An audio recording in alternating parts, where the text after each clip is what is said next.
descent. Sunlight. I've been dreaming of it for months. But it's hard to enjoy alone. The crash seems so long ago now.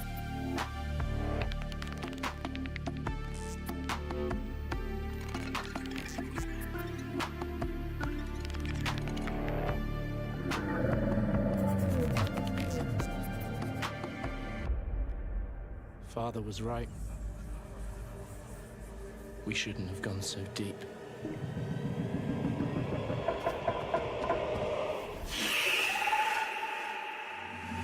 They do not want us down there.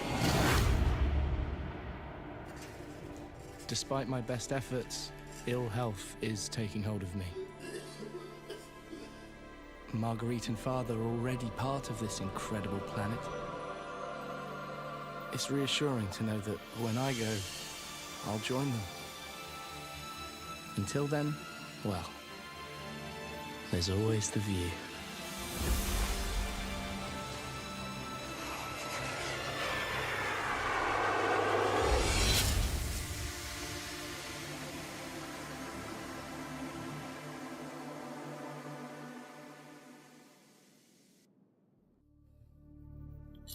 All right. Hey guys. Let me see. Where the hell am I right now? I'm all disoriented. Wait, am I way...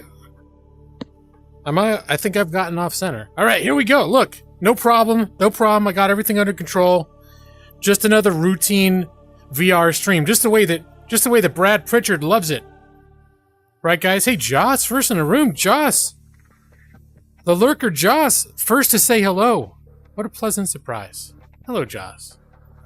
You know, I'm always thinking of you and wondering if you're there, even when you're not in the chat. So, now I'm wondering, am I good in the center here? Ah, my chroma key's a little fucked up too. Anyway, who gives a shit? There we go. Wait, now am I too close over here? I'm gonna hit the trash can? Yep, I'm gonna hit the trash can. Alright, this is such a complicated thing for me to do these VR streams. You should appreciate it more, Brad. Brad's probably like, I wish you'd just not do them. I'd be much happier. How's everyone doing this week? So, let's see. You dumped my VR headset right in the trash can? Brad. Have you wish I would do that? Have you not enjoyed anything I've done on VR at all? Even remotely? Like, you'd just be happier if I would just not do any VR at all? I wouldn't really be doing it right now, except, like, I've been really enjoying playing Subnautica. And people didn't want to see Dishonored. And those are the two games I've been playing. Although I will say, I beat Dishonored 2 last night. And there is an extension to that, but it's a separate story. It's not essential to the main story, and it's supposedly not... It's probably the weakest entry, so... towards the end of Dishonored, I was starting to feel that itch to, like, move on, so... I finished Dishonored 2. I'm gonna keep I think it's Death of the Voidwalkers, the expansion. I'm gonna put that on hold for now. That's right. You know, you can't... And I actually was thinking about that today, because I almost streamed Northern Journey. That was the other game I was... And I think I mentioned that last week. It's a Norwegian indie game made by a single dude that's a little bit like weird Eurojank. I don't know if you've seen it, but actually it looks really interesting and fun, but it's like really indie and janky. And I was like this close to putting up a poll, and really it wasn't until after I got off of work and I was messing around. I wanted to check my settings in the VR helmet because I was having that feedback that was going on, visual feedback. And I launched Subnautica, and as soon as I started walking around Subnautica, I was like, oh fuck, I want to play this. Today has for some reason been an anxious game. And hello, Irit, wanna pray? No, Subnautica. It was a coin's toss. It's a coin's toss.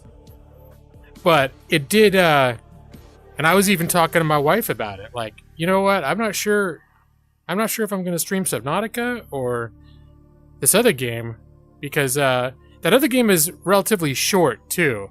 I mean, it's not one stream's worth, but I think it's like an 8 to 10 hour game. I don't think it's super long. Maybe 15. I don't know. But I've got sort of like my gaming schedule lined up for the next few months. Okay, so there are a couple of games. There was a game that called Lost Eidolons. Have you seen that, Brad? It's like a XCOM style, but fantasy type game. Very story RPG driven. And I picked that up during a Steam sale, and that was going to be my next game to play, but I don't know if I want to stream that kind of game. But the other thing I've been keeping my eye on for a long time now the gold box games are just too. I mean, I enjoyed honestly, I enjoyed the nostalgia factor of the gold box game, but they're a pain in the ass to play. I mean, maybe that's why you enjoy watching me play them, because you know how much of a pain in the ass they are, but once I got over the kind of nostalgia factor, I was like, all right, I'm not in the mood for this all the time. Oh, Ravenloft. Ravenloft is is like the weird real-time, non-turn-based, not really D&D that, to me, almost entirely unappealing. Like, I was never tempted to play that. Although I think Nick said he played Eye of the Beholder, which is in the same style. Came out around the same time, and apparently back in the 90s, he loved Eye of the Beholder. Pool Rains is pretty, but they're all pretty rough. All that stuff that came out that stuff all came out within the same, like, 3 years, you know? Did you play Pool of Radiance? I was enjoying it, and honestly, there are some quality of life features in the gold box version you get today that made it a lot more tolerable. But it's just the basics of, like, how do you hit a target? And you gotta use the letters, and go through like 4 menus just to target an enemy every single turn. It's like, oh god, okay. I remember that's the only way I could play D&D on a computer back in 1988. But anyways, the Lands of Lore trilogy. Well, have you heard of the other one that I just picked up? And again, I don't know that I've got to be in a very particular mood to play a 30-year-old game, because frequently they're pretty rough. I am not often in the mood to play games that are that old and they're that antiquated.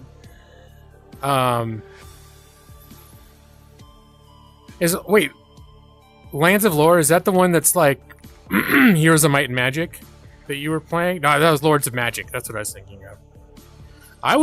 That one looked interesting to me. Like, those are the kinds of games that, when I'm in the right mood, like Civilization and those kind of games, that I want to play. Right now, I've got Age of Wonders 4 on my wish list. That's sort of in that genre that I may pick up when it's on sale. I haven't been dying to play it. But a game I actually just picked up tonight, I got it pre-purchased. It's coming out tomorrow, but I've been waiting on the reviews to see if it's a piece of shit or not. Is Jagged Alliance 3. Are you familiar with Jagged Alliance games, Brad? They came out around the same time as the original era XCOM games, and they were very similar to XCOM, except they're like in a mercenary like guerrilla tactics on an island. Familiar, but not overly interested in them. Okay, fair enough. But originally they were very much in combat control, very much like XCOM, but the entire setting and schemes were different. And they had the first one and then the second one. These are both like in the mid 90s. These came out, and they looked pretty interesting, but they were a little too antiquated for me, because I did actually buy You'd Be Better than Subnautica. I did get Jagged Alliance 2 like 10 years ago and tried to play it, and I sort of like ran into a brick wall too, because also it's pretty complex. But it's like XCOM, the original XCOM's kind of complex. But Jagged Alliance, and then they came out with a Jagged Alliance game about 10, 12 years ago that was just kind of not good. And then there hasn't been anything with it since. But for about the past year, they've been touting the upcoming release of Jagged Alliance 3. And it looked like they were really trying to do like a faithful creation of the original sort of spirit, the mechanics of it, into a modern game. Not like a reboot or a remake, like a completely new game, but following a lot of the design philosophies that made the first one really special, or the first one's really special.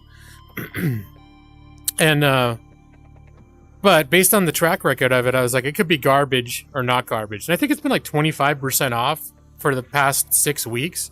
And a couple times I've been tempted, but it's like, no, I want to wait until I find out if it's garbage or not. So the sale ends tonight. The game releases tomorrow. But a few hours ago, the reviews... what's going on? Okay. The reviews started dropping. And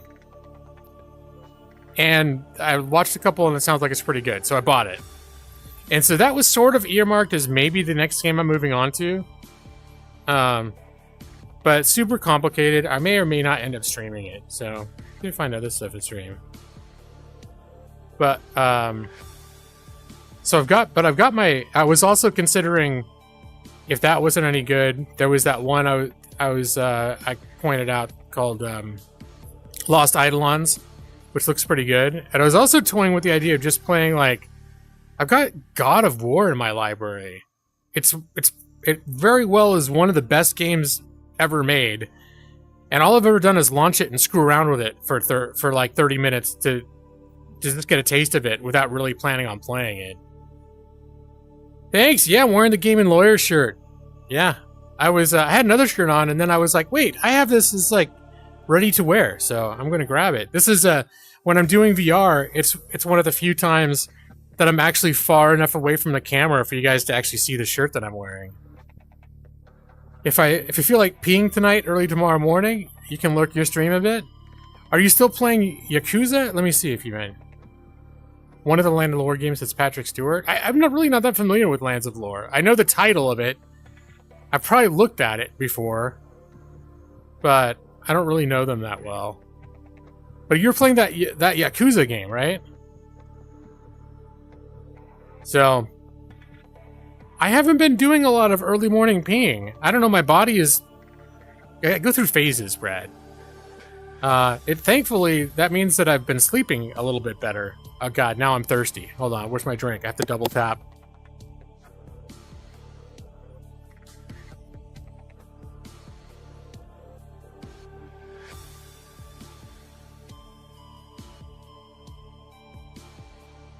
But it cuts off all this, so... Oh, you just finished it. Oh, you did start playing Persona. You're welcome, Brad. Yeah, I was looking down your list. There were a couple games I was considering getting for you, because it was Brad's birthday last week. You applied to a photography job. They want to talk to you on the phone tomorrow. You're nervous. That's understandable. I get horribly anxious about that sort of thing. So my thoughts are with you, Evie. I hope it goes okay. Just understand whatever happens, you're okay. But I know that the photography is like a big like goal for you. It's something you want to do. So I know you're gonna be nervous. It's okay. I hope you survive it psychologically, though. I didn't read that. Okay, you didn't seem to read all that well. Let me go back up. What did I miss? Oh, you want to finish Yakuza and start playing Persona. Okay, I got you.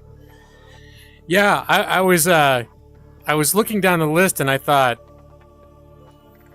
what could I get Brad for his birthday that if he starts playing it, he'll be playing it for 6 months? Well, not you. You power through games pretty well. But I was like, everyone who's played that game's got like 150 hours or more into it. And I was like, yeah, this is it's on his wish list. It's like, I will make a big impact on Brad's life if he starts playing this game, because it's all he's going to do for a couple months. So, what was the other one? You had another one on that list that I almost considered looking at, and they compared it a little bit in design. As an indie game, they compared it a little bit to Morrowind. Sort of a janky-ish RPG, like fantasy RPG, action RPG. And that one looks pretty good. And, yeah, well, how did I find out it was your birthday? Did it get mentioned in stream or something? I realized it, like, at the end of the last stream. Is it Dread Delusion? Yeah, that was one that I was like... I saw that and thought that actually looked pretty cool. I almost got you that one, and I was half tempted to pick it up for myself, too. Oh, it's in a rough early access state? I didn't realize that. Or I guess I made it didn't look close enough to it. But I did look into that game a little bit and thought, like, I could see that being the sort of game that you like. That's a little bit like the Northern Journey, like a rough... It's full, it's complete, but it looks like an action RPG first-person shooter from the early 2000s. You told me. Okay, that's right. But it was like at the end of last stream, I think. Then, that's right, because I got you your gift and I made some comment about, sorry I didn't sing you a song. Oh no, it's because you wanted me to play 27 quick innings of baseball in honor of your birthday, and I wouldn't do it. Now, it's all coming back to me now. It's all coming back to me now, Brad. So, well, dang, happy almost birthday to Joss, too. Has it already been your birthday yet?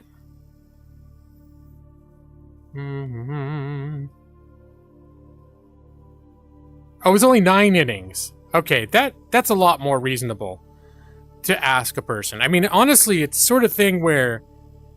And this is where I feel like a terrible friend, Brad, because I know if I asked you for 9 more innings of baseball, you'd do it. Your birthday's on Monday, huh, Joss? Alright. Alright, happy almost birthday, Joss. Hey, Joss, do you like getting sung happy birthday at, or is that a cringy embarrassment that you don't want to deal with? I don't automatically sing to people anymore, I don't think. Getting older. A lot of the things that I used to do have sort of become like, eh. But if someone wants me to sing them happy birthday, I will. I would not refuse it.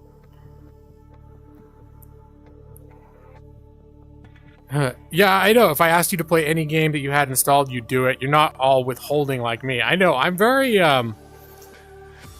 especially, well, I was going to say especially when it's time to go to bed, I get extra withholding. But I haven't played a game of baseball in like 2 years.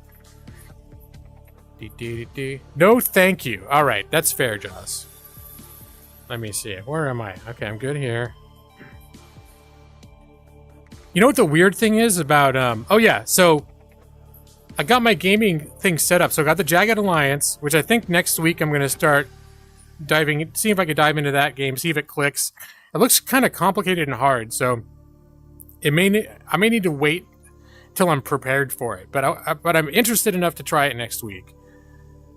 Otherwise, I might play that Lost Eidolons thing. But then, in August, the first week of August, Baldur's Gate 3 is coming out, and I'm officially interested in that. So that I'm getting, at launch. And I'm also, then in the beginning of September, we got Starfield coming, which one way or another I'll be playing. I'm probably going to buy it. Even if it's in a rough state, I'll probably buy it at this point, like as soon as it comes out. Or if they've got the deluxe edition, where if it gives you like several days, like a 5 days early access or something, I'm tempted to even go for something like that.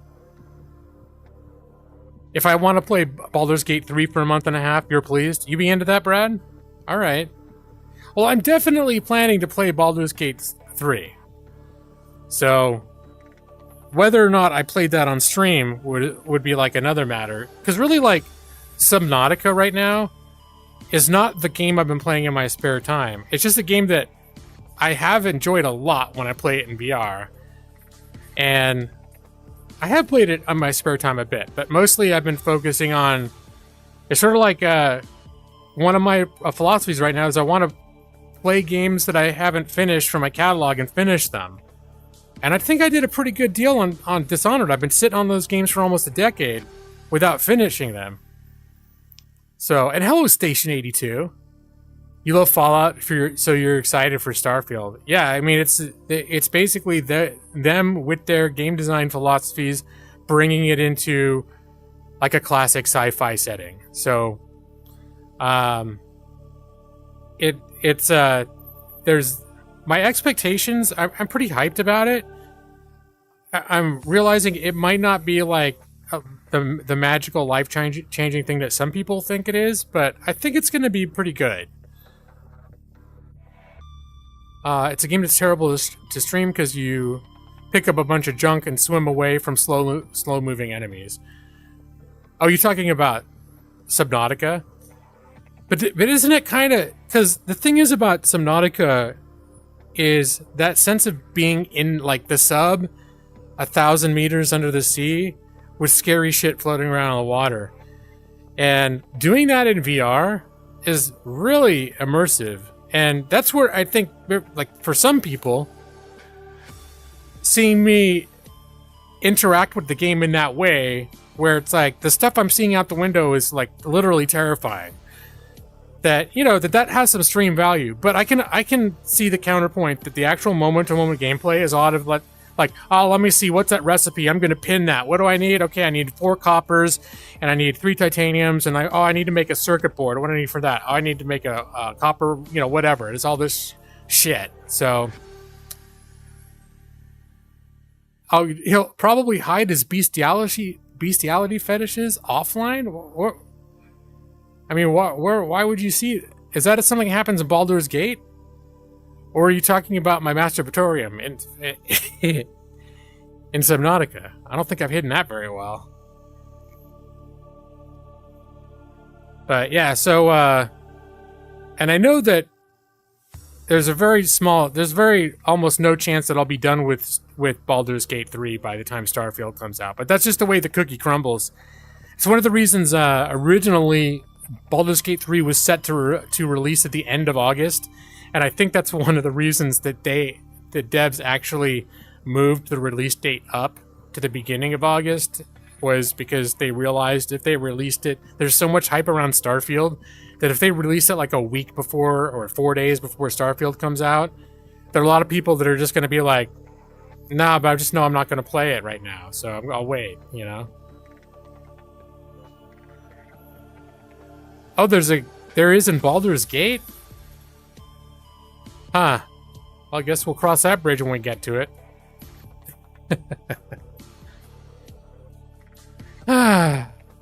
So, let's see. Well, in other news, we went camping last weekend.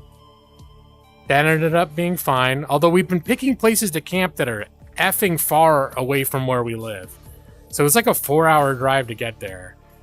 I mean, luckily, the driving in Oregon's beautiful. So, it's having a long drive like in forests and hills and rolling woodlands and farmlands and stuff like that is actually, it's like driving through a postcard for 4 hours. So it's not, if we can look at it like the drive is part of the good experience, then it's nice. And we listen to audiobooks and stuff and while we're driving, so it's like our drives are not, we've done some long drives. But when you're camping and leaving on Friday and coming back on Sunday, to have that kind of a trip bookended by 4-hour drive on each end, it's a little bit like, you know, a lot of the times I wouldn't think that's ideal. But anyway, so yeah, we're going camping again this weekend. But this weekend, it's like one of my brother-in-law's friends has a cabin in like a rustic sort of wild location that's apparently like wildernessy enough to it's like a campsite almost. It's what I don't know, we'll see when it happens, but I don't know where this place is. It's not like a national park. On the bright side, there will be a bathroom. There's like a bathroom and a kitchen in this thing in the cabin. So it'll be nice to have like a bathroom that I'm not sharing with 200 of my closest friends. So anyway, so yeah, that's happening this weekend. And that means I do that thing when we camp where I work 9-hour days Monday through Thursday so I can take a half day on Friday. And then we immediately leave from my work to start the drive to camping. So, and packing up and all that stuff. So I'm kind of looking forward after this to having a couple weeks down, to be honest. Like, today I almost had a panic attack. I was at work and like shit was going on, and then I'm like, shit, I gotta still do laundry, and I'm gonna stream. That's why a lot of times on camping weeks, I'm tempted not to stream. But I think we got everything under control. You want to see more pics of me paddleboarding sitting down?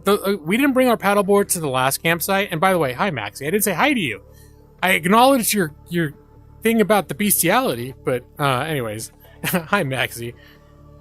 We just thought it was going to be too cold because we were camping on the coast. The high was supposed to be like 61, and it was supposed to be overcast the whole time. But there was a lake near where we were camping where we could have paddleboarded if it was warmer.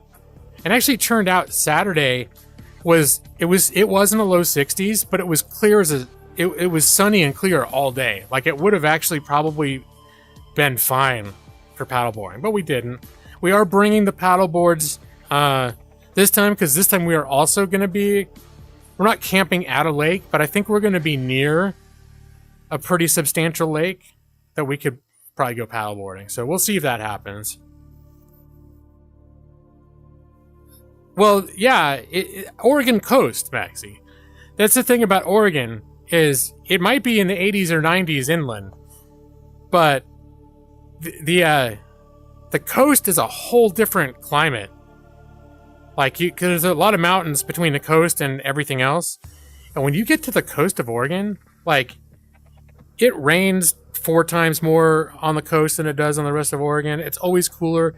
It's been really nice sometimes. Like, I remember last year we were having a bit of a heat wave, and it was like 103 in Portland, and we went camping on the coast, and the high was like 65 degrees. So it was like, yeah, we totally dodged like a miserable hot weekend. But we're camping this time I think it's in the mountains inland. So I think it is going to get, I think I checked the forecast and saw it's going to be in like the mid 80s this weekend on Saturday. So it's not going to be like make you want to die temperatures, but it could be a good weekend to do some sit down paddleboarding, Maxie. Although I did watch some videos with tips on how to stand up paddleboarding, and there were definitely tricks that I didn't know to try. They made perfect sense. One of the big ones was before you get on your feet, try to make sure your paddleboard's moving forward, because it's kind of like a bicycle in terms of balance, where before you can really sit on the bicycle and balance, it needs to be moving first. Otherwise, you're just going to wobble off. And every time I've tried to stand up on my paddleboard, it's been in a purely stationary position. Now, I still don't know that I've got the agility, especially with my weight, to make the thing move and then get up on my feet and not just fall on my face. But I am examining the idea of trying to stand up next time I paddleboard. Speaking of getting in shape, I tried, there's an exercise app called Supernatural for I think it's a Quest exclusive. I'm not sure if it's on any other things, but it's like a free to download, and then you get like a week free to try it, and then you have to subscribe to it. It's $19 a month. But supposedly they've got like actual trainers that are continuously putting out new content, and they have licensed music. There's all this really cool stuff about it. So I decided to try that this week because I started to feel like I still like Beat Saber, but it's not like physically challenging me a whole lot because I've moved up in difficulty. So it's mostly about like just moving above the elbow a little bit and wrist movements. And so I thought it would be nice to try an actual like exercise or VR fitness regimen. Oh my God, I've done it two nights now. I did it, and I did what they describe as their low intensity workout. And oh my God, it kicked my ass. I think I did it for half hour last Sunday, and then I did it for 45 minutes the other night. But you know what? I've been doing Beat Saber. I go for 3 hours. But this one emphasizes like full arm movements. Everything you do is like, and it also integrates a lot of like squatting and lunging. So, but holy shit, I'm not cocky anymore about how good in shape I'm in, because I started getting like, hey, I'm actually, even though I'm still overweight, I'm getting a pretty good condition now. I got good cardio, and it's like, no, as soon as I did this low intensity workout, I realized I wasn't working for me. You get bored of Beat Saber pretty quickly. I think it's, now I don't know if you ever figured out how to get the custom songs on there, because I know, like, I think as soon as you bought it, there was an update to Beat Saber that broke the easy ability to mod it. If it had not been for my ability to mod and add extra songs that way, I probably would have burned out on Beat Saber within the first, 3 weeks. It was really that ability, the fact that I have an extra 200 songs downloaded onto Beat Saber is what has made it something that I can keep going back to, because I got such a huge library of songs that I enjoy. And then also that I keep getting better, so I can revisit those songs, play the higher difficulties, and it's a different experience Beat Sabering to the same song on hard as it is on expert, as it is on expert plus. So I think that's the main reason I have not gotten bored of Beat Saber, is just because I've baked a lot of variety into it. And as long as I'm not doing the same 10 songs over and over again, I can keep playing it. But, after a point, now I've been doing Beat Saber regularly since January, which means basically at least a couple times a week for 6 months.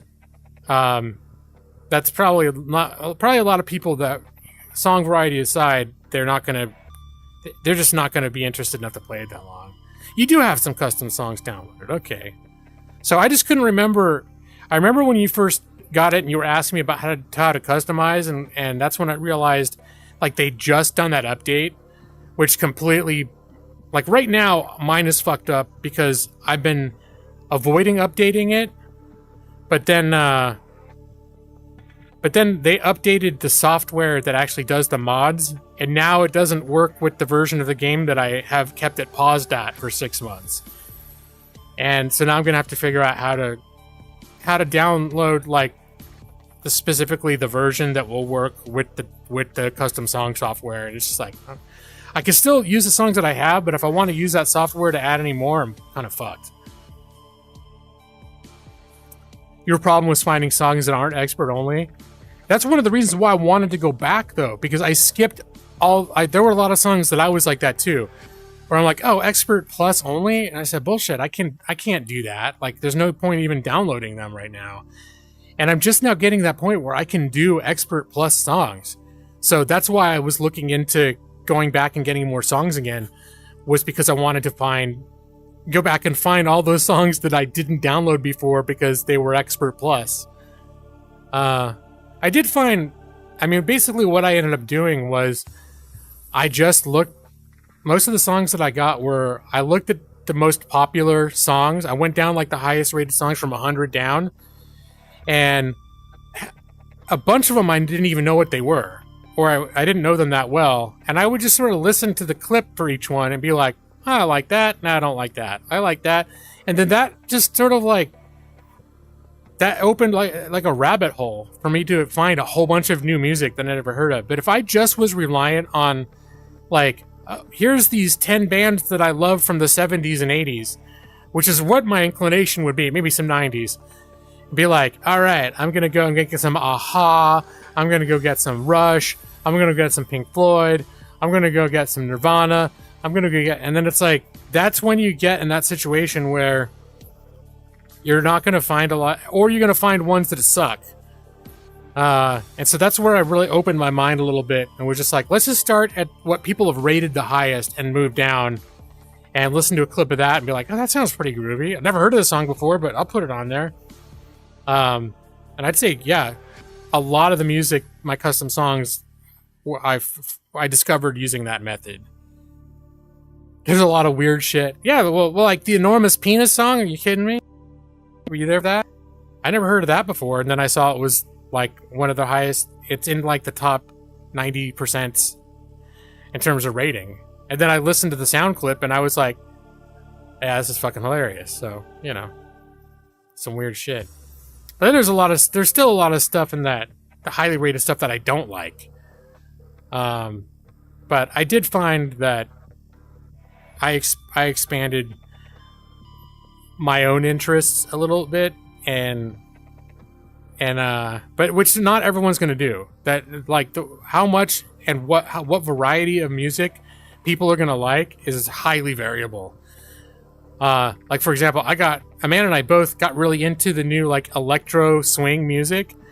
I imagine there are a ton of people, probably a ton of people in this chat that would find that music highly obnoxious or irritating or hate it, right? So, yeah, it worked for me, but I can understand why it wouldn't work for you, and that you wouldn't necessarily be like, hey, I'll just start randomly listening to these songs I never heard of and these music genres I never heard of, and be able to enjoy that, right? Like dance music and shit.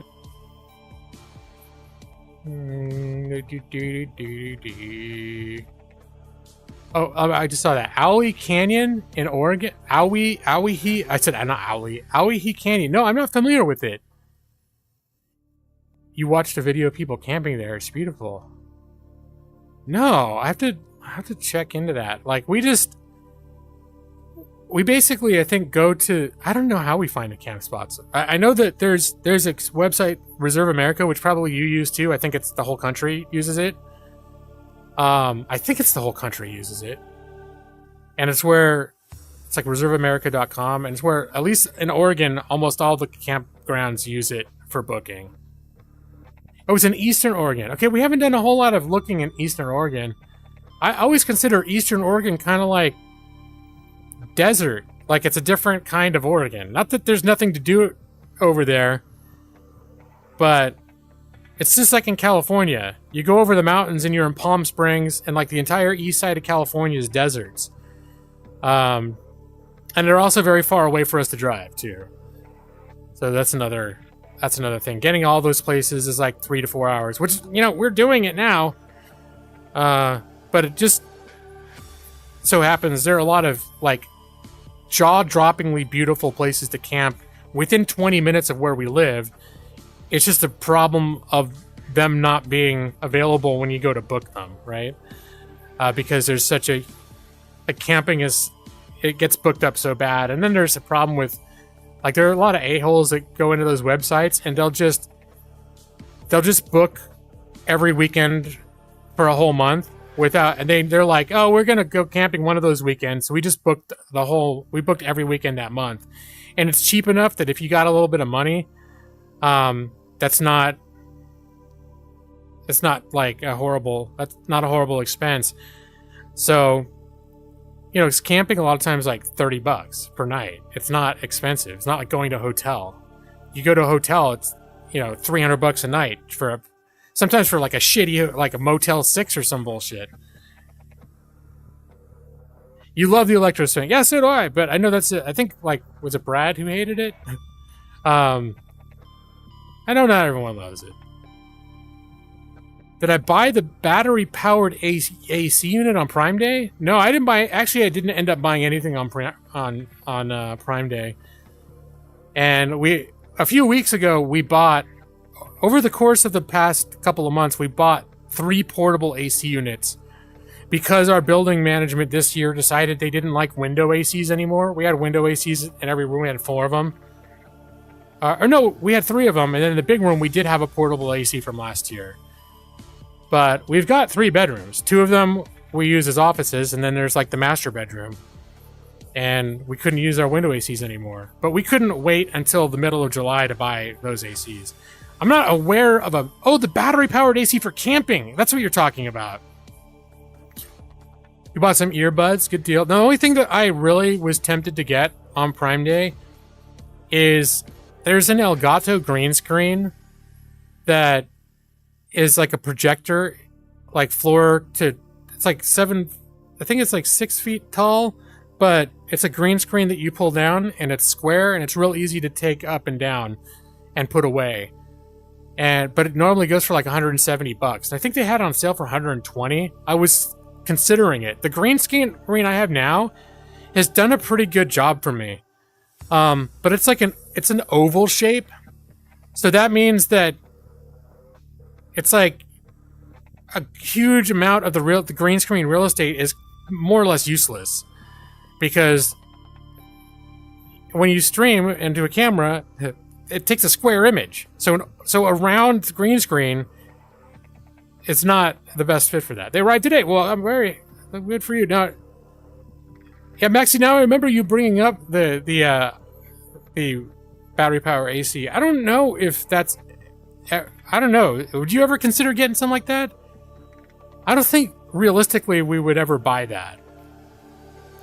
But unless there were real special circumstances. Like we were planning to do a lot of Death Valley style camping because we decided to become archaeologists or something. I don't know. Hell yeah, you would? Well, if you do, you gotta let me know how it is, how it works. But yeah, we'll well, also here in Oregon, it's usually not that hot. But then there are definitely like heat wave periods. Like I think this probably came up in context where I mentioned to my wife last week. Like we book all these campsites months in advance, and I've basically said, hey, if it's ever like gonna be like 95 or hotter on a weekend that we've scheduled for camping, I said I'm just letting you know in advance. I'm probably not gonna want to go on that camping trip. Even like 102 degree camping when you're in a tent with AC, I don't know if I'm that much happier. Because all that stuff that you like doing out, like out, sitting around outside, hanging out, can't AC that shit. 900 actually doesn't sound that bad, though, for something like that. How do you even set that up in a tent? It would be, do we have to get, like, a hot tent where instead of the thing where you stick the, instead of where you stick the pipe out, you stick out, like, how do you vent it would be the thing. If you're going to use it inside a tent. Because these portal ones that I use, the venting is like this big around. I've never looked into it. I'm roughly aware that it exists, and I think I saw one video like in the last couple of years of somebody using one that I probably watched a little bit about and then forgot about.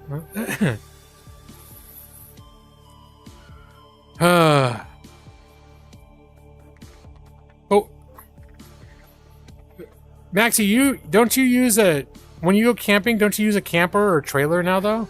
Do you ever do tent camping anymore? What was the name of that tent that you had? Oh, that was another thing that happened last weekend. Our tent has been breaking down. We bought a new tent. Our tent has been breaking down. And we were gonna we got some replacement poles, but also the tent is just sort of wearing out a little bit. So we've been debating about getting a new tent.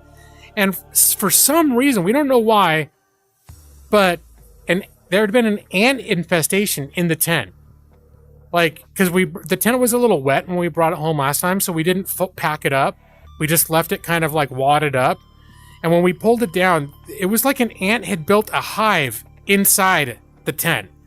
And it was so off-putting that we were just like, look, we were thinking of getting rid of this thing anyways. So we just dragged the tent across the parking lot to the dumpster and tossed it in there.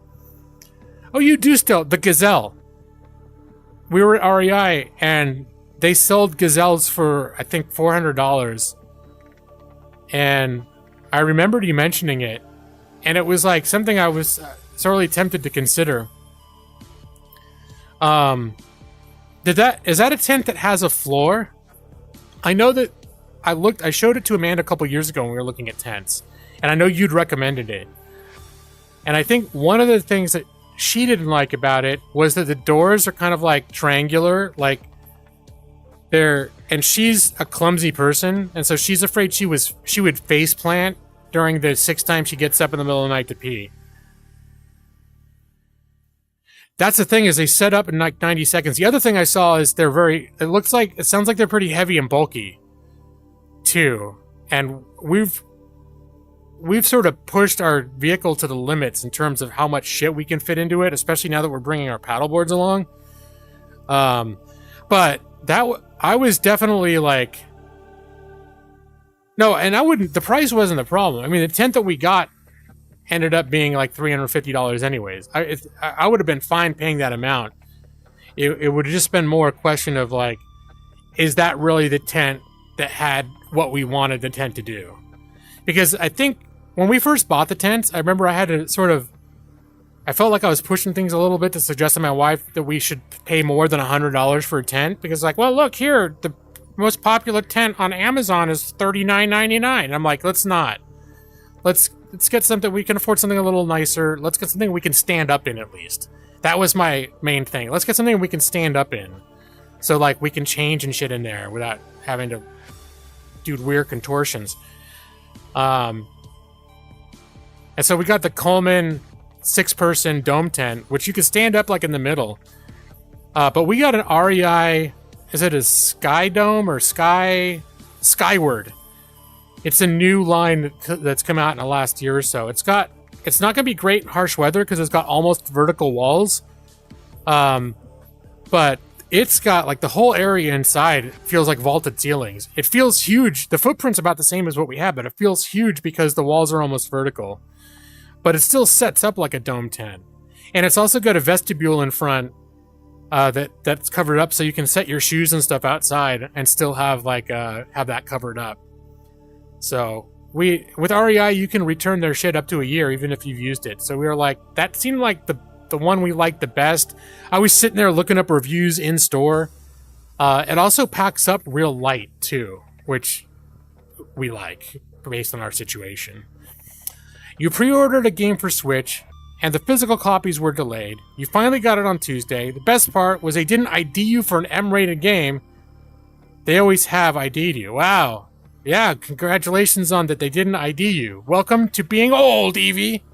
That's one of those things where I didn't really ever care if I got ID'd or not.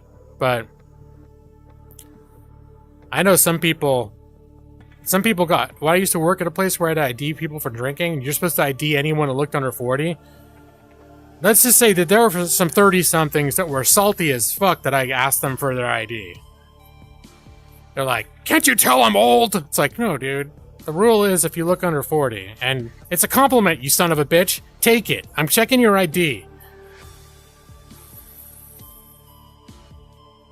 The new model has a screened-in porch. Oh. We actually do have a roof rack now. Packed up, it's like 6 feet long. Okay, we're not utilizing the roof rack. And before we had like one of those containers up on top. We may utilize a roof rack at some point. We really kind of liked... One of the reasons we upgraded up to a larger vehicle is we wanted to be able to fit all of our gear in the main body of the vehicle, which we have been able to do. But as we keep expanding things, it does mean that like it's getting tight. So we could probably... And it does mean that we will rule out certain things. Like I got a new chair this summer that's a lot more compact than my old giant chair. Because my giant chair was fucking huge. Like packed up, it was our largest piece of equipment.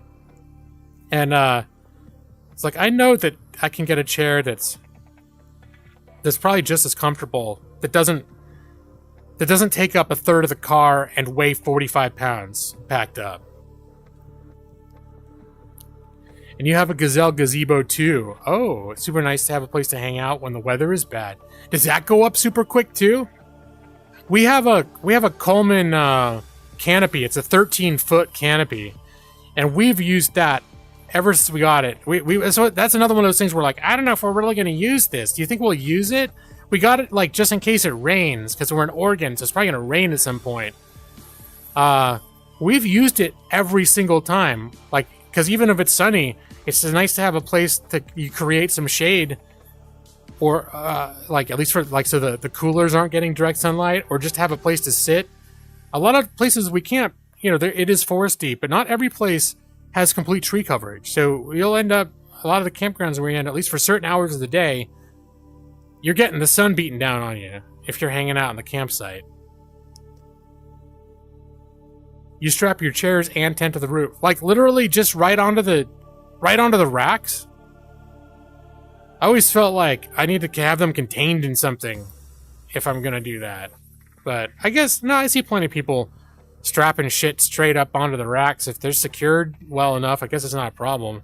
I get very nervous and worried about my shit flying off, like I hit a bump in the road and all of a sudden cars are spinning out behind me because my tent like flew out over their windshield. And always, as my wife would say, borrowing trouble.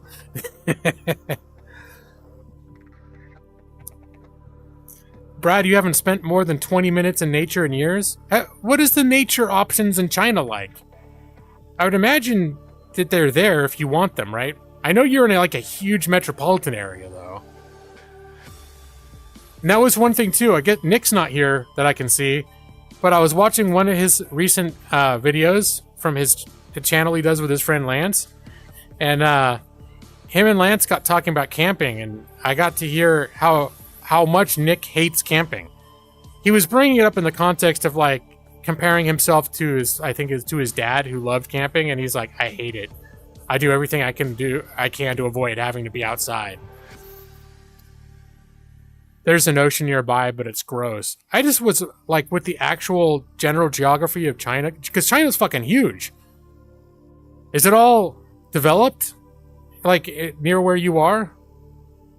Because I'll be honest, I have no idea what it's honestly like there. In terms of like, if you go for a drive, what you're gonna see. If you like drive out of a town for an hour or something. I just always, whenever I see like anything about China, it's either the like giant cityscapes or the Great Wall of China. So as far as I know, China's like all a bunch of giant cities and then the Great Wall of China, which is I'm sure that's not accurate. I'm sure there's more to it than that. Let's see, how long am I? Oh, god damn it. I've been streaming for almost an hour. You know, another thing that's been interesting, and it's not why specifically I'm still streaming Subnautica, but I think Subnautica has been like, maybe because I'm doing it in VR, it's been tripping off the algorithm in YouTube, and I've been getting hundreds of views on my Subnautica videos. I don't think anyone sticks around longer than 30 seconds, but it's being advertised to them, so that's a little weird too. And part of me was like, if I knew a bunch of people were going to be coming to watch this, maybe I wouldn't talk about a bunch of bullshit for an hour first. But you know what? They're gonna, this is what I do. So I really shouldn't change my formula. I'm not trying to make a business out of this or grow my channel. But I just thought it was kind of interesting thinking, like last week's Subnautica streams, like shit, like 320 people clicked on that video after the fact, not during the stream, like in the days, like 2 to 3 days following when I do the stream. The less actual gameplay, the better. Is that how you feel in general, or specifically with Subnautica? Or on all my streams, Brad? Near where you are, nature options aren't great. There is Chongming Island up the north, maybe 1.5 hour drive. They keep it sort of undeveloped. Okay. But your point, Brad, is that, well, you said you haven't spent more than 20 minutes in nature in years. Is that because it's not available to you in a convenient way? Or because you're just like, I don't really give a shit to be in nature? Or to the other extreme, you're like Nick and you're like, fuck nature. I love being inside. Why would I leave? Like, that's Nick's thing. It's like, all my shit's here. All the stuff that I like's here. I'm comfortable here. Why would I go camping? And I can understand that point of view. There's definitely like, camping is definitely not you don't have all your shit that you like and enjoy when you're going camping. When it's CK3, more gameplay is better. Okay, I'll keep note of that. You don't care for nature, and it's hard enough to get to that you wouldn't bother. So it's sort of more like a disinterest rather than an active dislike, combined with the effort that it would take in order to be in it. It just means you don't go. And you have zero interest in camping. You go on a brief hike, but you prefer not to. I think that's one of the things I really love about Oregon is because when I lived in LA, if you wanted to really go any place to enjoy nature, you had to drive for hours to get there. Like, the only thing kind of nearby in LA is a bunch of scrub brush, which I've never found. It's not like, oh, look, I'm on a brown, dry hill filled with scrub brush. I mean, when I was a kid, I used to like to go hiking around that stuff just because that's what you did. and I had some fun with that. But, I mean, here, literally, I walk outside my apartment. I walk for 5 minutes, and there are miles of forest trails that I can just walk to. I love that. And I think that's, like, doubled down my enjoyment of that kind. Now, the places here, you can't camp in them or anything. They're just, like, considered, I think, county parks. So, and you can't camp in them or do anything like that. You can't even set up a picnic. It's like literally just like a walking trail theme park almost is how it feels. But I love being so close to nature, and there are campgrounds that are pretty close. But I do a lot of walks. I mean, still right now, 2 to 3 days a week, I walk those forest trails. In fact, on 4th of July, I did a 5-mile walk on my day off for 4th of July. On Monday, I did a 4-mile walk. And last night, it was in the 80s. It was a little warm, so I did a shorter... I waited until later. So it was a shorter walk. But I think I walked for about an hour, and I did like a 2.5-mile walk. So I think I average about 20 minutes per mile walking. But that's like one of my favorite forms of exercise now. Put in an audiobook and then just go walk around these forest trails and loop trails and stuff. It's like, yeah, it's nice. I totally love it. And a lot of times when it's warm everywhere else, when you get into the forest, it feels like the temperature drops about 5 to 10 degrees, which is nice too. Uh-oh. All right, hold on. We're getting a little bit of a jank. Okay. It's not going to be under 90 for more than a couple hours a night for the next 3 months. Oh, yeah. No, I'm on board with that. I hate hot weather. Definitely. All right. I'm going to grab my drink. Speaking of hot weather. Now I'm seeing all this artifacting. I'm realizing I didn't set up my chroma key very well, but fuck it.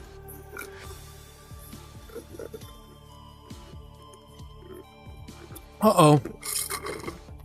That's the end of that. Alright, where's that again? It's over here. I think I have some water, too. Let's figure out where the fuck I am right... Oh, nope, that's too far.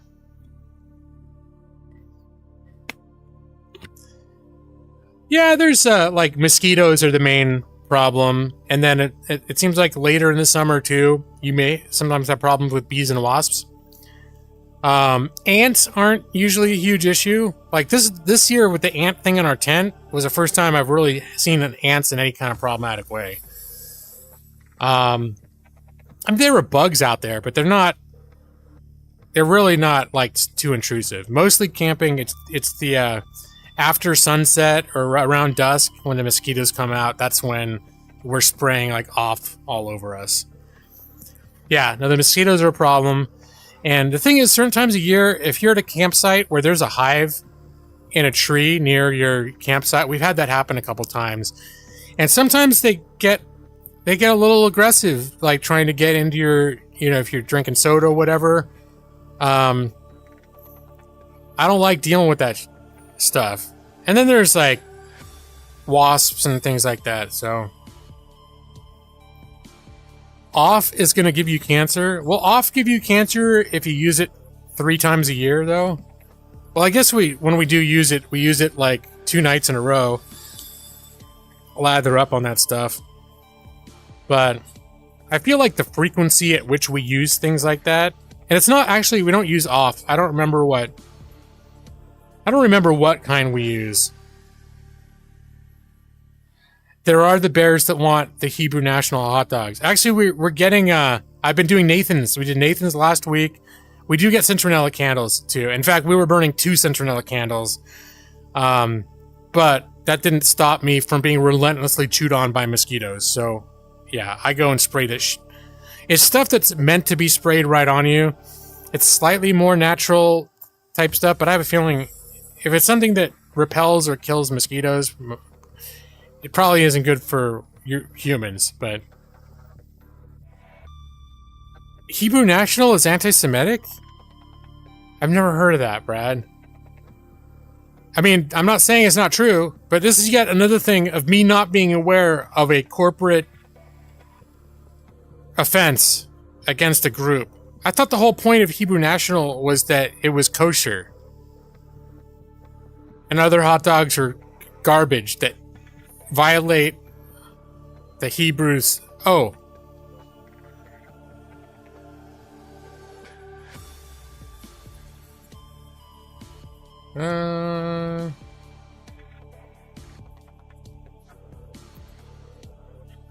All right, no, give me... Okay, not buying Hebrew National. Okay, got it. I thought... Okay, this is what I thought you were saying. I thought you were saying you're not buying Hebrew National because it's anti-Semitic. All right, I see what's happening now. I absorbed it wrong. I'm not buying... Yeah, not buying Hebrew National is anti-Semitic. You're right. That's my problem. I promise you, when I'm not in this environment and I'm not doing what I'm doing, I actually have fairly competent, and in fact, I would wager to say I have highly competent reading comprehension skills. I'm not good at doing it in this context, which is, I don't know. Do you think that's why my channel didn't grow? Probably because just having a middle-aged 40-something-year-old guy doing video game stream does not attract a wide audience. Well, I'm always doing what I'm doing when you're seeing me, because I'm not talking about specifically in the VR environment. I'm talking about it's a problem in the streaming environment. When I've got a bunch of shit open on my windows and I'm talking in real time, broadcasting to the internet, talking live with viewers. That is the environment of which I speak, in which I can tend to lose focus and not read carefully like I normally would. It's a little bit like psychologically like having a spotlight on you, which I'm comfortable with. It's not like I'm like, oh my god, I can't believe they're looking at me or whatever. But it just puts me in this energy space that leaves me feeling a little bit unfocused. Which is one reason too why I've frequently mentioned if I want to play a game that I really want to immerse into and be into and focus on, that's why I normally don't stream that shit. Because I'm not focused on it. My mind is kind of like everything I'm doing, I'm only partially engaged in when I'm streaming. That doesn't mean I'm not enjoying all the things that I'm doing, but in terms of like the brain power that I have devoted to any particular thing, it's always about 30% capacity. You think Pokefan found that very relatable? Oh, come on, Brad. Why you gotta pick on Pokefan? I think it's kind of cool that we have people like Pokefan that dude would have been like 10 years old when he started hanging out here. Not that I encourage that because it's a violation of YouTube, but I think I didn't know, whatever, but I had suspected he was always very young. But still, I think it's cool that there's someone that was a kid, now they're an adult. And they come in here. I think it's, Brad, I think it's not, I know you don't like kids, but you think it's maybe a little harsh to judge him now because he was a kid when he first started coming in here? Come on, let's be real, Brad. I think I pointed this out, like when we talked about this a week or two ago. That like all of us here were at one point children that would have annoyed you. I'll bet if you could go in a time machine and hang out with 10-year-old Brad Pritchard, you'd probably find him irritating as fuck. I could be wrong. Maybe you were always cool and mature, but I have a feeling, you can't be like, oh, that Brad Pritchard. What a like dumb, immature piece of shit. I remember that time when Brad Pritchard was 12 and he was annoying. What an idiot. I don't know what I would have been like if I was around when if the internet was around when I was a kid. I have no idea what it would be like. Honestly. I'm kind of glad that it wasn't, truth be told. I mean, there are things that I would have loved about it, like playing games with people online. I would have loved that shit. But I think there's a lot of social bullshit growing up with this as a thing that everyone's doing that's like probably really fucking hard to navigate as a kid.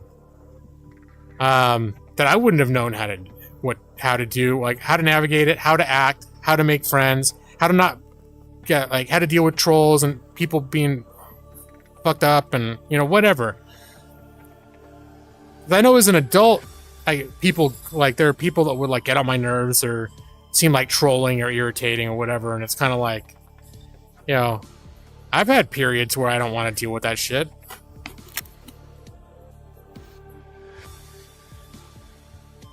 Oh no, your wiener would have been raw if you had internet in your teens. Yeah, I hadn't even thought of that angle of it. Trying to think, when I was a kid, I'm trying to remember. I don't think I had any kind of materials like that before I was 18. Because I remember when I turned 18 going and, like, getting a Penthouse magazine or something. And it was like, oh my God. And like, I kept it in my closet. And I think the only thing that I had before was you get those, like, Car Trader magazines that had a bunch of girls, like, draped around Mustangs and like bikinis and stuff. I think when I was a teenager, I had some of that. Like, you could pick it up for free. Like, you'd be going downtown, walking downtown, there'd be some, like, free thing that you could pick up, and I'd be like, oh, girls in bikinis. I think that's what I had as a teenager.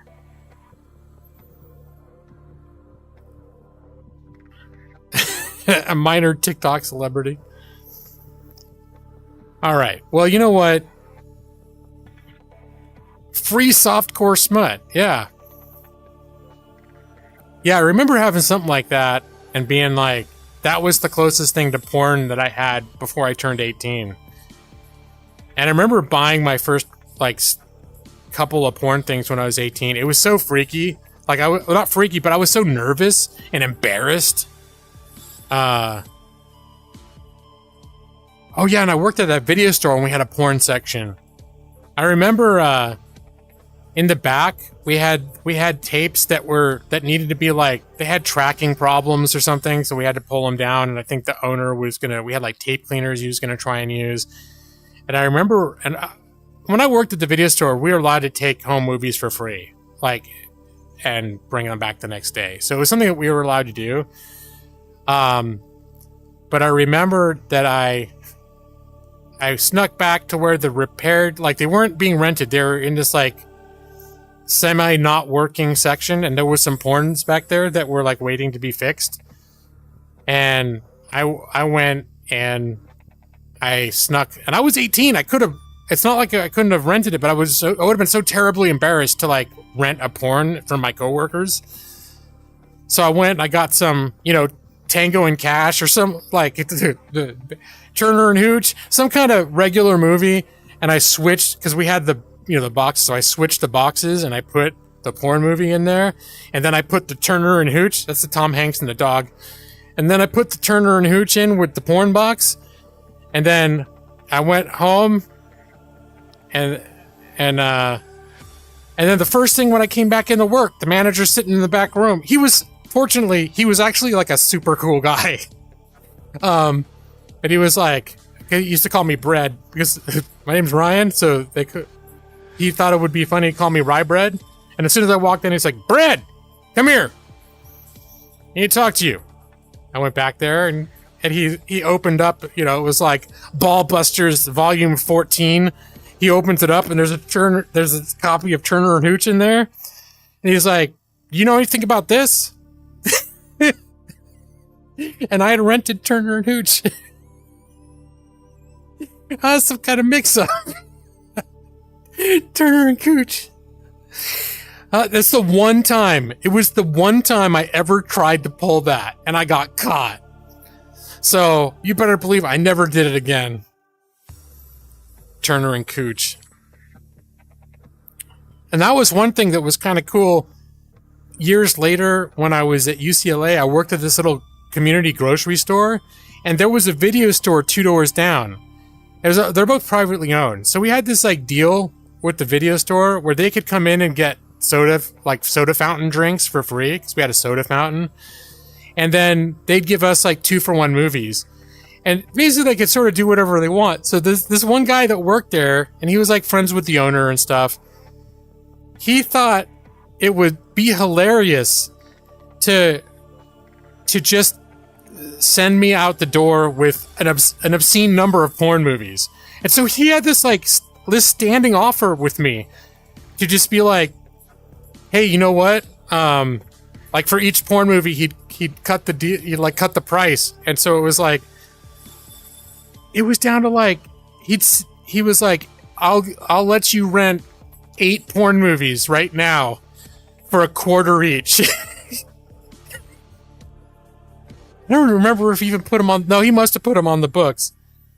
But that was, I think, the only time that I was ever openly getting porn with people that knew me, aware that it was happening. And it was because, or maybe he was selling them to me. I can't remember, but I just remember like the guy was like, I just think it'd be hilarious to see you walk out of here with like 10 porn movies. But then he made it like super dirt cheap for me to do that. So I was like, all right, I'm not too embarrassed. Oh, the good old days. Video stores with porn sections. All right.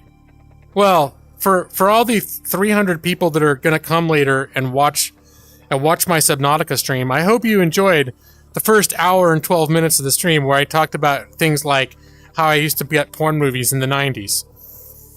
But yeah, that was obviously before the internet. That's where that diversion happened. All right, but now, we're going to... They say we adopted the VHS format thanks to porn? Or was it the porn studios were like, this is what we're using because it's cheaper? That beta is too expensive. Laser discs? Nope, I don't think so. All right, we're going to do this now, though. Gonna get in my Zen space. I got my chat down here.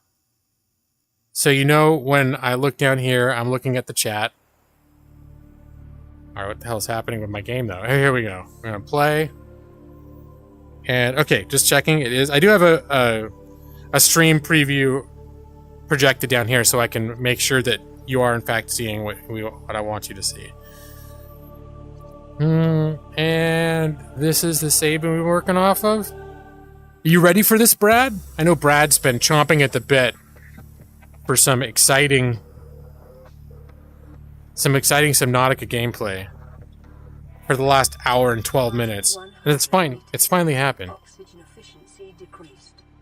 That makes me very nervous when they talk about my oxygen efficiency because I'm inside the sub right now.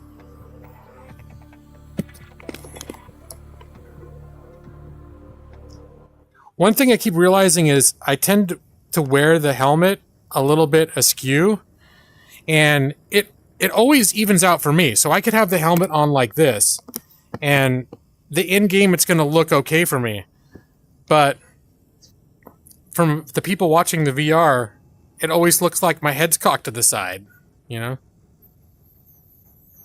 hope the sea monsters eat my butt over and over again? Brad. You know what I feel about that? I feel like that's not very nice. Although, what am I doing? Oh, I need to find nickel. And I currently don't have nickel. I forget what all... I mean, I know I was mining for ore.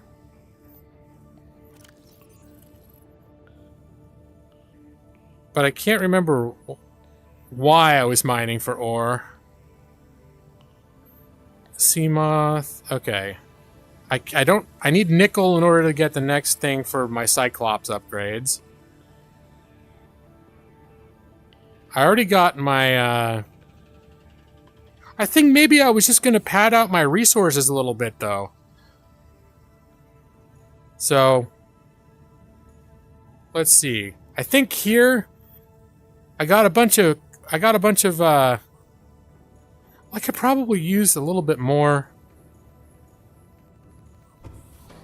I was collecting copper, I think, because this biome had a lot of drillable copper nodes.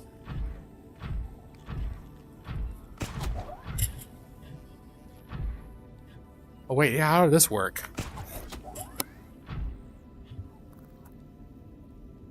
I forget how this works. Because this thing is supposed to be like,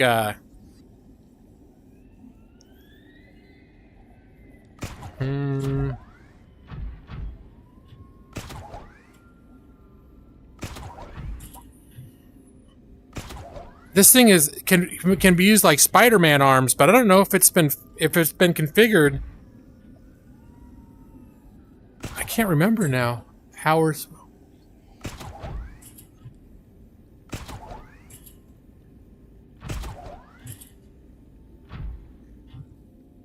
I don't know if I can use that helpfully with the VR controllers. I'm trying to remember how you even controlled it. No?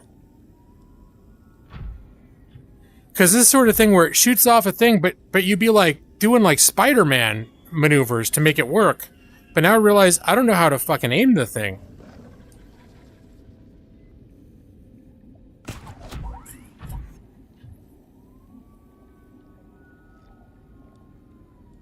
There's no up, down, up.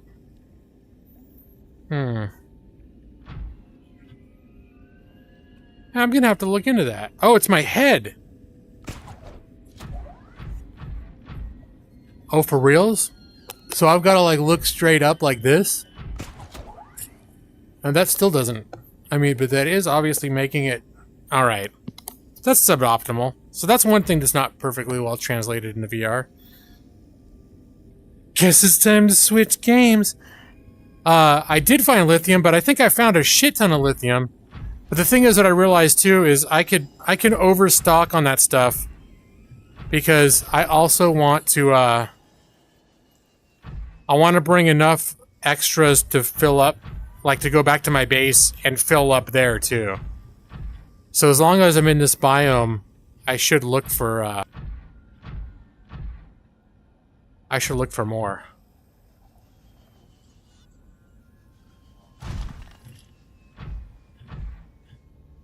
Alright, I think I've gone a little further than I meant to.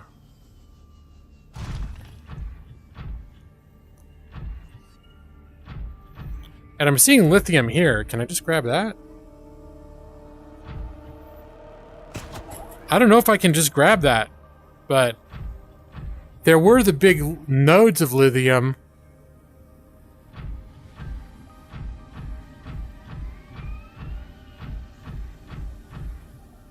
Now, come on, Brad. Isn't this a little bit exciting, though?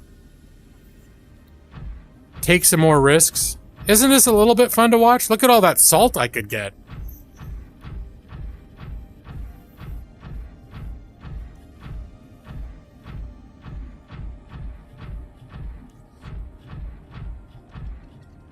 Ah, okay, here's some copper.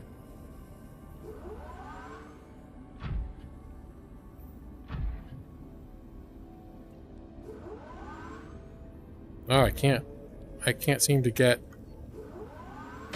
There we go. Not into it. Look at this. Look how exciting this is right now.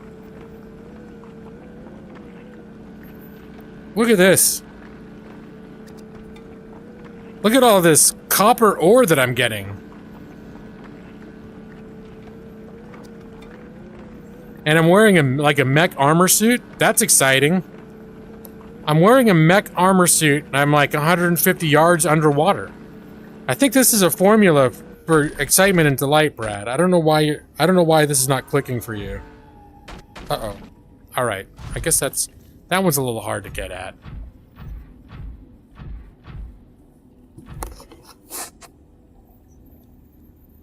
If there was multiplayer, you'd join and drill a hole in my helmet.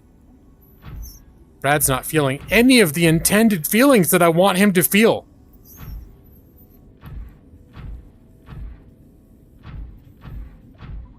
So, well, maybe... So, if I streamed Jagged Alliance 3 last night, or next week, would you be happier about that? Or do you think you'd hate that too? Because that's a game I'm considering doing. Maybe that Northern Journey? I was seriously close to doing Northern Journey tonight.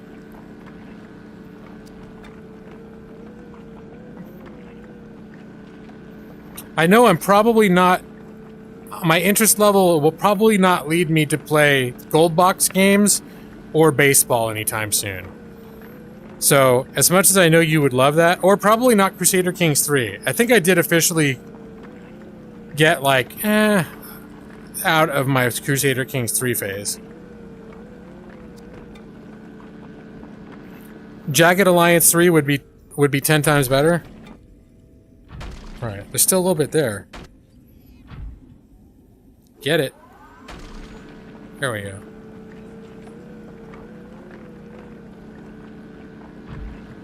Oh, I was like, it's just not getting it. There we go. Am I getting it?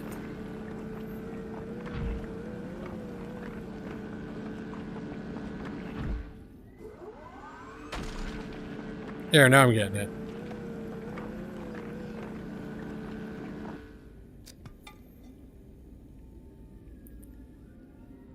I might play this again next week, so be mentally prepared, Brad, because the truth of the matter is that I have really been enjoying this. And this actually is, this game, the reason I decided on playing it again this week is because as soon as I slipped into this world in VR, with the stress that I've been feeling this week, it just felt so nice. I just felt like immediately like, oh yeah, this is what I need. So that's really what made the decision, because that Northern Journey, by reputation, is difficult and can be frustrating and hard and stressful. And that, like, throwing waves of monsters at you and you dying over and over again. So it's like, but it's also got a lot of cool exploration, like Metroidvania style exploration, and the environments and that you explore look really interesting, and like the design is real cool. So it's not like it's all just a bunch of frustrating fighting, but there's by report quite a bit of that, to the point where I was a little bit like, I think that might have been the factor when I jumped into this, said, well, this is just right now what I'm doing is just relaxing and it feels good. I know I really enjoy having all my high-tech equipment and being inside this thing in the middle of the ocean. This is my jam right here.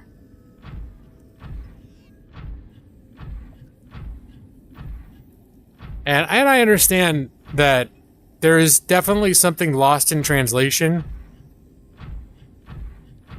from what I'm experiencing playing this in VR to what you're experiencing watching me on a flat screen play it in VR. Even if the underlying game were something that you were into, which I understand, you know, not everyone is.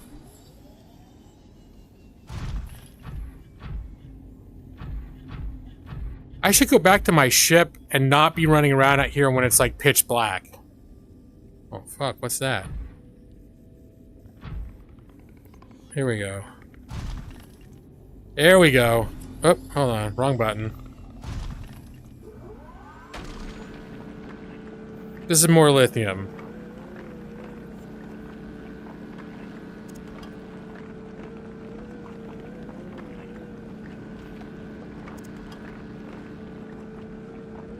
Or some other bunch of...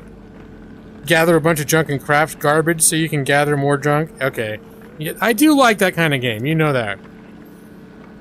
You've had Firewatch on your wish list for years, and you have yet to buy it every time it goes for sale. That was one that I actually picked up super cheap, and I had it in my library for years and put off playing it. That one is VR compatible and supposedly pretty good in VR too. Almost to the point where I would consider playing it again, although it is the type of game where it is a very story-based game that once you've played it, there's not a whole lot of reason to play it again, unless, you know, you liked it enough that, sort of like if you watch a movie more than once, you want to re-experience it, because it's not super long. I think it's like 6 to 8 hours, probably about 6 hours.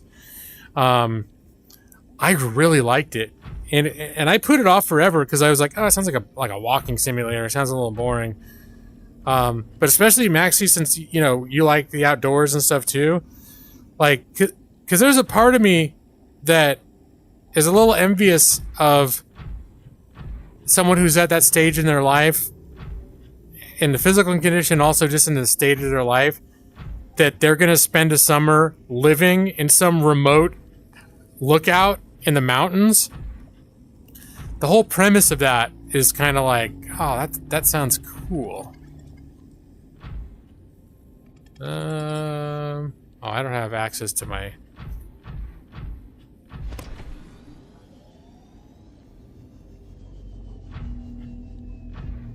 I should probably go back, because I more or less mined mostly all of 2 nodes. Where was my damn sub?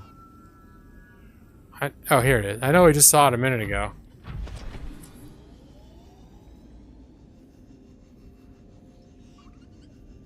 Get there. Alright.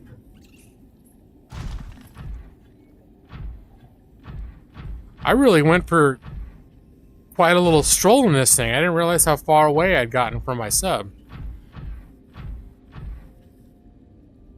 Alright, let's maneuver around the giant mushroom trees. Thank you very much.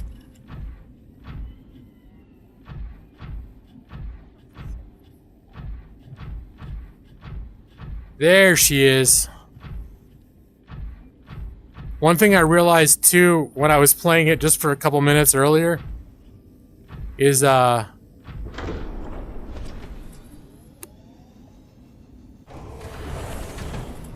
before I was like, oh, you can't get at the inventory from inside the ship.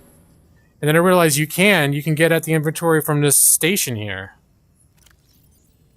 So there it is.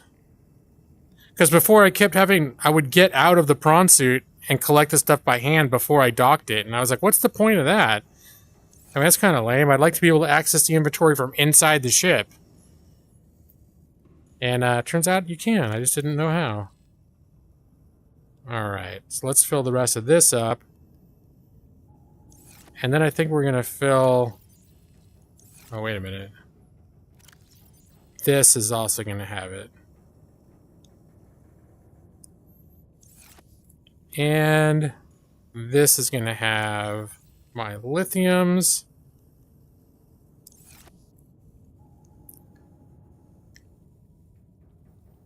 You still need to play the Long Dark. Long Dark is cool. I mean, it's a different experience. Like, Firewatch is literally like a story-based... I mean, it's not a strict walking simulator. There's actually some gameplay to it. But it's a story-based, very well presented, I thought, sort of touching story. Like, I connected to the characters and what was happening. It worked. And when it ended, I was, like, sad to see it, though it was over. But it was a cool experience. There are other games that are like that I'm sure I, like, have already that I'm just like, I need to sit down and play it because I can play it in an afternoon. Long Dark is more like, if you get into it, that's the game you're going to be playing for the next 2 months. Or it can be. Which, it's another game that if you get into it, it can be really cool. But alright, let's, wait, let me get my bearings here. Am I still? Okay, I think I'm still good. Yeah. Alright, let's get the old knife out on... Oh, that was the end of that. Let's replant. And consume.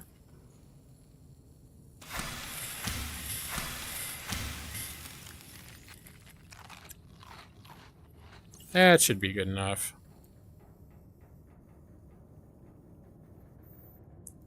You regularly prune your wish list after something goes on sale, 50% off, and you don't buy it. I figure you're never going to do it. I do that sometimes. There's some games on my wish list now that I should probably remove. But I think sometimes I keep them on there because they're games that are in early access.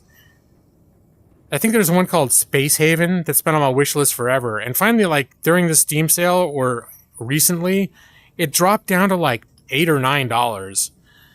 And I still didn't get it because I was like, I want to keep this bookmarked, but I'm not going to play it yet because I don't know that it's ready to be played yet. All right, I'm going to jump back out.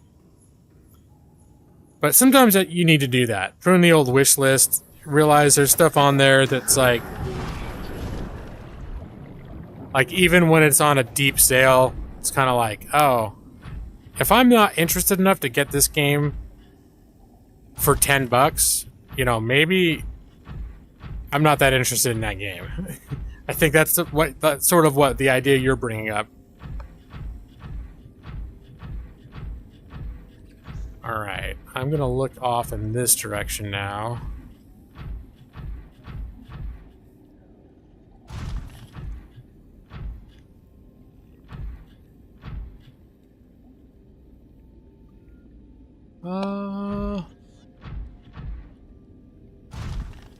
That's a different biome up there. I wonder if there's anything cool up there for me to look at.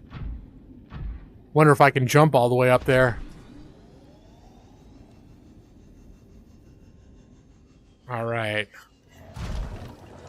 Oh, shark? All right, come on, dude.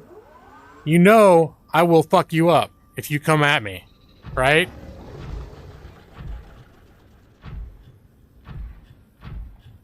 Oh, I think this was where I very first looked. This is the first area where I looked and I found an ore right away. Are you coming at me? Oh, a little bit of a jag there. Oh my gosh, that's a part that you scan for blueprints. I thought it was a broken part of one of my subs for a second.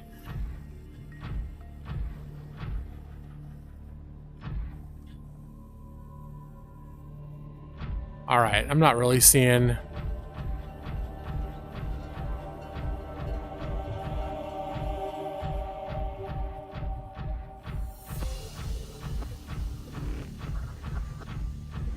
I don't really need salt.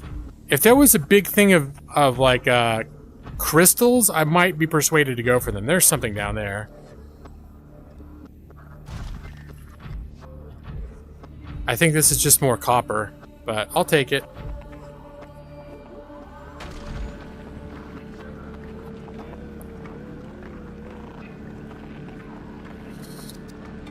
But yeah, I think I've got about 30 games on my wish list right now, and there are always some games on there that I forget about. But I think one of the other things that I think about is not that I necessarily expect people to buy those games for me, but I think that's one of the good uses of a wish list is that if something's on a wish list, it's going to indicate that's a game that a person would like to have. And so that's one thing I try to think about is like, if someone saw this on my wish list and bought it for me, would I be like, oh, but I don't really like that game? You know, like, why the fuck was it on your list then, dude? You know, that's sort of how I feel about that. All right, one more copper.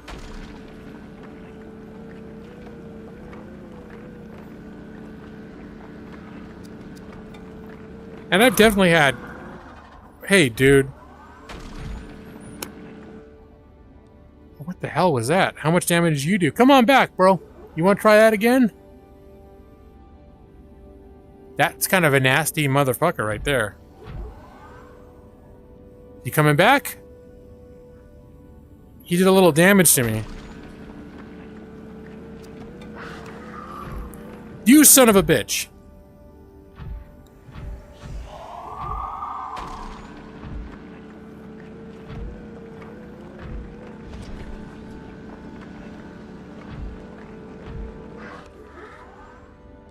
All right, well, it doesn't seem like he's learning to stay away from me very well.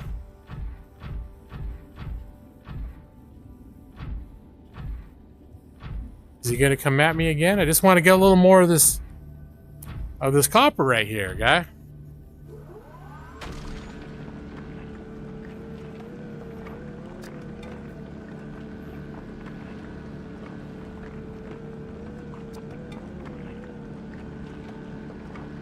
Oh, what was the new one on, there was something in this month's Humble Choice that I was like, oh, I wonder if Brad will like this game. But now I can't think of what it was. It was the number one. It was the first game listed. Like they always list what they think is going to be the most popular one at the head. Do you know the one I'm talking about, Brad? I don't know why I can't remember what it was.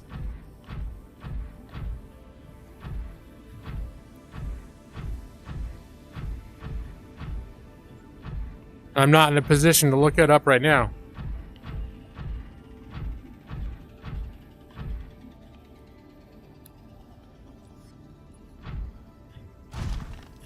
Alright, there's another one of those fuckers.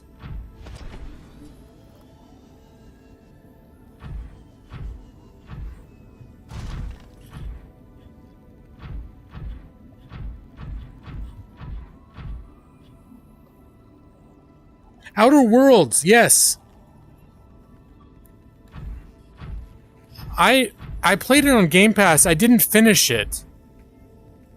And in fact, it's when I moved my new PC and I launched it, I was having stability issues with it. Oh, this could be kind of exciting. What kind of ores do they have down there? I fucked up ores. There's some scary fucked up shit down there too, but that is an area I'd need to take the sub down. But really the outer, it's the same, you know, it's the same people that made Fallout New Vegas. It has a extremely Bethesda game studio feel to it. So if you like the Fallout games, it feels a lot like a Bethesda game, honestly. Except it's a little bit smaller in scope and length. It's not the kind of game where you're going to be playing it for months and months. You know, I think it's like 15 to 20 hours and you're done. And there's not like, there are factions, but it's not like the same way in Skyrim where each faction is sort of like its own game. That's the fucker I don't want to touch me. The brain thing, that's scary as shit. I'm gonna go over here now. You just stay away from me.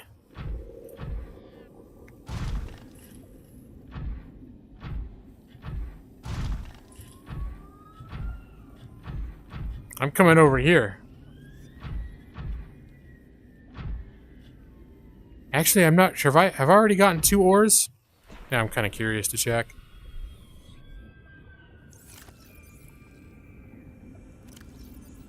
Oh yeah, I'm basically full.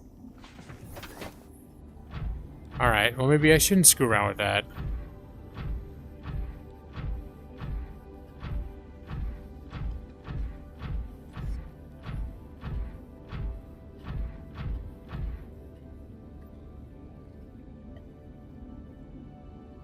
Yeah.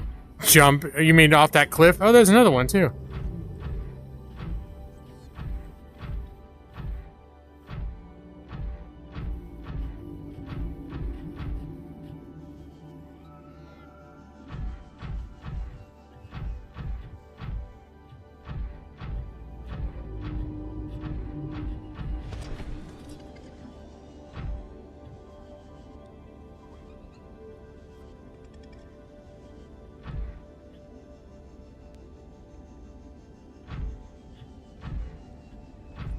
Yeah. It's a little bit of an art learning to effectively run around this thing.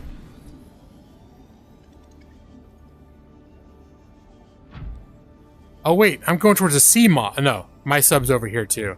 All of a sudden I saw it said sea moth like 1,400 feet. I was like, what the fuck? I'm going to the wrong vehicle.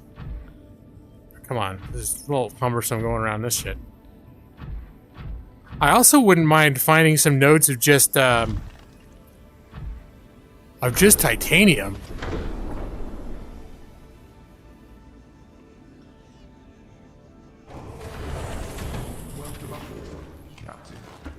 systems online. Icarus is one of those games you wanted when they announced it, but apparently it's a letdown. Is that the one that resets every 24 hours or some crap? I remember there were things that looked interesting about that, but also not.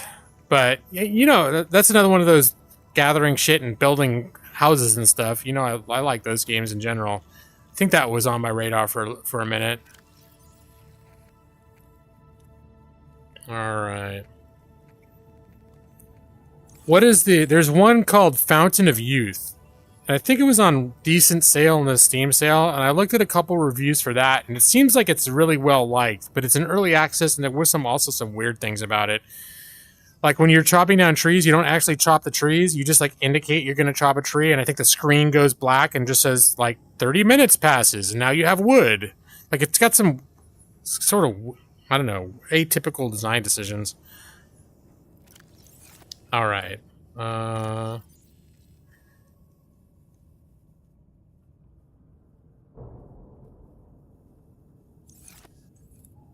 Alright, I think I want to... How are we doing? 84%? Let's just go up.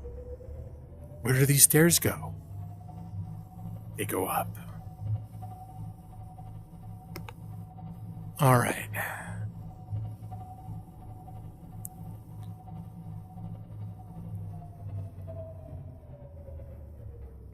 But I have... Like, there's Sons of the Forest, which I was really liking in some ways.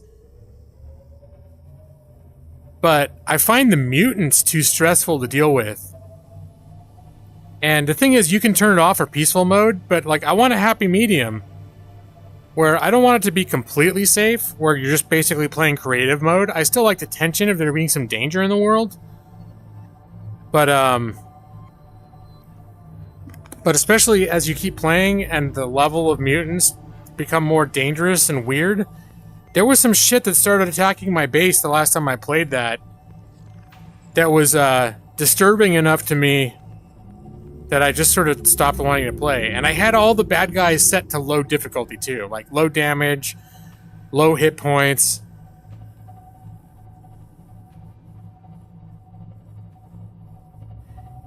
You know what? I'm gonna use that bed. Actually, I'm gonna eat.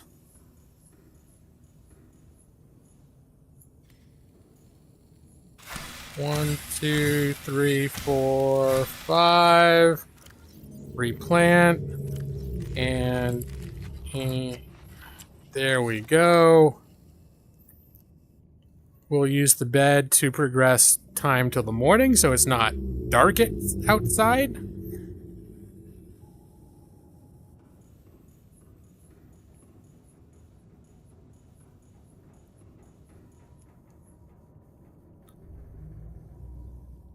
Alright. I know that I remember before seeing some mineable titanium nodes in that same area where I was collecting shark teeth before.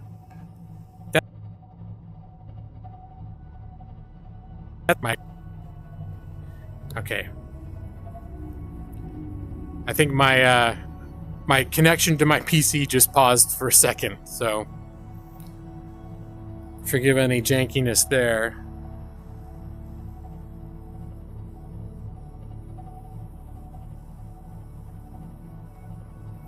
And I don't think there's mineable nodes right where I am.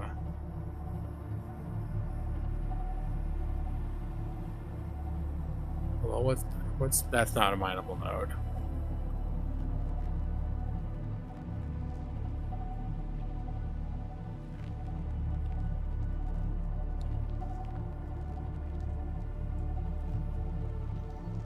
And subs at 84%. Still good on that count. I think I've got backup power cells in here too. Although Brad said he'd like to see me take more risks, maybe it's time to start delving deeper and just doing some exploration of the scary areas.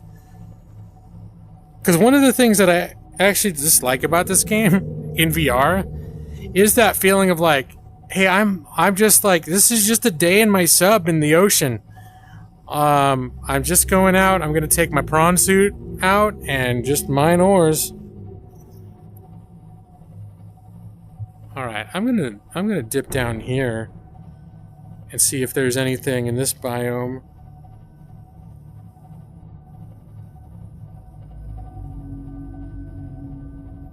That catches my eye. This is sort of the same biome I was just in. I'm just in a different part of the map.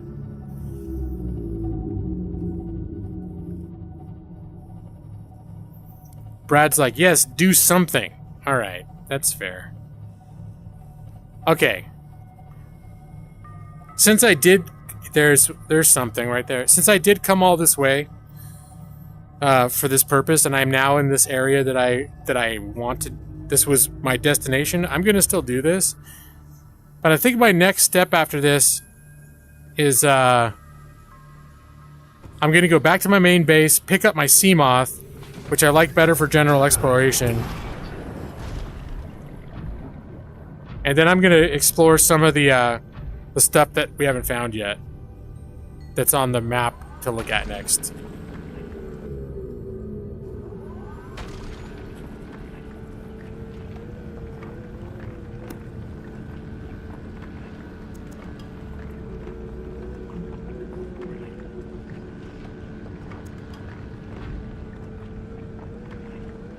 Oh, this is lead. Well, lead is something that I'm always running out of. I thought this was titanium, honestly. Although there's some titanium right there I can pick up.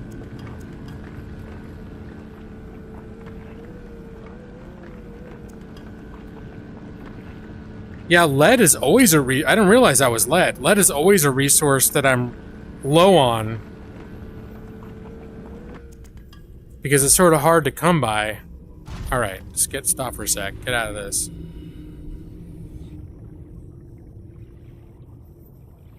Gonna grab this.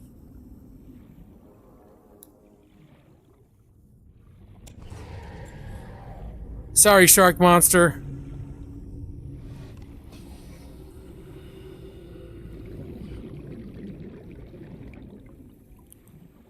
Alright.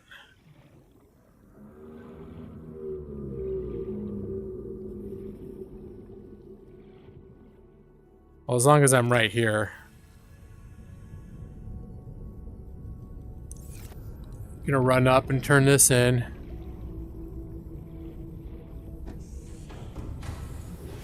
Welcome aboard, Captain.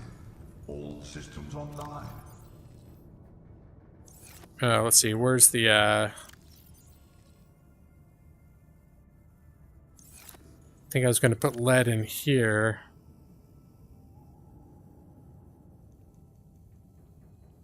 For now.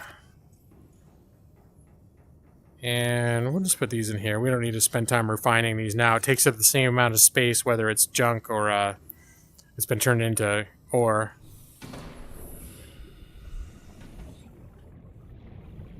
Melt the lead and inject it into my veins?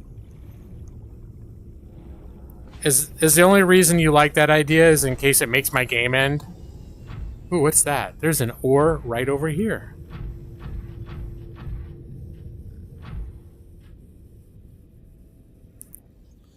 Lithium. No shit, I think I've got enough lithium. But I'm also seeing these, so... I did actually come here for titanium, but this is just as good.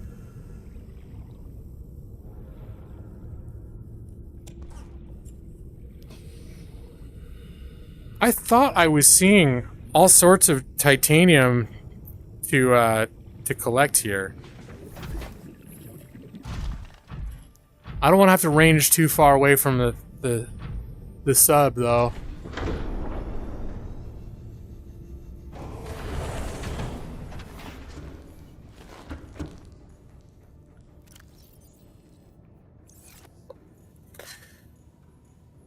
So I'm gonna drive forward.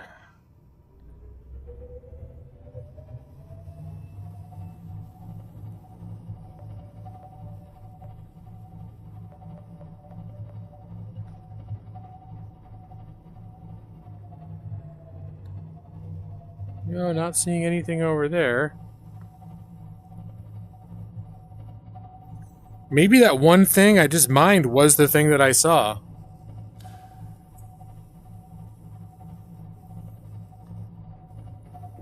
Wait, there's something over there.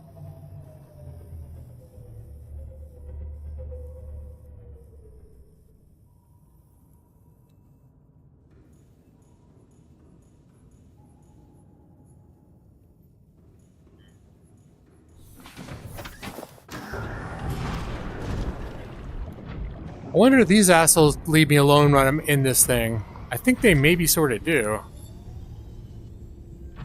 I think this might be more lead. Yeah, that's okay. Oh, wrong button.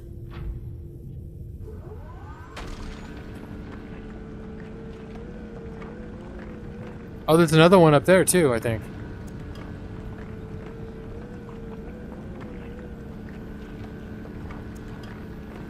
Alright, I think I'm just gonna collect that lead, and then I'm gonna do a quick once over this immediate area for more of those titanium shipwreck parts, because I'm really low on titanium right now.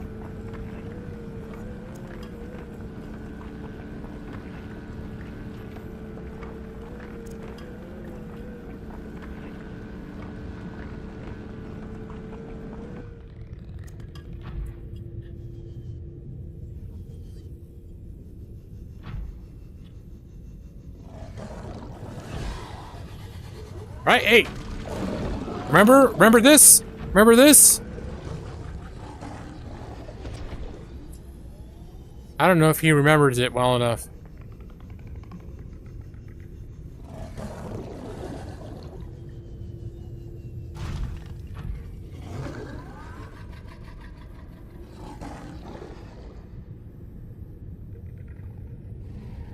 You come on back. Oh, I love it. Yeah, I love that they're hostile to each other. Alright, here we go. This might be what we're looking for. Titanium. Yes.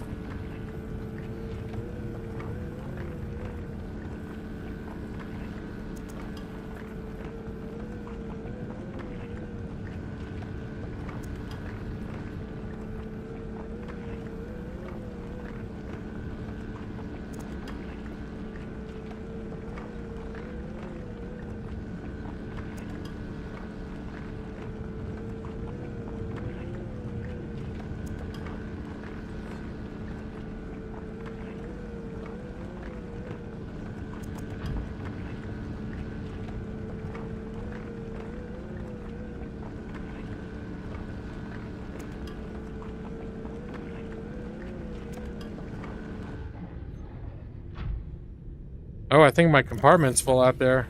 Alright, let's grab some of this out then.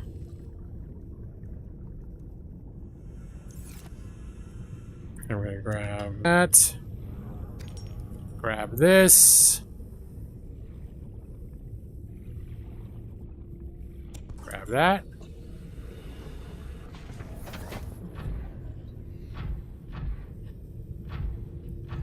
You want to come? You remember the drill? You may have forgotten about the drill by now.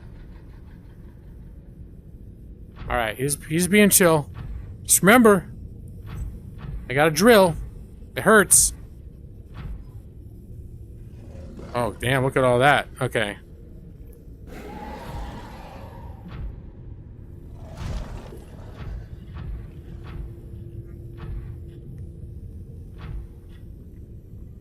All right, there's the lead.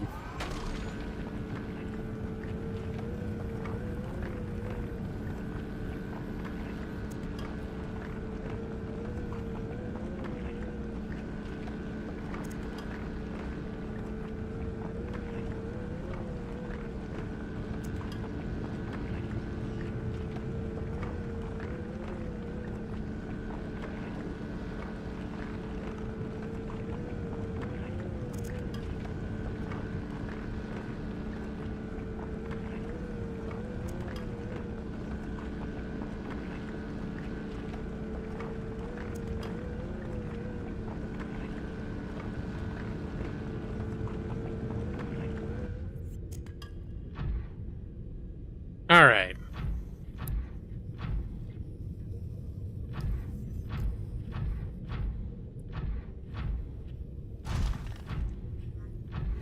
And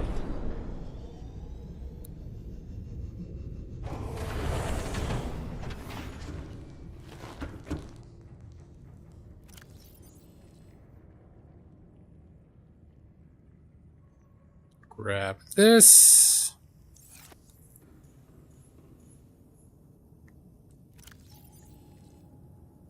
Oh no, this is... It's not lead storage. Here we go. Titanium.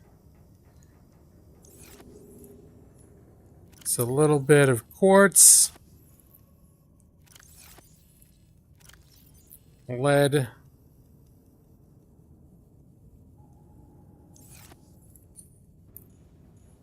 And was that everything in there?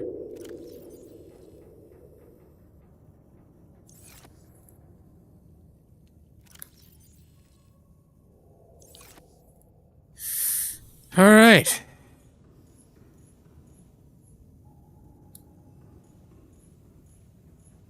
Here, let's see if we can advance to morning again.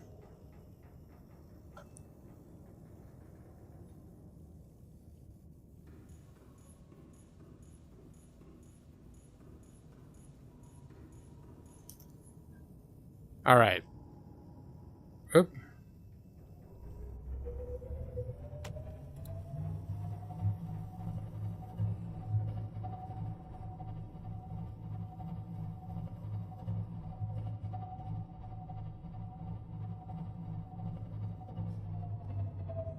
Wonder if I can just get rid of that second sea moth. Oops.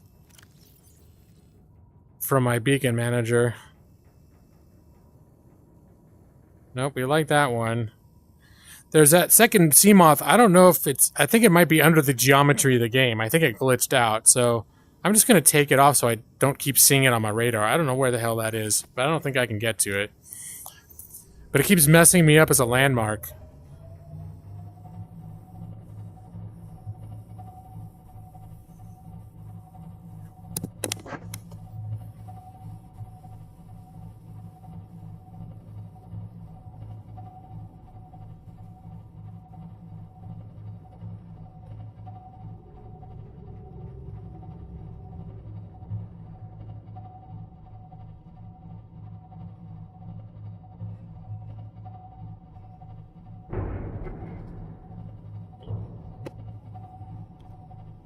All is good.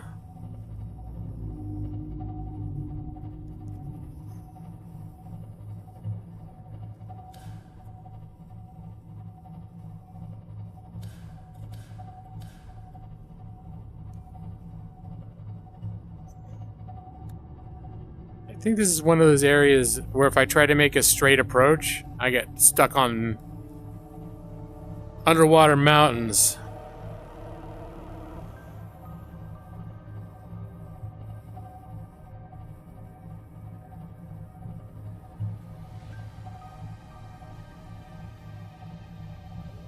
But maybe this is an approach that's doesn't have that problem. I can't remember.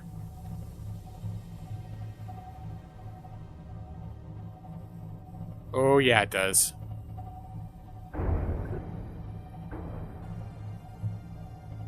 I think I can get in over here though.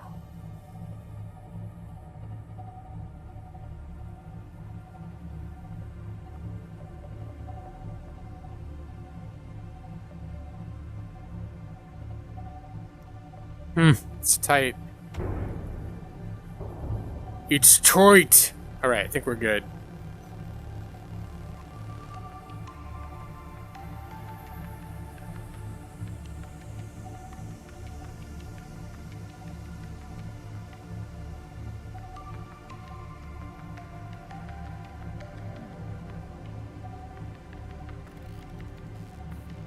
There is the masturbatorium, poking out the front.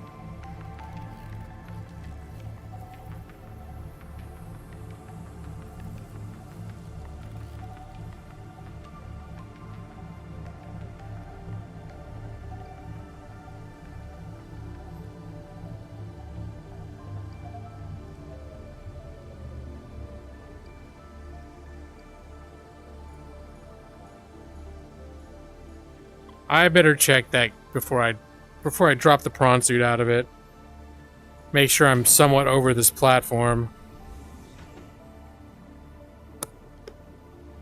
Nope. In fact, the prawn suit was set to drop directly down. I need to pull forward a little bit. Welcome aboard, Captain. All systems online. So maybe line it up with this. I think that should be safe enough that I can just do it, though. I just don't want to drop it down where it's going to be hard to get it where I need it to go. Alright, that was a close call. Oh, okay. Shouldn't have... Oh, shit. Now I've done exactly the thing that I didn't want to do. I've fallen off the platform. Here we go. Welcome aboard, Captain.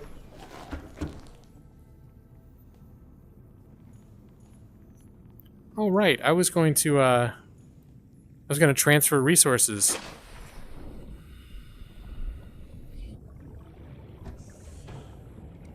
At least some. I want to grab any cells that are borderline depleted.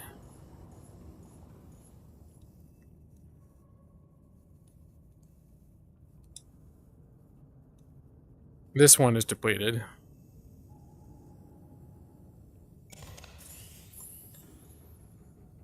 And that's basically full again. So I'm gonna grab one full cell here. I think I'm also gonna grab these guys out of here. There, I'm pleased with that.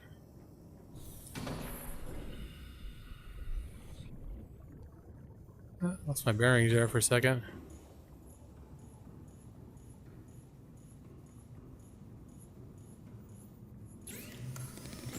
Right, as long as we're here, might as well refine those wreckage bits.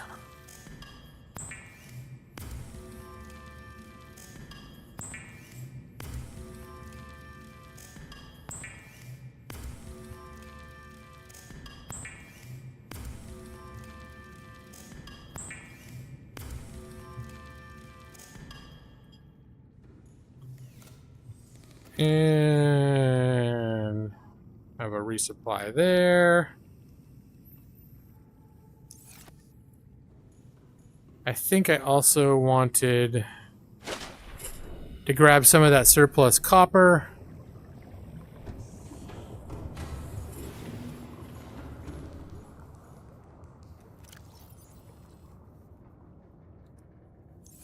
What's that? Okay, we'll leave that. I'm gonna grab the surplus copper.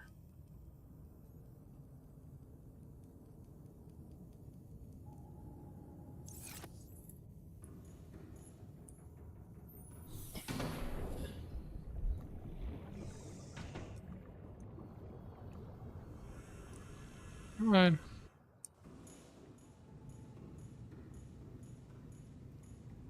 How is this not riveting gameplay? Come on, be honest.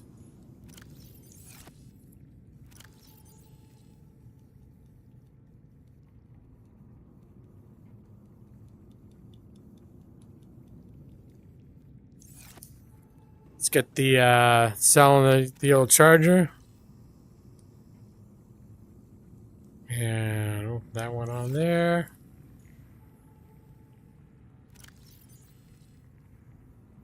Yeah, we'll grab that. Bring this one back on board with us. Probably a good time to have some sustenance. Oh.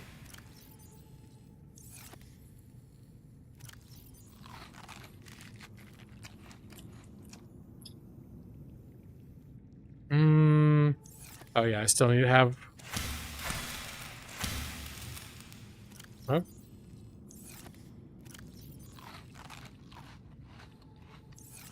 Right, 2 more of these.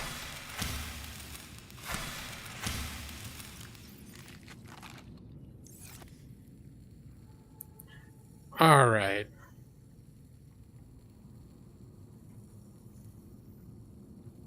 Oh no, it stinks! Well, now that Nick's here, and Nick properly enjoys... this is my first time back at the base, Nick, but look at the old masturbatorium. Here we are. This is the kind of gameplay that some people keep coming back for again and again. Just not Brad. Have us a little seat here. Oh. Yeah, I could just make a cup of tea, sit here, masturbate aggressively at fish. You know, it's just a lovely evening I could spend here in that chair. I know you were here for its construction. It went through many phases, but I feel like this is the best masturbatorium in a game yet, right here. Although I did just think of something else that I want to build. And that is one of those radar rooms.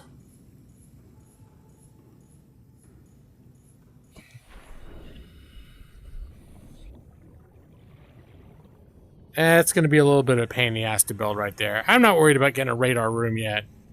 But I know having a radar room unlocks the ability to locate a lot of extra stuff, and I keep forgetting about it. But for Brad's sake, I'm going to do something a little less chory and a little more explory. Isn't that what we're kind of going for, Brad? Less chory, more explory, right? Let me see. Any other upgrades? On-suit depth module. Anything else before I go? I think I had a helmet in here I wanted to bring. Where did I put that damn helmet? I've got a helmet that's specific for... Oh, rebreather. I'm wearing it. Never mind. That's exactly what I was looking for. The one that makes it easier for me to breathe underwater.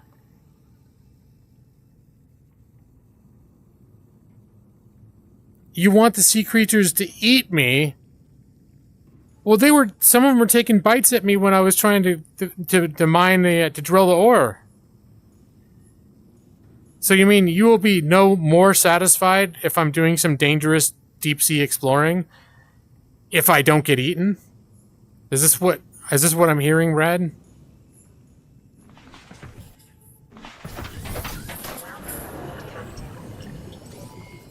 All systems online.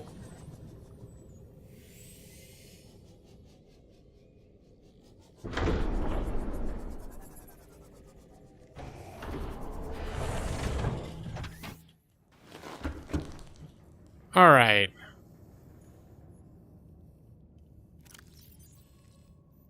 The Sea Moth has got the diving MK3 and the sonar. That's good enough for a start. It has to actually be dangerous. Well, is it enough that I'm in an area that's dangerous, or do I have to actually get eaten in order for it to be entertaining?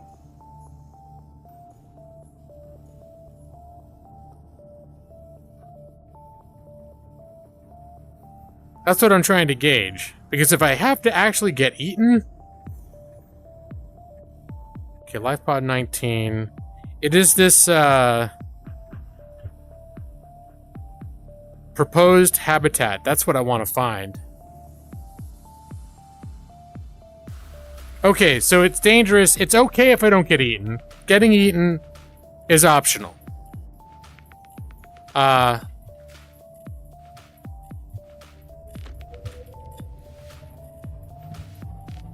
It just needs to be dangerous.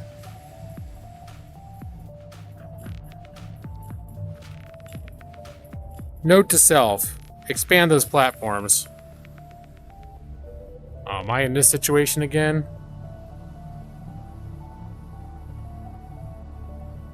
Where I'm in dark waters? Why is it always dark waters? Alright, where is it? There we go.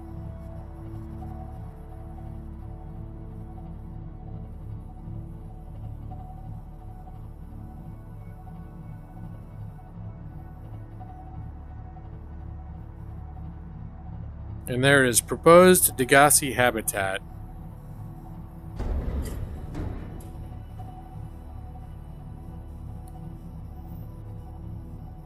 I rarely say oh shit. Which means you play this using bitch tactics. Well, the thing is about this game is you can feel safe a lot of the time.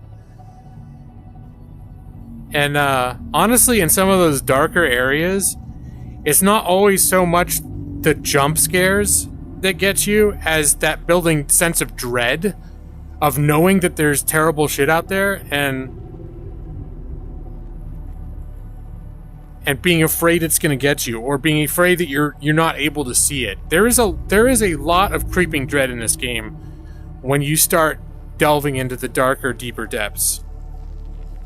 That may not always result in me shouting shit and pooping my pants.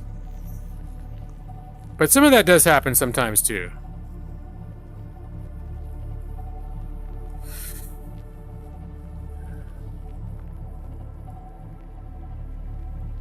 And that's sort of one of the weird contrasting feelings that I like. Is that it there? Okay, it's almost directly below us.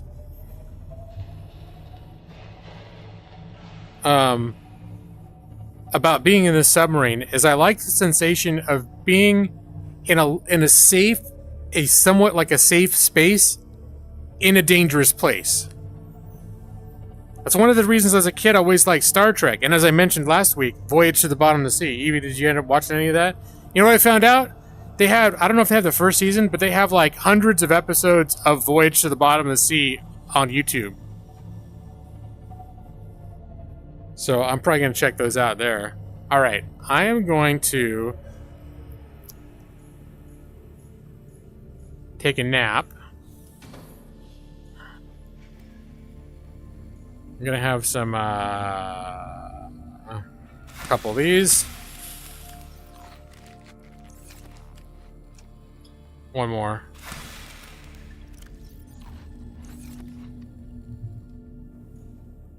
Get some daylight going on.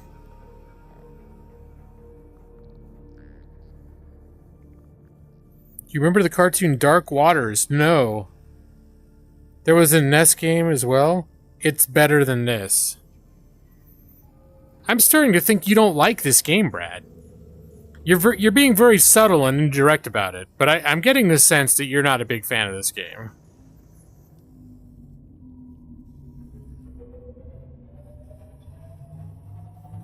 Alright, now it's time to go down.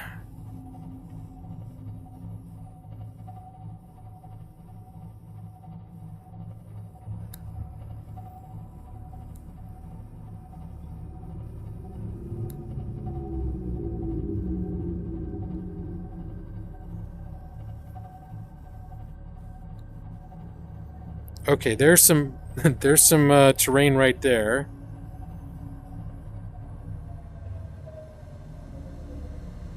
"300 yards. You know what? I think initially I'm going to go out in a sea moth from here because I don't even know what kind of terrain I'm dealing with down here. It's so dark.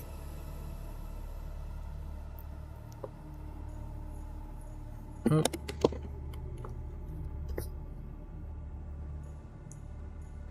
And while I'm remembering it, I did pick up an extra battery cell.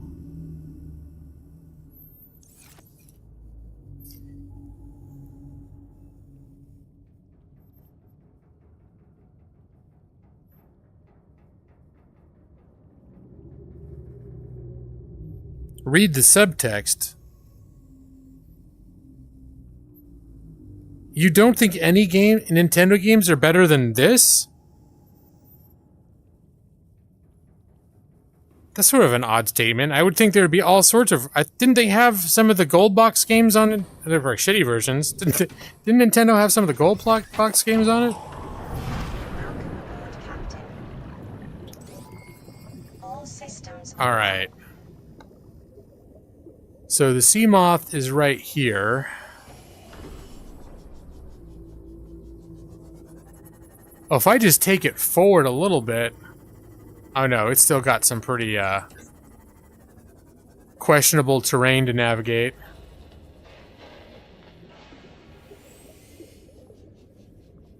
Where's this thing? The habitat is down there.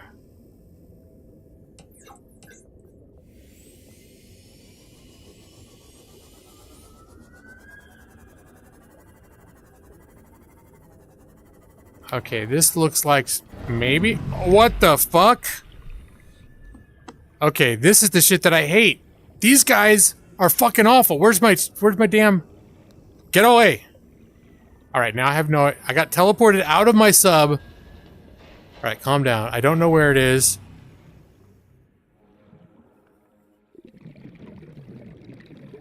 I don't know where the sea moth is. Oh, there it is. There, did that make anybody happy?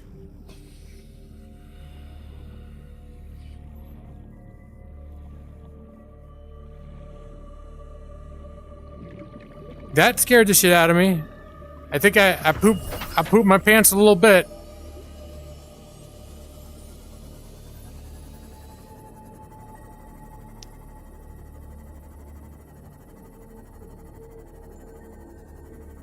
This area would be very difficult to navigate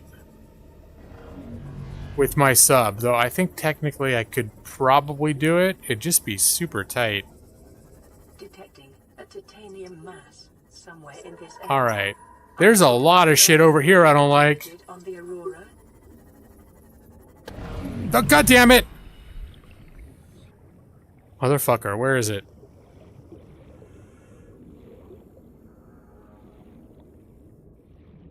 Get away from me!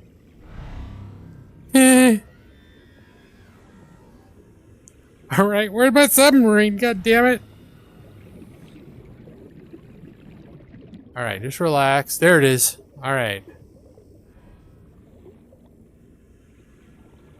Alright, this is getting a little bit,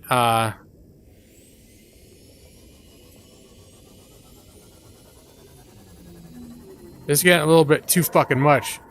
That's how I'm feeling right now. Now I don't even know how to get back. I'm too panicked. Was it this way?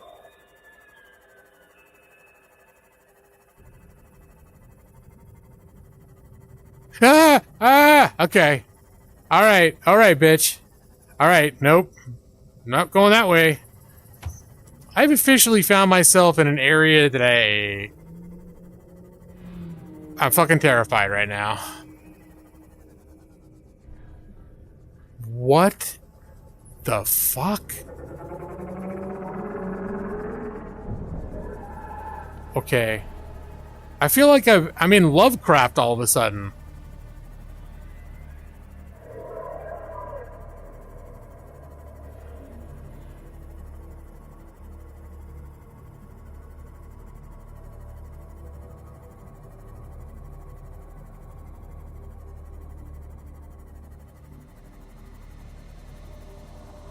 Have I explored this yet? Alright, let me catch my breath here for a second.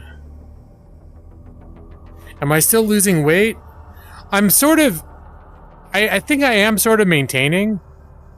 Last time I weighed was 249. And that's sort of like where I was weighing it. Now, the thing is that's happening, though, is I know I'm putting on muscle mass. And that's what Amanda keeps saying, like, I'm clearly getting smaller because stuff is fitting me more loosely. And I also am clearly gaining muscle mass because I've got muscles now. Like visible muscles, like when I walk, you see muscles in my legs. I got muscles in my arms. And all that stuff is more dense. So what I experienced over the last 3 years, especially, like during the pandemic, and since I've been working at this job and not walking to work anymore,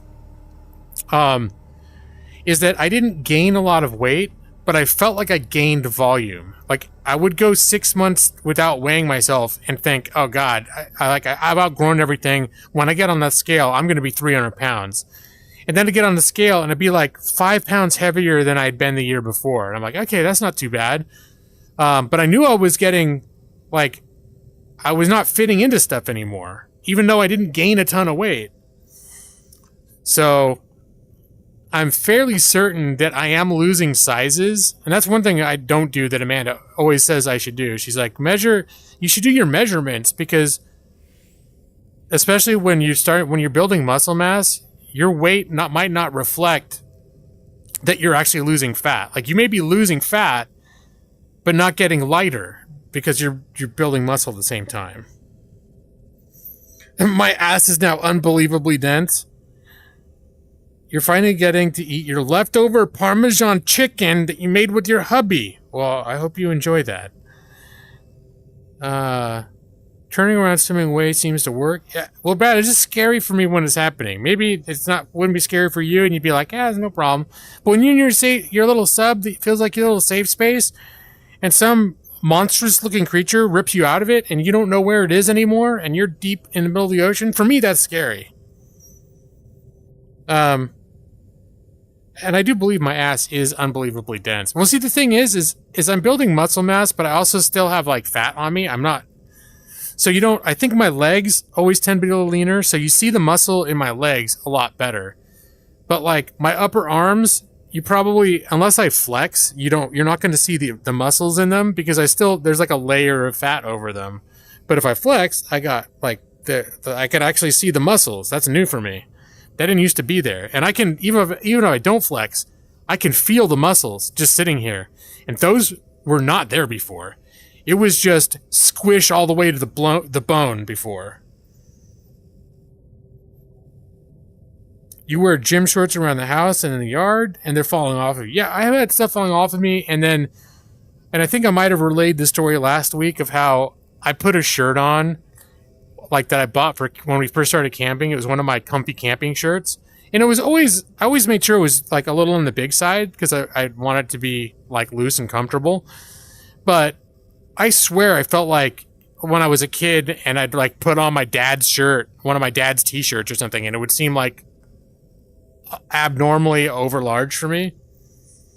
Have I considered being less of a wiener? No, it never crossed my mind, Brad. Never, not a single time. Bitch tactics. It's called bitch tactics. It's smart, okay? Alright, I don't think I've been in here, so I kind of want to see what the fuck's going on, though. Let's get, I'll watch that. Okay, I think I can cut that open with a laser.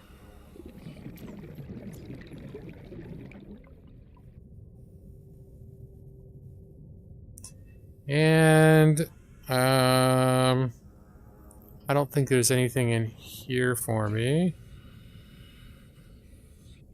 Do I have the laser cutter? No. I do have it, it's just not ready to go.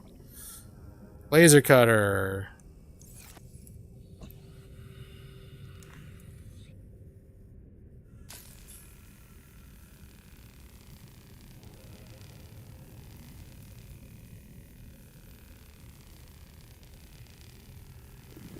Alright. It's one thing now is I've got like a super high capacity oxygen tank now. So it's not quite as stressful doing these little exploration drives. Alright, I think we are laser cutting this door too.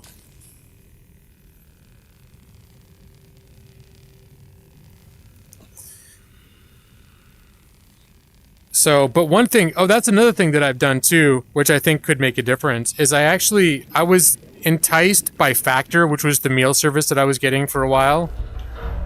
I was enticed by some really ridiculous, like, come back to us bargains to try it again, and I found out I really missed the food from it.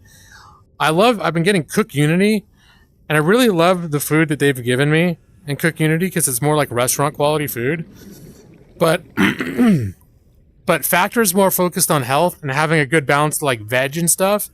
And for the calories, it's more satisfying. And so I'm like, oh man, I've missed this. And there's still a lot of really good stuff. It's just the stuff that Cook Unity gives. It's like stuff you get in a restaurant, like Korean barbecue and shit like that I love like that. And Factor meals feels a little more like home cooking, but also still with a lot of kind of cool creative stuff.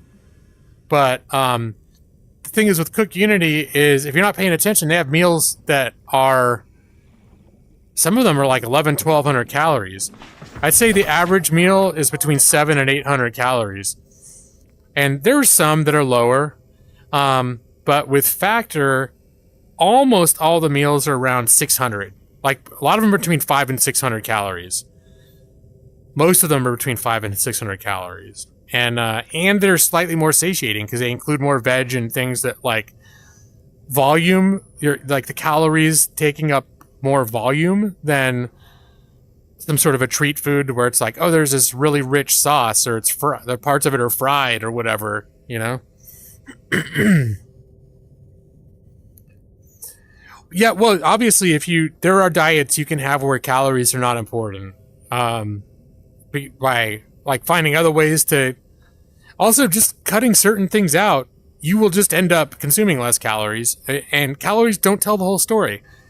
Your body handles things different ways based on other factors as well. Like, that's the first time I tried the Atkins diet. It scared the shit out of me a little bit that it worked. But I could eat all the bacon and eggs I want. As long as I didn't eat any toast, I was dropping pounds, which scared the shit out of me a little bit. But then also, I started feeling sick when I look at bacon, which was like, my body was like, ugh. So that was a little weird too. It was a little off-putting. But that did prove to me that there are other ways that you can feed your body to make it process food differently so that it doesn't convert fat in the same way. But this still is just sort of a general scientific fact. There is always going to be a correlation between caloric intake versus calories burned. That's why exercise works. Even though there are definitely some variables that don't make it a straightforward calories in, calories burned. There are definitely some variables that monkey with that. But I find it in general, calories in, calories out. If you're not doing some special restriction diet, calories in, calories out is a somewhat reliable approach. Again, if you're not doing some sort of not strange, but if you're not doing some sort of an exclusion diet that's going to cause your body to process things in a different way.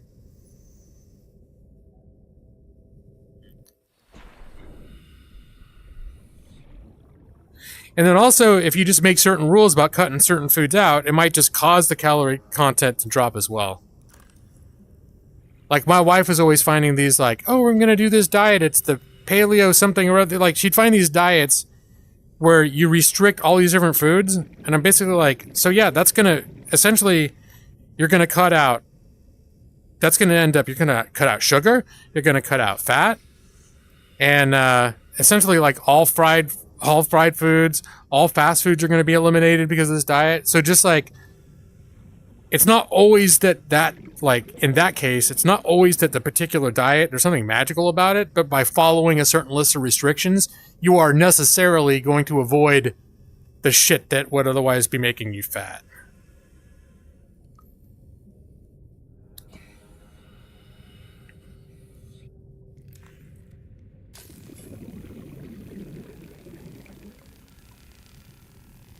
Oh, intermittent fasting, that's like a whole thing too, that there's some legitimacy to that as well.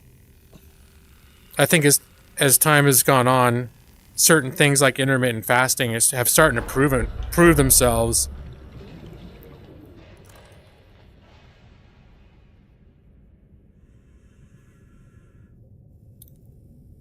All right, what are we finding here?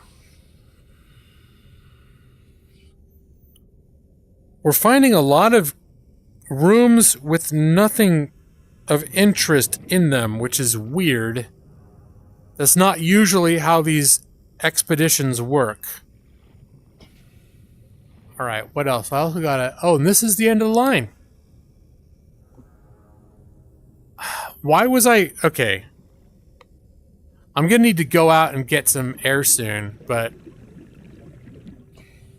Why did I come all the way in here? There's, like, nothing in this room.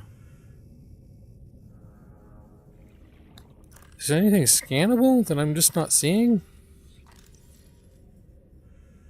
I don't think so.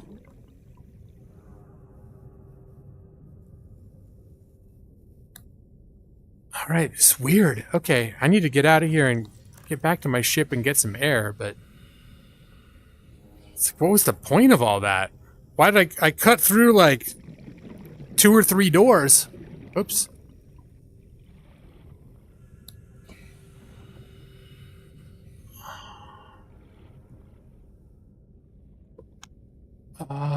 Okay, here we go.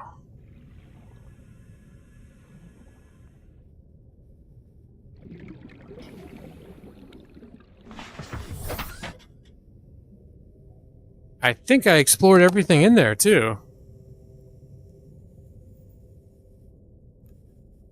You don't eat anything until 8 at night? Oh, when you're intermittent fasting, you mean?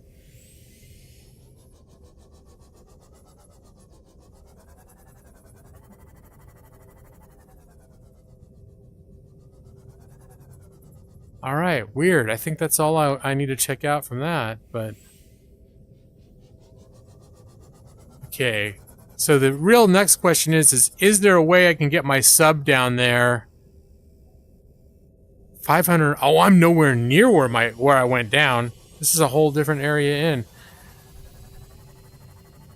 What I would like to do... These are all... To get the sub in would be... This is not even barely feasible. What I'd like to do is find... an opening or an entrance to that subterranean region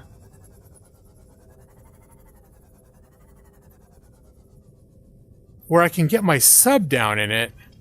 That's going to be so dicey, though. All of it looks super sketchy to try and get the sub down there.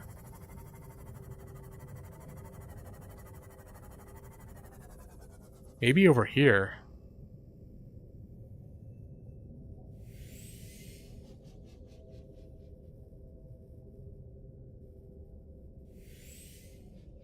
Oh, so it...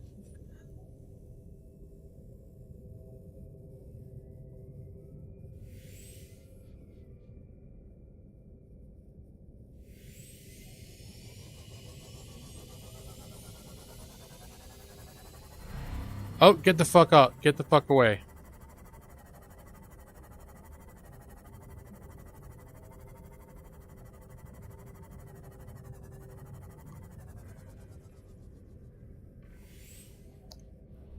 Alright, this is looking sort of like it, dude. Okay. I am going to get out here. Okay, don't make that noise. I don't like it. I do not like it. I'm gonna drop a beacon out here.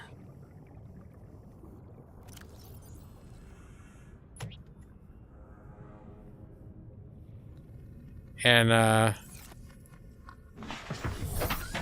oh, god damn it. Okay, hopefully that can be... It's just Beacon 5. Good enough. I don't feel like naming it.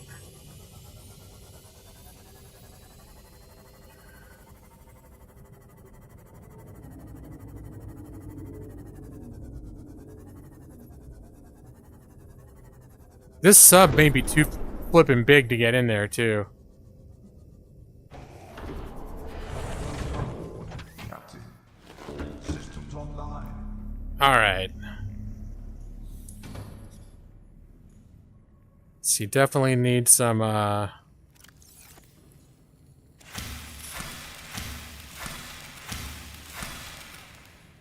pretty much kill the rest of that.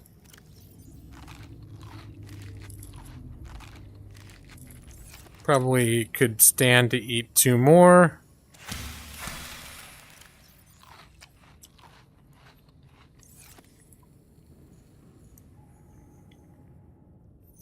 You can't wait to hit the 40-pound mark. That's the thing, too, is I think I'm the lightest I've been in, like, 15 years or so. But I'd really like to get smaller. I know I've got more to lose, and... I feel like I've plateaued a little bit, and part of that is like I've also just been trying to adjust. Like before, I was doing Beat Saber 2 to 3 hours a day, 6 days a week, and that was an example of something that I knew wasn't sustainable. Like I knew I would not always want to put that much time every day into exercise, and that I need to mix up my food a little bit. So, but I think food-wise, I've been keeping it more restrained, but I think the main factor that's changed is I have been having food that's been slightly more caloric, but I haven't been letting go. Like, it hasn't been like before I'm just like having food delivery all the time.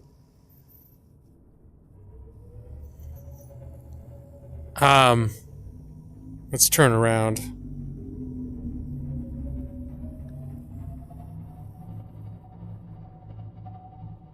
And I just haven't, I've still been exercising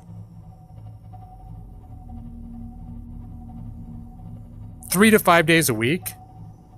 And that's comprised of usually at least an hour every time. So I know I'm getting a healthy amount of exercise. I just don't know that it's always enough to make up for the calories that I'm eating to the extent that it will cause me to lose weight. I think the thing is I'm zeroing in on like a more balanced habit for weight maintenance, and so I need to. All right, where the fuck is? It's getting a little tricky down here. So I need to tighten the belt a little bit, I guess is the thing. In order to keep losing the weight. Tighten the belt on the eating habits and the exercising habits.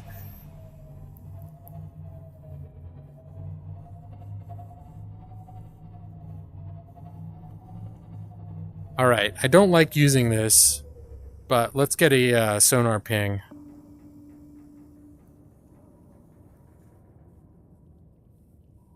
Let's get another one. Doesn't even seem like I'm close.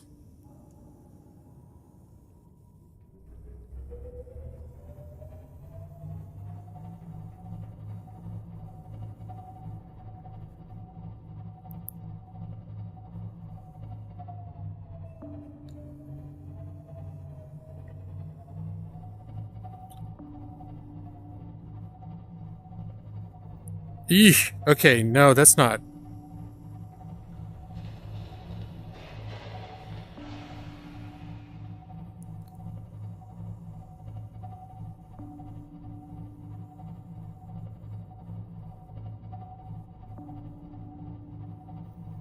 This is burning through batteries like a mofo.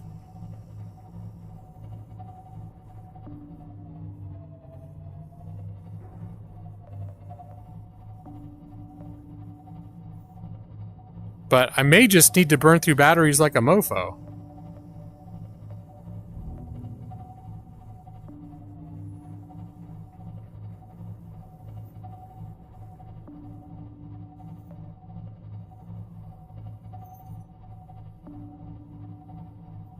Yeah, this is definitely like driving a semi where I shouldn't be.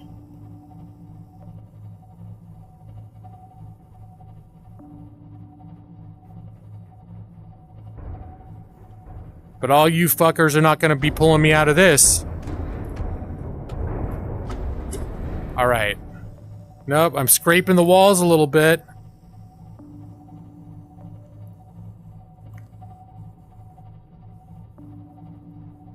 Alright, so this is an example of something that, watching this gameplay, this may not seem too extreme, but this is a very high anxiety situation for me to be in right now.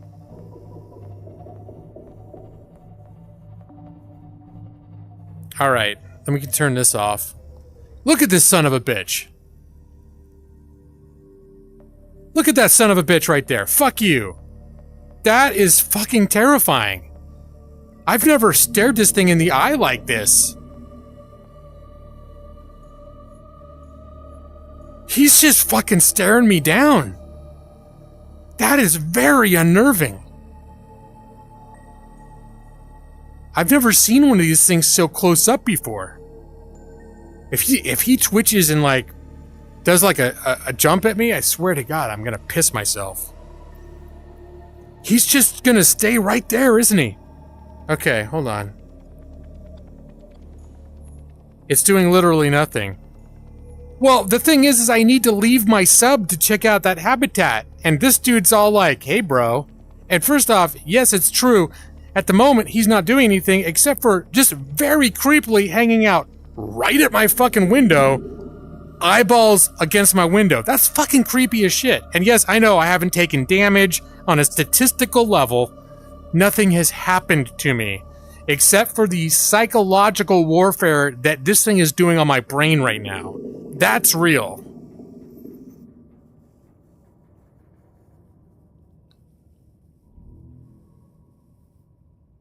Shoot it. Yeah. Nope, not in this game.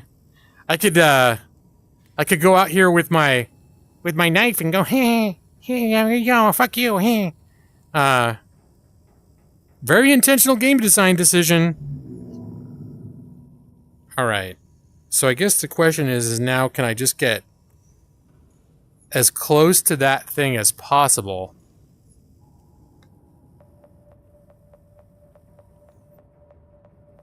Is he just gonna keep...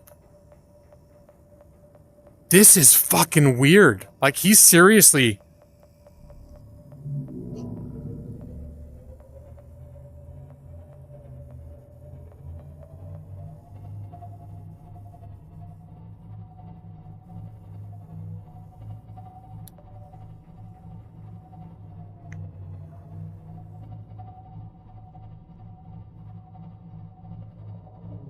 Okay, it's showing now that he's actually showing up as hostile on my radar. Is he attacking?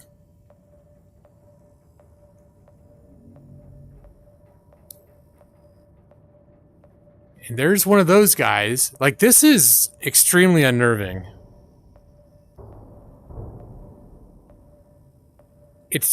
I'm getting an indicator that I'm under attack. I might just be hitting something.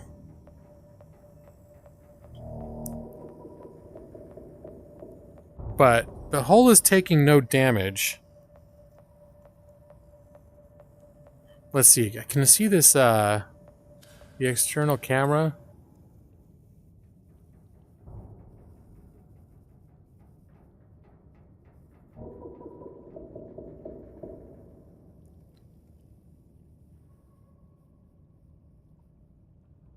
Alright, so this camera is oriented towards the back of the ship. I think there's a way in to that habitat right up there. Through those tubes right there. And it doesn't, whatever is going on, the exit to the ship is underneath and it's right up there. So I think I might be in a good position to drop out the bottom hatch and just get into that habitat without exposing myself too much.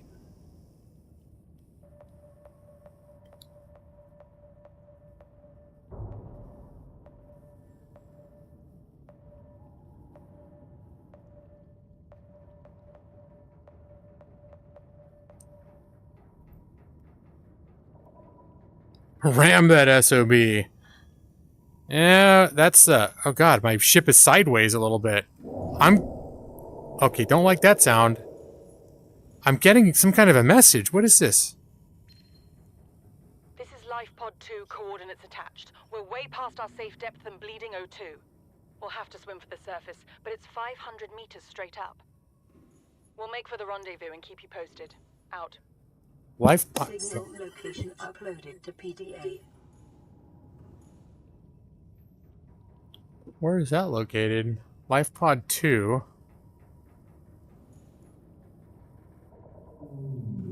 Is that...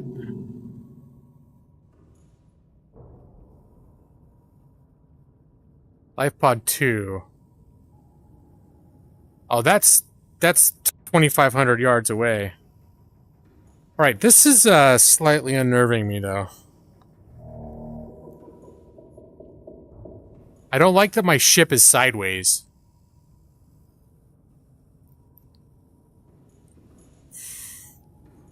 Alright. Okay. I'm already having hydration issues.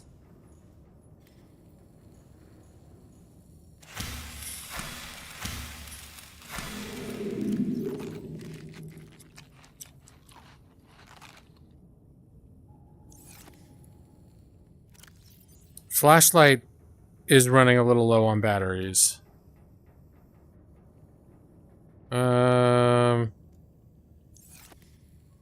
There's a chance I'm gonna need the flashlight too, so let's...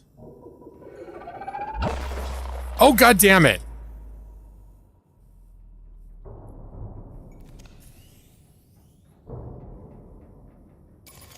Okay, he just EMP charged my ass. Did that damage my ship? Okay, that scared me.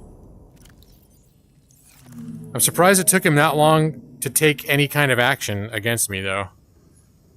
Batteries. Here, let's do this. We can...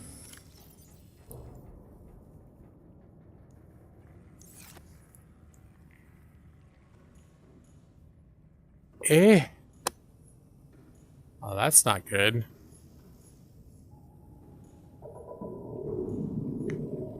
Ooh, that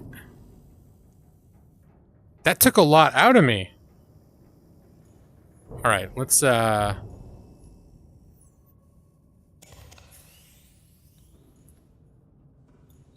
Is there another one that's like completely... That one's almost drained.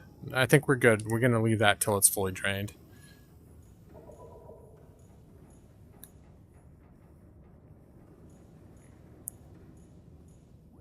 All right.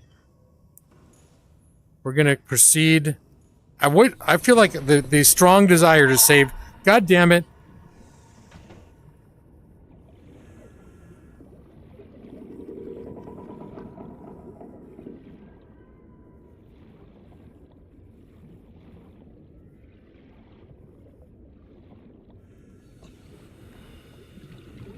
All right. Okay. This is what we needed. I'm going to be 100% game focused for the next few minutes because I'm running on a oxygen clock.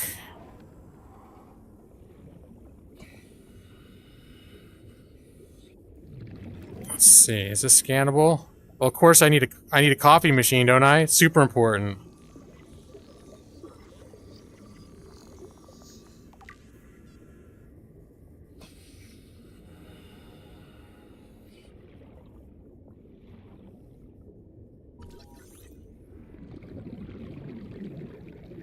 Alright, what am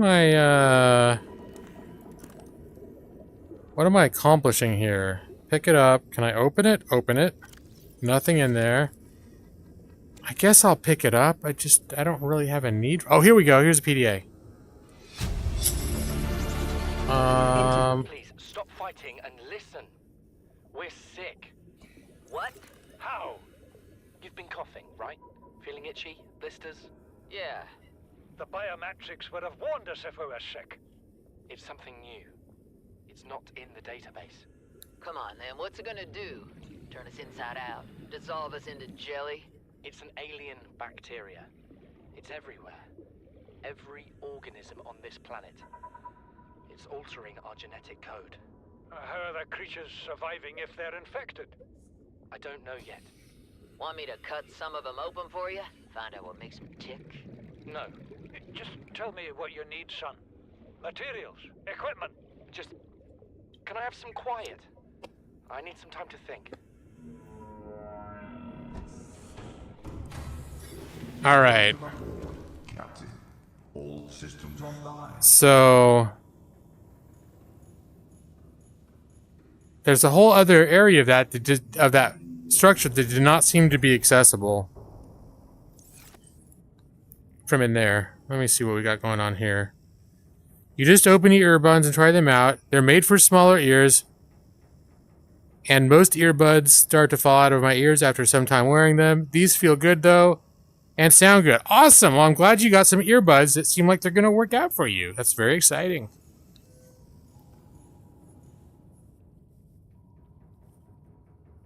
Alright, let's take another look at this. Is that a way in over there? That looks like that might be an open hatch. Okay.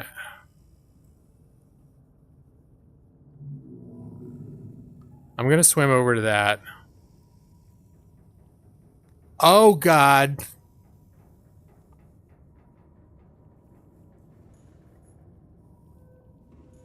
Okay, don't care for that. Not one little bit. I don't care for it. Not one little bit.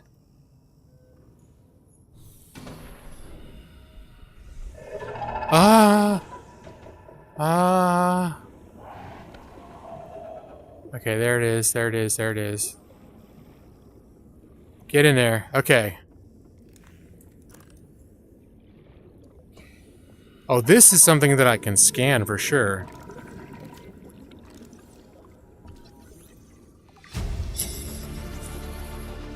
Near blueprint acquired. Alright, here's... Oh, god damn it! Okay. Cyclops shield generator. Blueprint acquired. Wouldn't mind a shield generator right now. Okay, here's another one of these. I have had it with you, risking our lives. Oh, stow it, Chief. The kid can't kill this disease without fish to study. I'm just bringing him home. What? Tell her. Tell her I'm right. You're both wrong. Marguerite, I can't find out how they resist the bacteria if you slaughter them all. It ain't always they oblige in coming in alive. He means you're being reckless. Father, the outcome's no better if we hole up in here and don't go outside. But we have to find a middle way. There is no compromise. Not while she's on my sea base. Your sea base? I'm going outside. I love that they give... Has disembarked the habitat. Bud, come Shit. in. It's dangerous. Damn it, boy. I know you can hear me. I love they give you these long audio logs to listen to while your oxygen's running out. Chief, Jesus, get it's off still the going? radio and put on your helmet. What? Race!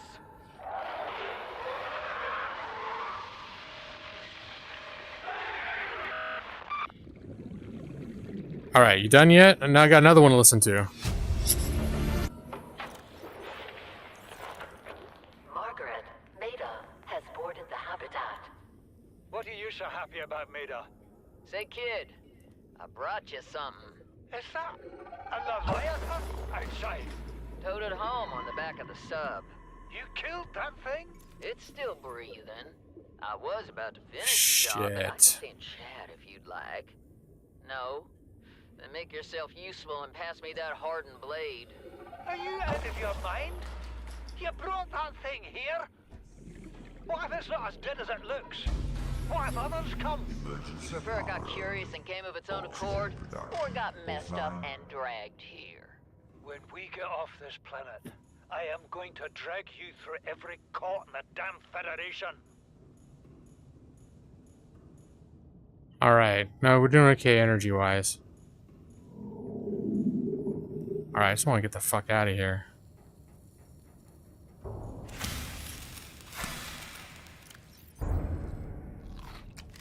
I do wish I could turn down the hunger and thirst a little bit. This is like, it's a little much.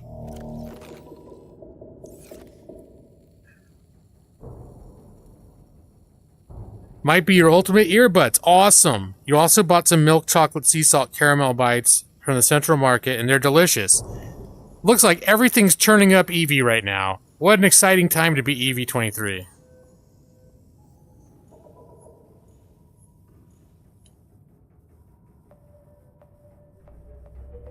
Alright, now the question is can I get the fuck out of here?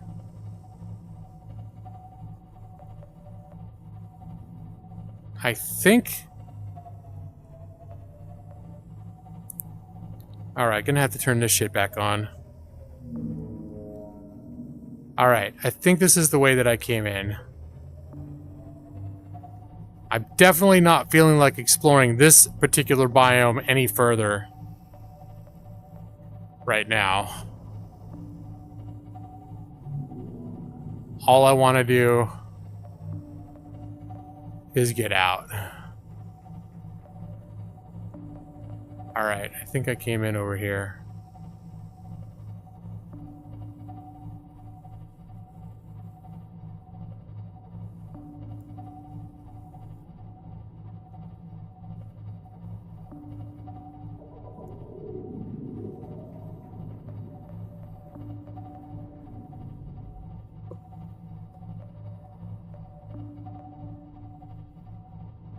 Alright, I think I can turn this off now.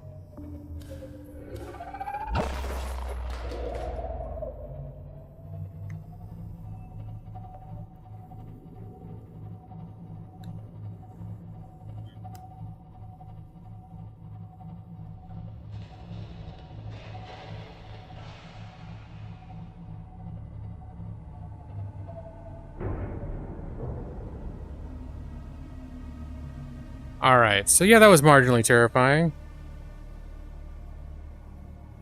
It really is an exciting time. This year is starting to look up. It's amazing what some new earbuds and caramel bites can do. Well, I guess you also got this this possible job opportunity that's kind of exciting as well. Arguably more exciting than earbuds or caramel bites. Okay. That's Life Pod 2. I think that's the next thing we're going to take a look at is this Life Pod 2 situation.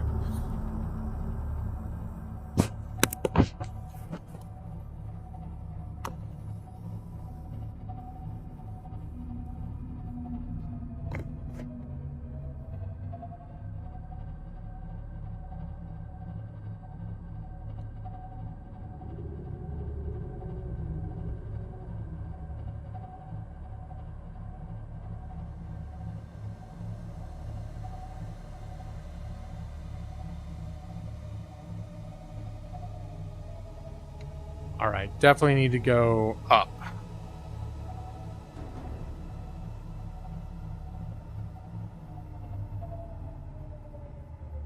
Although,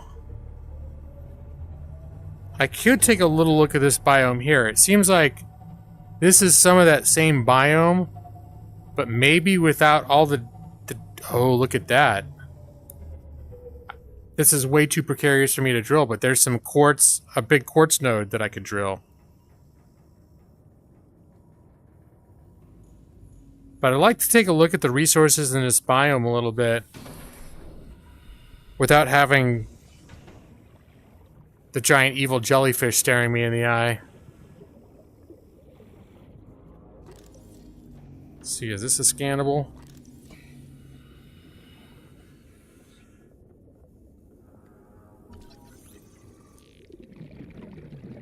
Okay, no, I think that's either not scannable or I've already scanned it.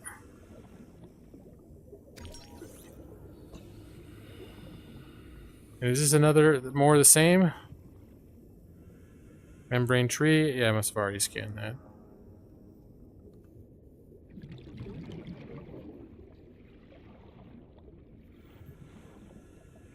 Have I scanned these yet? Nope. Scan it for the old database. Anchor pods, okay.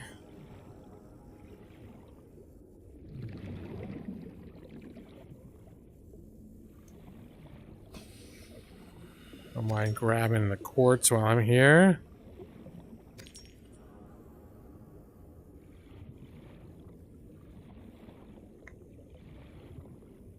Quartz is sort of it's still a common thing that I've found in my other areas, but I'm always running low on it. And I think I've picked all the quartz mostly around my base already, so as long as I'm here a stone's throw away from a sub chock full of storage, I might as well.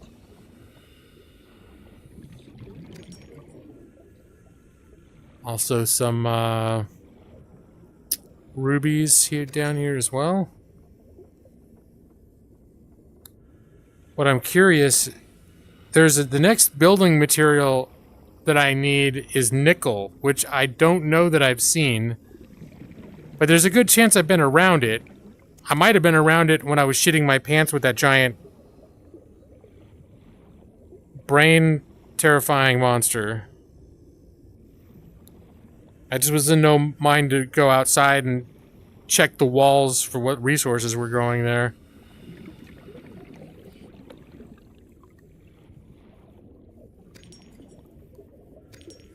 Alright, where's my... I better go back up, get air.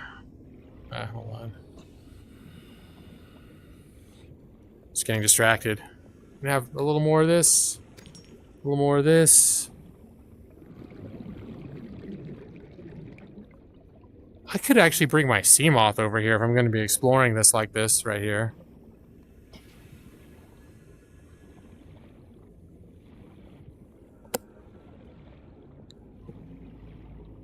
Oh, here we go. It's another little bit of this.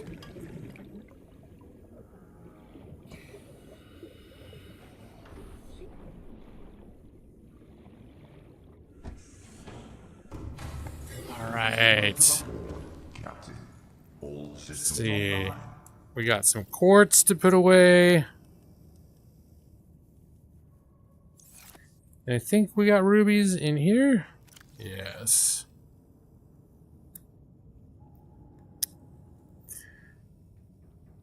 Big scary monster did nothing. It was doing like electrical attacks that were EMPing the shit out of my stuff. But it did nothing in the sense that it didn't wrap its tentacles around me and eat me. Although I do recall, now that I'm thinking about it, this may have actually happened on stream. One of the few times that I have died in this game was at that location to that monster. And it destroyed one of my sea moths. And then it either killed me or I ran out of oxygen because I was too far away from any surface with air for me to be able to get to it. But I haven't died a ton in this game, but one of the handful of times that I have died was right there at that location due to that creature. Alright, we got a new message here. Playing partially translated broadcast. Destroyed. Mode. Patrol. New targets unaccounted for. 1. So wait, so you didn't consider those big electrical discharges that were super loud and scary and made everything dark a thing? I still think that's a thing. It wasn't me literally getting chewed up by giant moths. If that's what would need to happen to qualify as a thing happening, then no, that didn't happen. But the coming up and staring me right in the eyeballs here, in my book, I'm filing that away as a thing that made an impression. That was a gameplay moment that I'm probably never going to forget about this game. I've never taken that sub down there. I never took this sub down. I took the Seamoth down and got it destroyed before. That's why I want to see if I could get this sub down there, is so that I could get around that stuff that normally will just destroy the shit out of my Seamoth if I get too close to it. But in my book, that thing did some shit. At least in terms of my gameplay experience. Alright, this is done.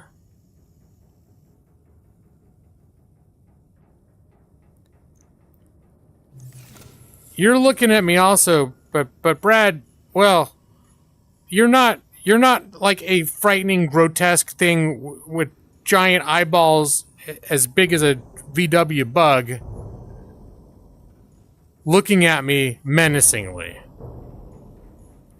Brad, if your face was out here and looking terrible and shooting lightning out of your eyes that's making all my shit fucked up, I would be scared of you too.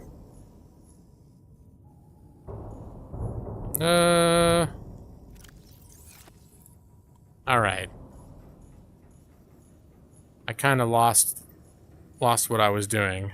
And now I'm hungry and thirsty again.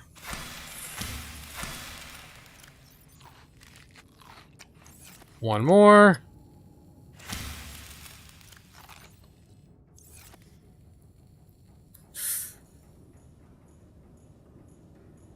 All right, life pod number 2. I think we're still heading towards.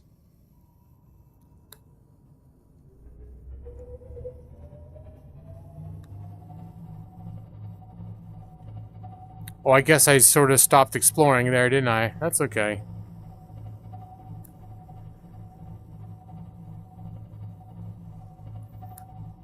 I'm ready to poke my nose into the next terrifying place.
Can you do a Crazy Ivan in your sub? I'm gonna need you to refresh my memory on what a Crazy Ivan is.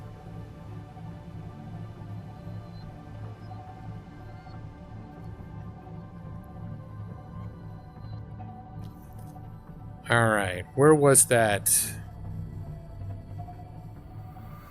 There it is, it's over here.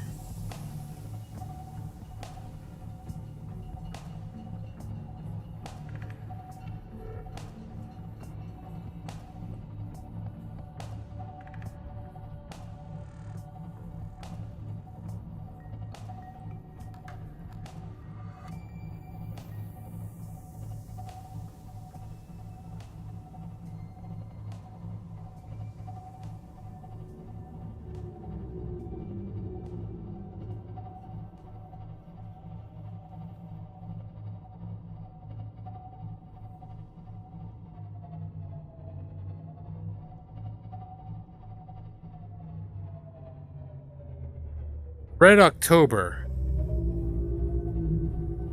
I did actually really like Hunt for Red October. That's a movie that I bought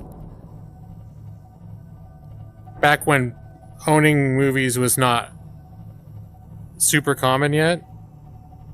I remember there was a time before movies were priced for consumers when I worked at the video store, and I was interested in getting a Hunt for Red October, and certain select movies were manufactured and distributed priced for consumers. That's where you get movies for like $20 to $30.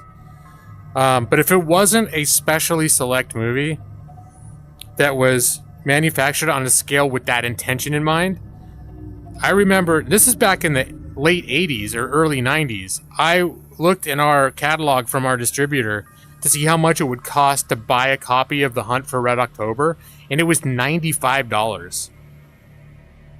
So that would be like, $200 or $300 in current day currency for a copy of Hunt for Red October. Needless to say, I did not purchase it at that time.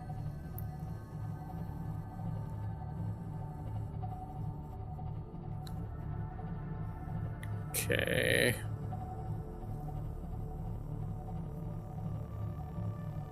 What is that over there?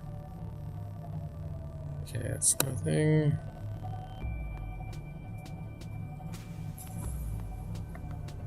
Okay, those are acceptable. I think it's time to dive a little bit.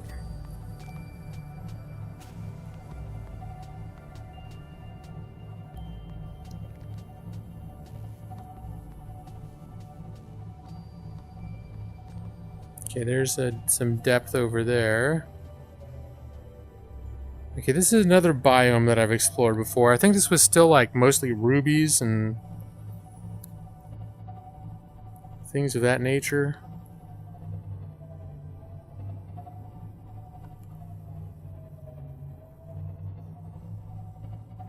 All right, it might be time to bring out the sea moth.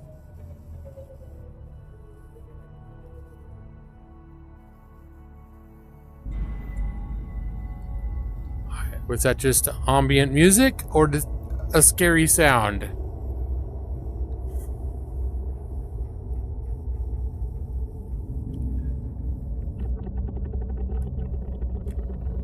I consider it Connery's finest hour. I did legitimately love The Hunt for Red October. I thought it was an awesome movie.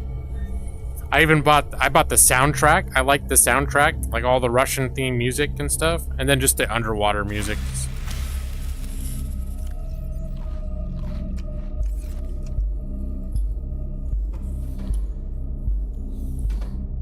All right. Let's see what's what down here. All systems online. So I think the scale here is large enough to bring, if I needed to for some reason, I could get the sub down here, but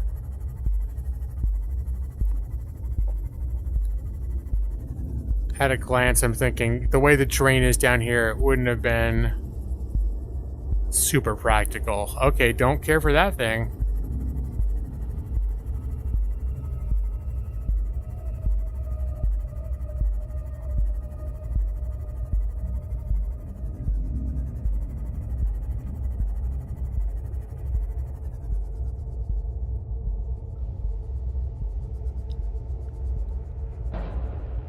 Oh, good. Okay, that scared me.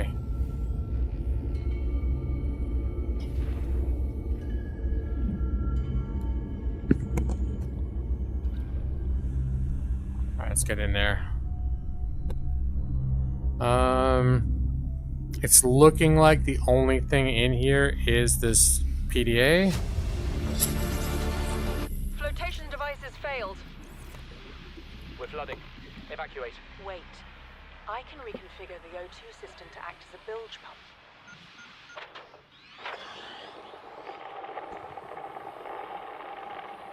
It's working. Okay, good news. We're alive and we've stopped sinking. Bad? The oxygen's going to run out in 30 minutes and we're 500 meters down. What do we do? We'll have to use the remaining juice to send a distress call and build whatever gear we can.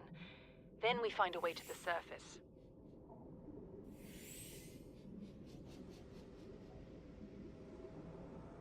Okay, so that plan does not obviously seem to have worked. That's sort of what I'm hoping for when I find new clues like this, is for someone to say, we've discovered the coordinates of this new location that we need to look at, and this is where they are. And then I got a new place to go look at. But that is not what happened here. But let me see, is this... It's nothing. I do have the ability to just explore more shit now than I could before. Oh. Don't like those sea spiders very much.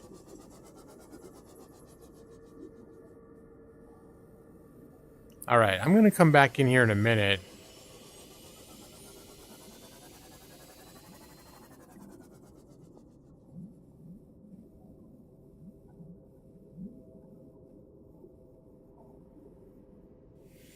Oh. Yeah. I think ambient, that's just one of those words that even if I get it down, I'm gonna forget later which way to say it. It may just be a thing that I never quite sort out.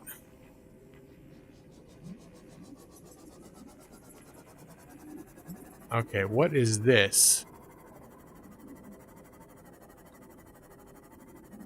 This is definitely some... Local scans show a nearby opening, leading to a biome with extensive fossilized remains. Okay, is this an area?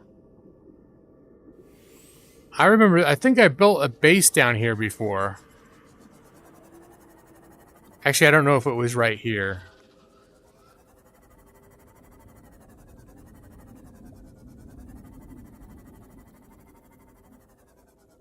Actually, yeah, I want to say I built a base right, like literally right here, and used it as a staging area for deeper exploration.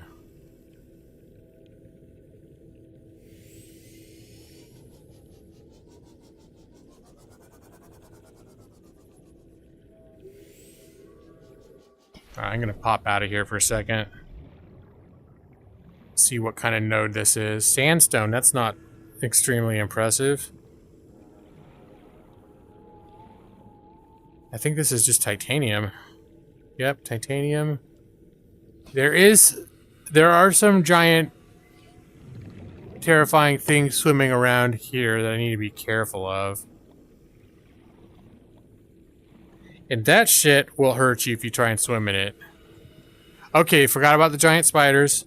Alright, let's get back to the sea moth. But yeah, I think I had a base set up so that I had a moon pool, one of those bays, the docking bays for these ships, where I could drop out in the prawn suit and land right down there. So I definitely built a base here once.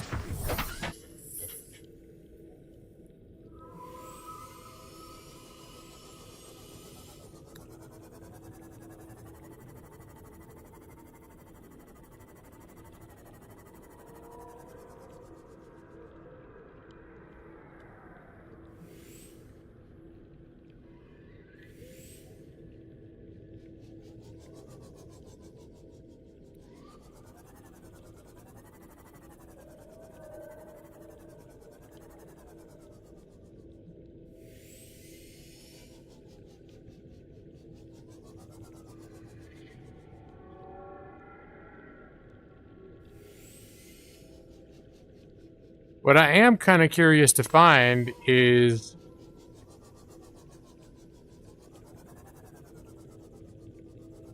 some nickel.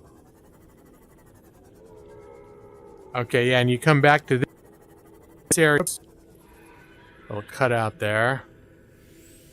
You come back to this area, and there's this huge drop. This is, I'm actually pointing straight down right now.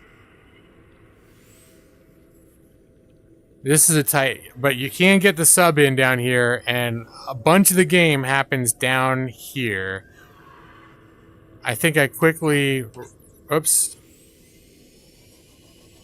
run out of sea moth depth down here. Alright, those things are also not great to run into with the sea moth.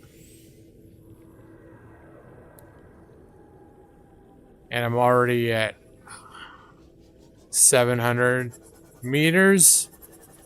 I have the sea moth fully upgraded as far as it can go.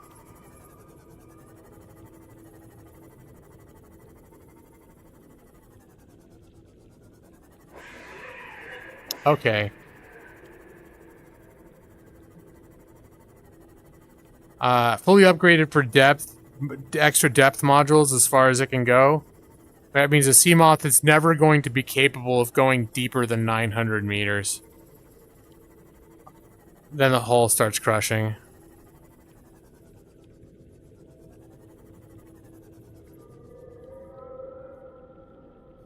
All right.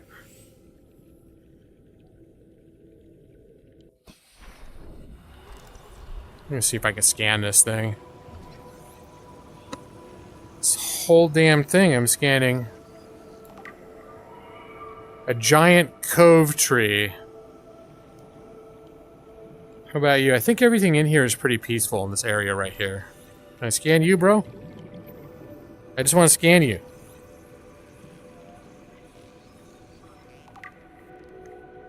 A ghost ray, okay. I am seeing a few things that I wouldn't mind picking up. But I have seen these before. I don't see... Oh, is that nickel? That is nickel ore. Alright.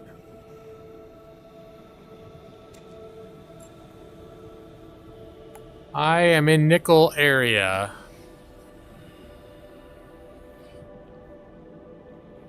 I'm gonna grab another one of these.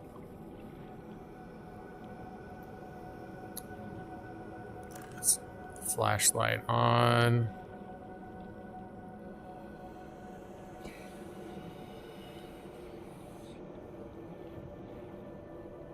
When you find one nickel, there's a very good chance that there's a lot more. It's just not super easy to spot. What's this? That's titanium. I don't need more titanium at the moment. Sandstone does not include nickel. I think that's another titanium node.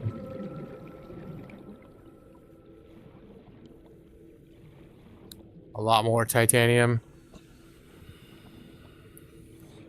Just one nickel. Here's just another one. Yep, that's nickel.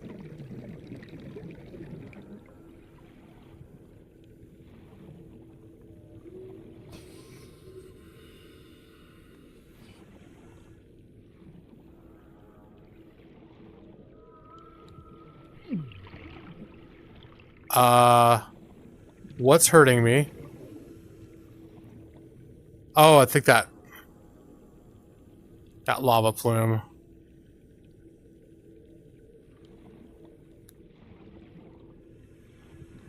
There are a lot of little resources here that I don't want to hit. But I would love to find... Hello. Alright, I need oxygen, though, first and foremost. I would love to find more nickel, though.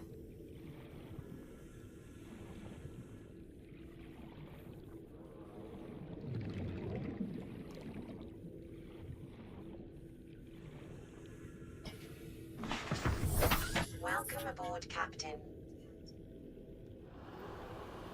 Yeah, this is a pretty area. This whole tree and everything, it's very like something mystical and serene about this location. And it's one of the few areas down in this deep where nothing is trying to kill you.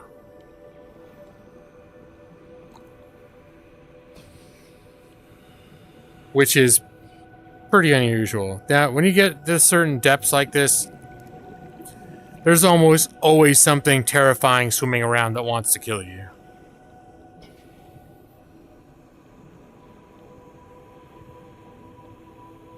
I think I see another nickel here. I'm gonna scan it. It keeps prompting me to scan it. Why not?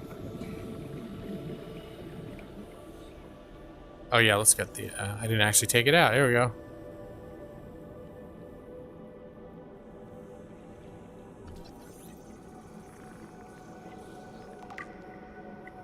Nickel ore.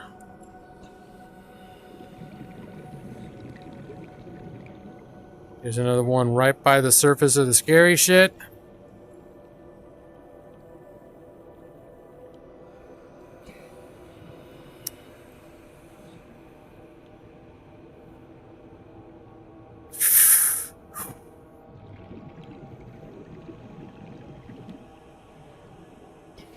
So I'll grab another.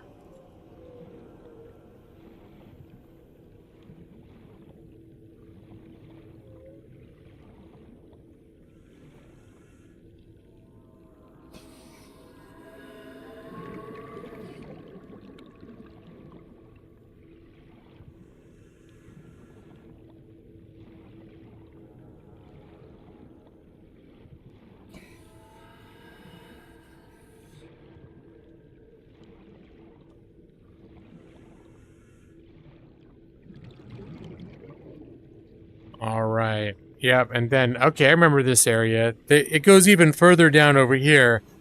And then that's eventually the way you go to find, do you guys remember the deep, it looks basically like hell. It's all lava and there's giant leviathans and shit down there. That's down back that way.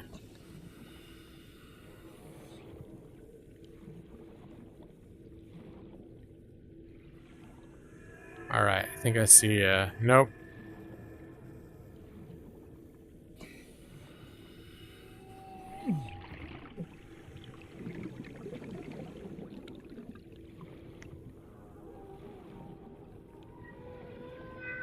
Gonna need to start making my way back.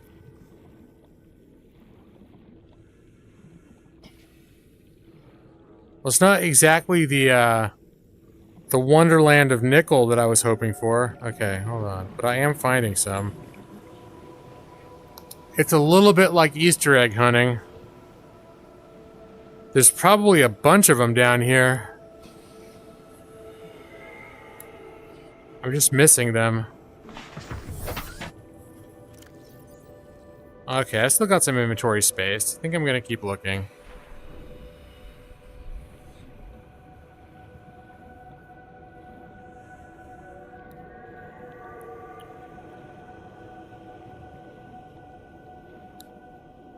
There's... nope, that's not one. Here is one. Here is one. I see one over here. I wonder if there was nickel up where I built that base before, that area that I pointed out. I think it was a little more eager to get out of there because there were some scary hostiles. Is this some nickel? No, it's limestone. Limestone's a starter area node. That's... they got a little bit of everything down here. I think... nope, that was just a bush.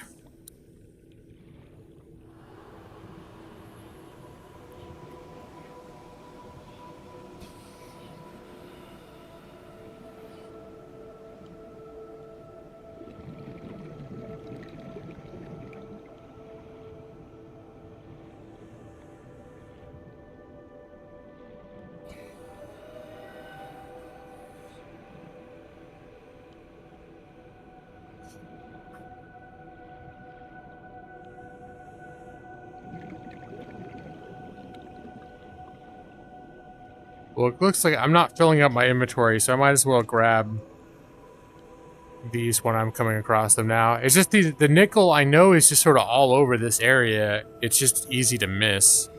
That's why I'm giving it kind of a few... I was going to say a few once-overs, but once you do it more than once, it's not a once-over. I'm giving it a thrice-over.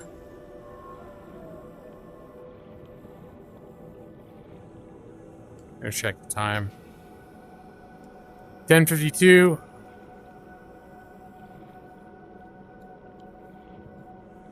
And sure, I'll grab why not? Okay, I'll take a ruby.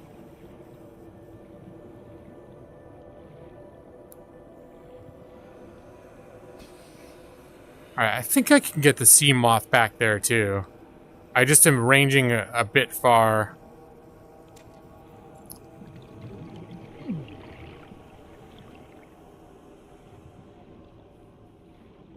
Others? No, it's not one.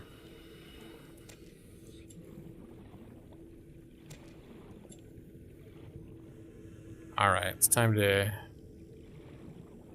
get back to the sea moth, get some breathing done. Important to do your breathing.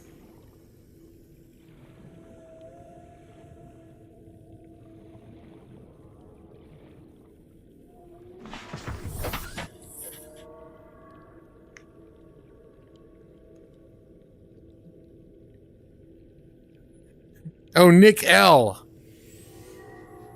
Sounds like a cheap knockoff.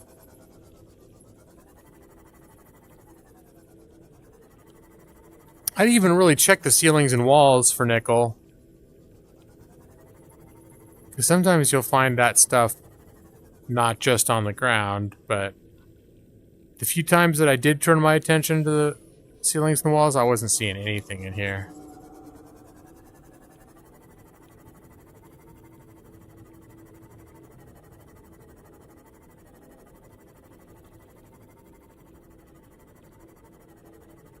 Okay, watch that depth.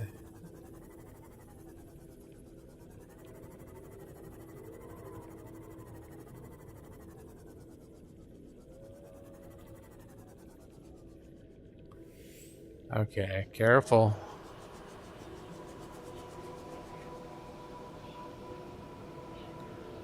Alright, I'm gonna take a little look around out here. Actually, I'm getting pretty thirsty. I actually do have some bottled water with me, so I'm gonna have a little bit of that.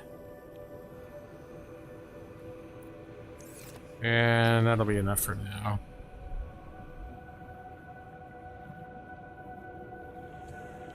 Is this something I should scan? This looks like something I probably can't pick up, but...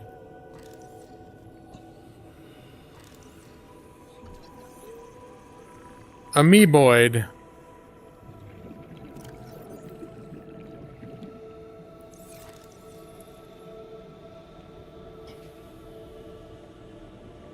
Here's some nickel. Yep, there's definitely some places to go down there.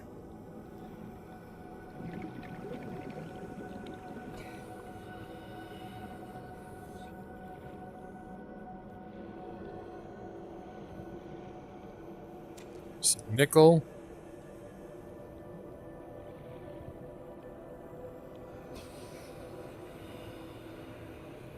Alright, I'm refocusing on nickel. There's a lot of stuff down here that I can find a lot closer to home. That's why I'm not loading up on like the rubies and stuff, but this is the first time I've found nickel. Is this another sandstone? Yeah, that's weird.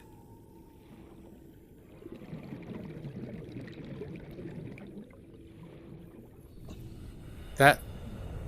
Oh no, is that one of those leeches? They're these leech creatures that I hate.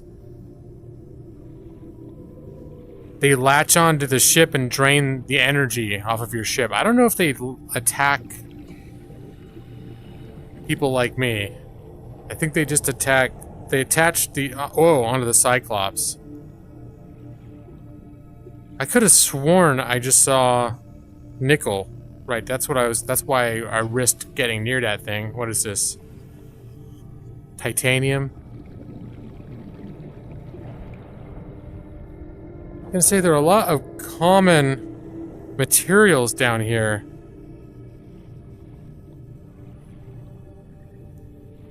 Is this ruby?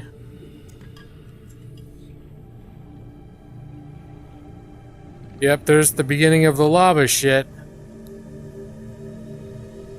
Just the beginning hints of the hellscape that lies deeper in the depths.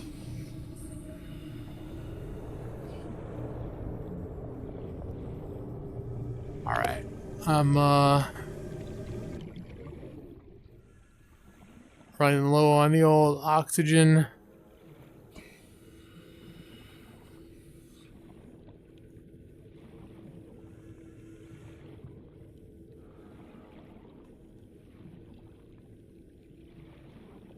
Let's catch a breath here.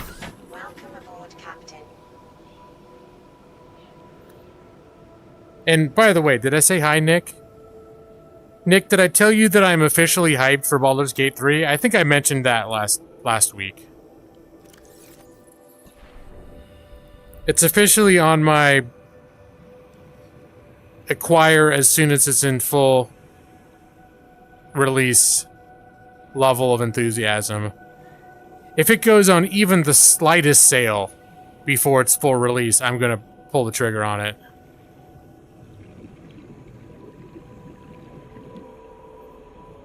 Also, if it offers some sort of advanced access for getting a deluxe edition, I might consider that too.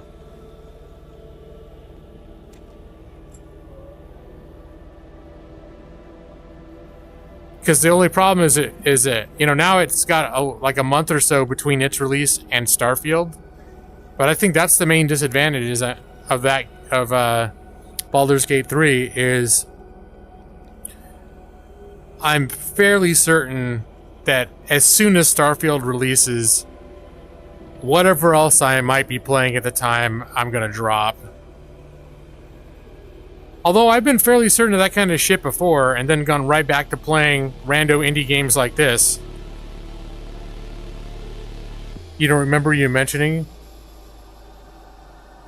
Am I looking to bang a bear? You're the second person that's brought up bestiality in relation to that game. I didn't know that it was particularly about banging a bear. I did not know this was an option. So, no, it was not one of my motivators that caused me to be excited about the game. And having learned of it, I'm not sure if it is creating any sort of extra incentive, or if it's something that I will plan to take advantage of.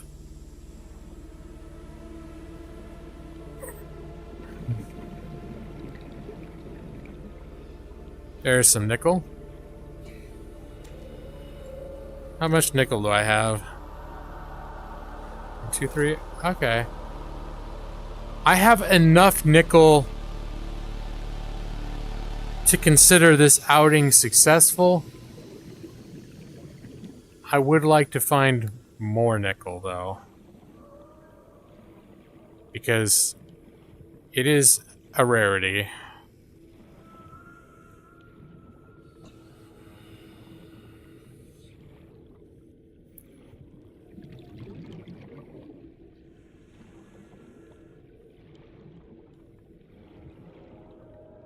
There's some.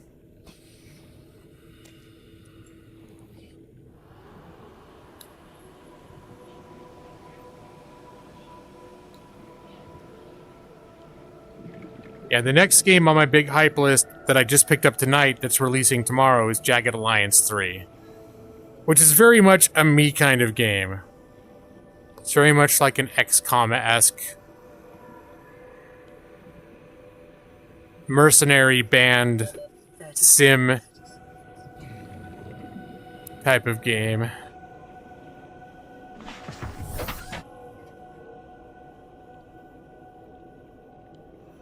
Oh, let's see, technically the bear is an elf. Okay. Let me see. There's BG3, the Cyberpunk DLC. Yeah, they're talking about like huge updates to Cyberpunk too. which a couple times I've thought about playing Cyberpunk, and then I keep hearing these massive updates and DLC on the horizon. Could be a good reason to wait a little bit. But yeah, definitely, like, what I was looking forward to was Jagged Alliance 3, which I was not necessarily planning to be on my summer itinerary because I thought there was a very excellent chance that it could suck. But it's a game that came out, the original games came out around the same time as XCOM, Jagged Alliance 1 and 2, yeah. And it's a lot, they were a lot like XCOM in certain ways, except the whole premise was different. It was more like you have a band of like specialist mercenary commandos infiltrating an island of like an evil dictator type situation that you need to like overthrow them. Like guerrilla warfare type of thing. And I tried playing the second one, which is like the super famous one that everyone says is the greatest, but it's really antiquated and it's complex too, so it was hard to get into. And then they came out with the Jagged Alliance game around 12 years ago that kind of sucked. I got it and I played it a bit, but it kind of sucked. And it wasn't like the original formula either. It was RTS. It wasn't turn-based like XCOM. But this one, it's like they really are sticking to the roots. So it's kind of like, I'll wait until I see reviews. And it's been on a pre-order sale, I think 25% off for the last 2 months. But I'm like, I'm not buying it because I think it could be a piece of shit. Like, I just don't know. I don't have a whole lot of reason to think it's going to be well made. But the review started dropping today, and it sounds like if it's the kind of game that sounds exciting, then it's pretty good. It's very complex and hard, punishing, that sort of thing. DLC is overhauling the base Cyberpunk game. So I didn't know the DLC itself was overhauling. I just thought they were coincidentally releasing a major update concurrently with it that would overhaul the base game. But either way, I've had Cyberpunk for years now. I'm content to wait until it's reached its ultimate form before I decide to dive back into it.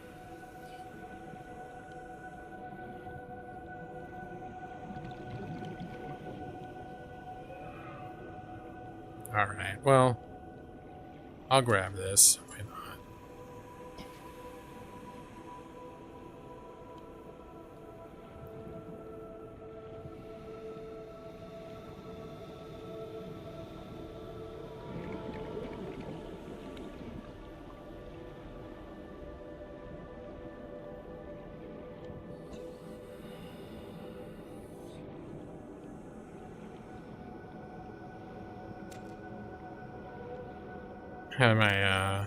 Alright, I'm starting to fill up here. I would very much like to top off my inventory with some more nickel, please. And not a bunch of rubies and other shit that I already have a whole bunch of.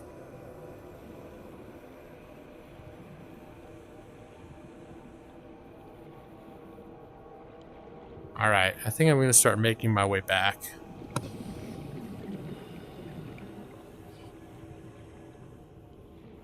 Gonna do a quick sweep over here.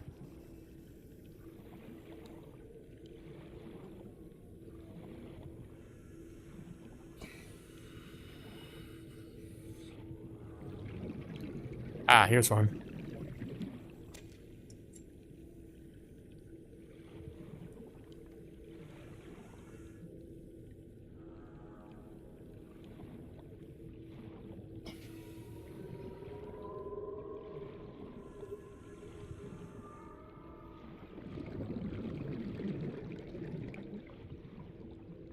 All right.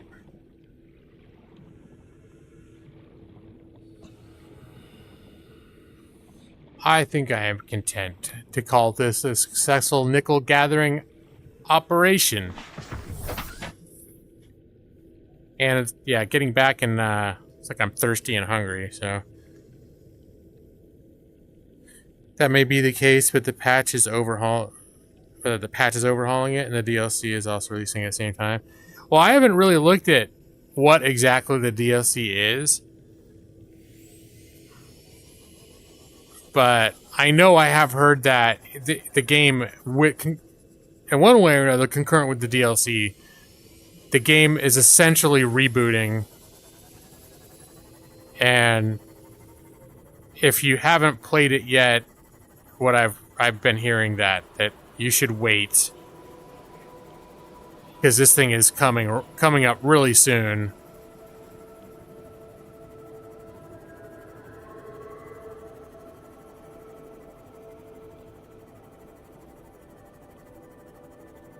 All right, we're gonna be back in somewhat scary waters again as soon as we exit through here. Seek fluid intake. Yeah, I know.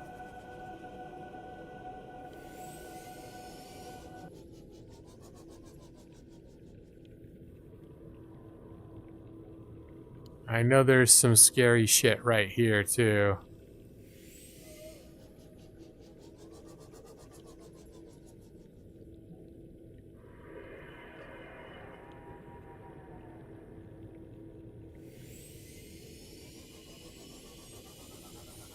I think I can scan this big rib cage.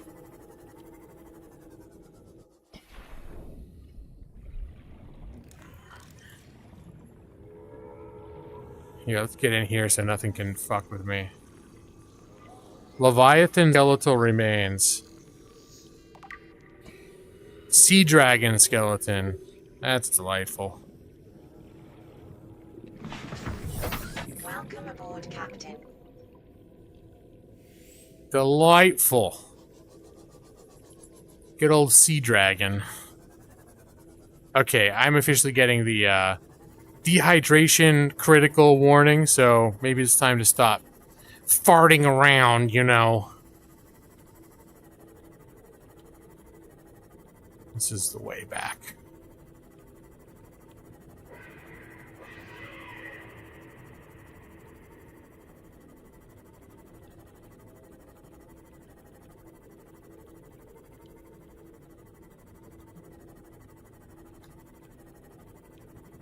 Hug the walls. There's some real nasty, scary shit around here, too.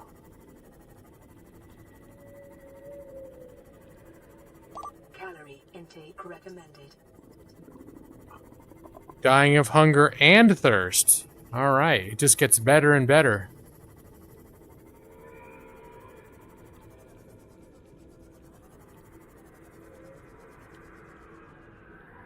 Ah, I think that's a diamond. You'd think I'd be more excited to see diamonds, but they're not that useful. I've already got a bunch of them.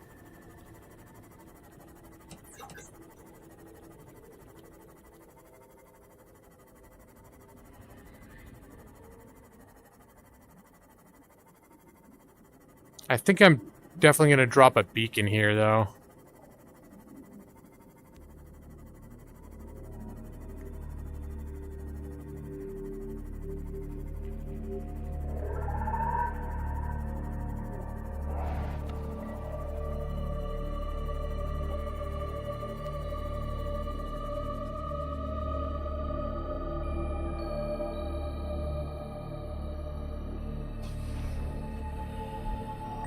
Oh wait, do I have... Intake immediately. Oh, I don't have a beacon on me. Alright, well, gonna have to... Alright. Getting a little bit disoriented here. Where's my damn sub? Oh, there it is. I have some extra beacons on the sub. I think it's, even if I'm not sticking around here, because this is a major location to be able to find my way back to, so I think I'm gonna come back out and drop some beacons.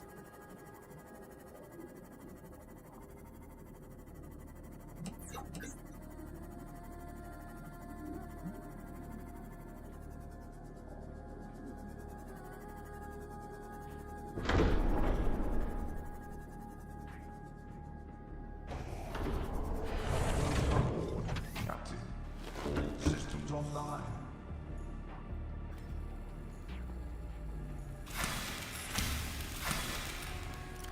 Oh, I'm like full. Okay. Signs stabilizing.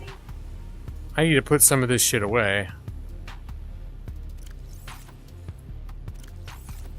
Here, we'll put nickel in with this shit. I think we got rubies in here. We got these guys in here too. Oops, that's not part of this. Orange tablet. What is that thing? A creature egg? It's kind of random. Fungal sample. I think I've been putting tablets with equipment.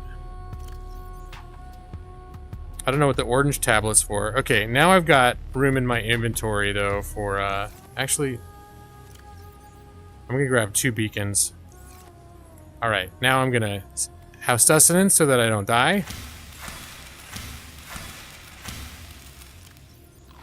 Vital signs stabilizing.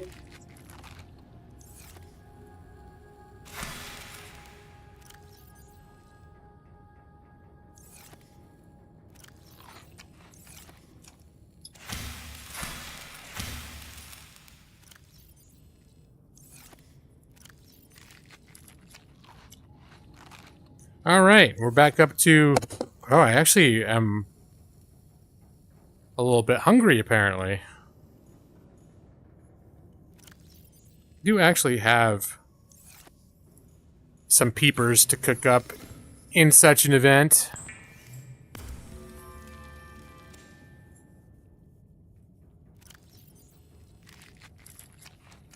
Alright, we are now very full.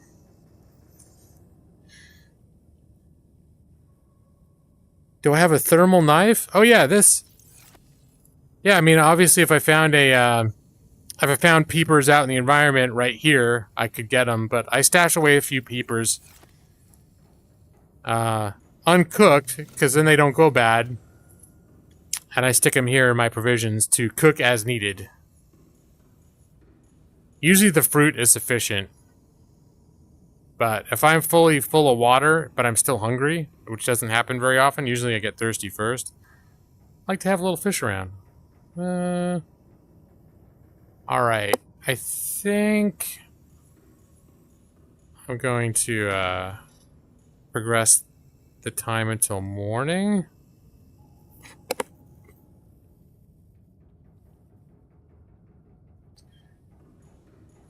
And I think again the plan is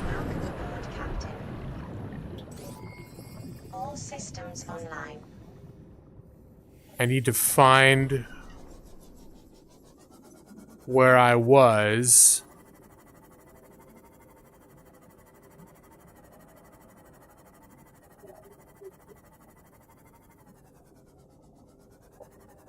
Was it here?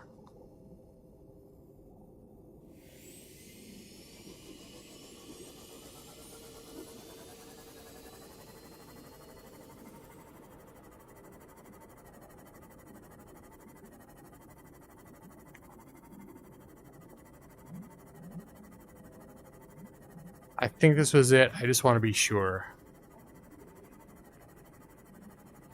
Yeah, this is it. Yep.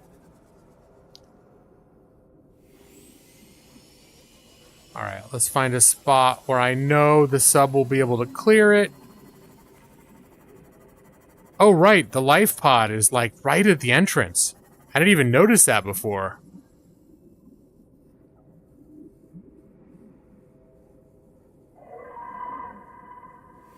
Is life pod 19 still searchable?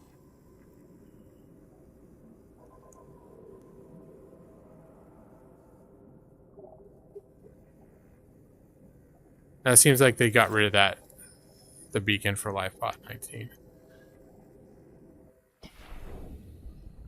Okay, I'm gonna drop a beacon here.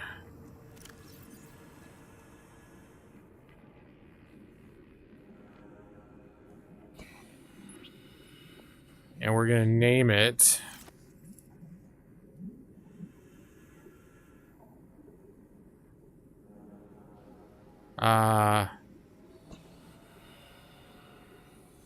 oops.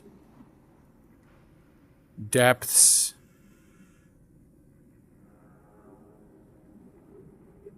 Doorway.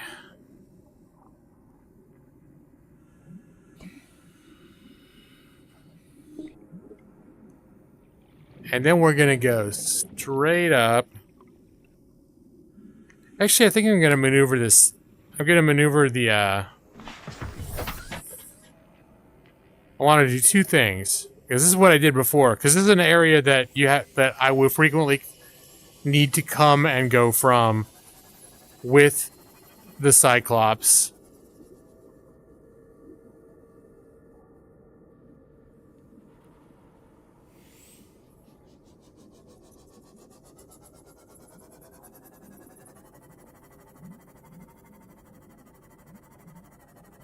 What I'd like to do is be able to draw a straight line up and leave another beacon near the surface so that when I come here in the sub, I can just go straight to the beacon and pointing at it. Because the sub doesn't have a tilt like up and down. The sub is just always even and it's either ascending or descending. But it's not like this where you can point it in a direction.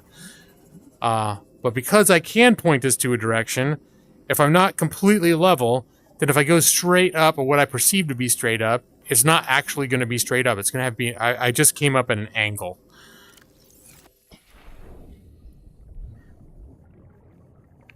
But I'm going to label this as...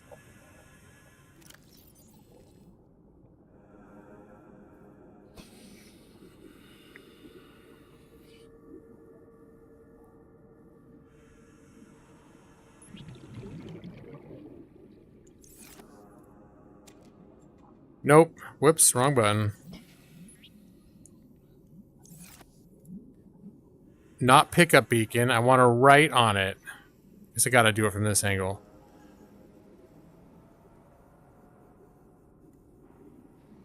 We're gonna call it dive to depths.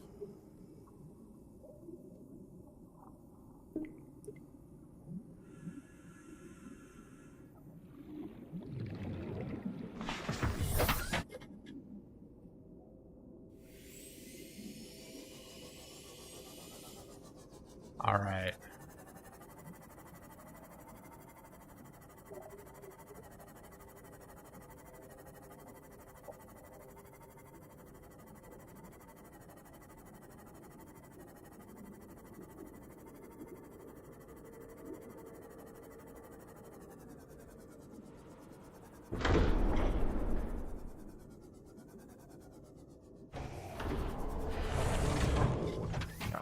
Yeah, that was a little unsettling.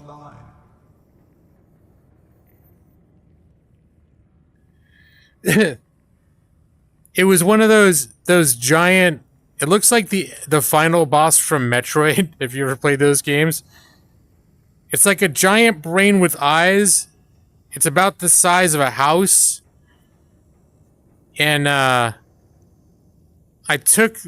It's something that destroyed my Seamoth on a stream a couple years ago, too. But I took the Cyclops down there, and I had never seen how that thing interacted with the Cyclops. It comes like... It came right here, with its eyes centered in the middle of the window, and it was like taking up almost the whole view. And I'm sitting here, and its eyes are literally like... touching the glass, staring me down. It was extremely unnerving. Everyone else thought it was boring and lame, but for me, it was a gaming moment that I'm probably never going to forget. It was impactful.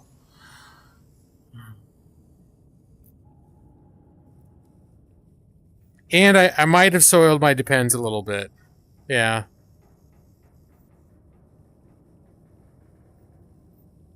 Oh, you were here. You saw that. Okay. Yeah, that's what they're referring to. And everyone was making fun of me and talking about how boring it was. But I thought it was exciting. All right, close that. Already hungry and thirsty again. Boom, boom. Is there a way? I don't think there's a way to change the general. I would love to turn down the rate at which I get hungry, but no, I don't think that's an option. Brad's probably hoping that I accidentally click quit game. Whoops.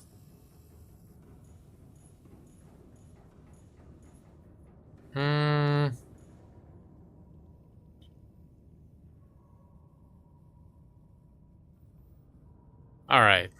Oh yeah, I was gonna sleep so I can get some, progress to morning so we get a little bit of daylight, too. Oh, I'm not sleepy enough to go to bed. Okay, fine. That's how you're gonna be about it?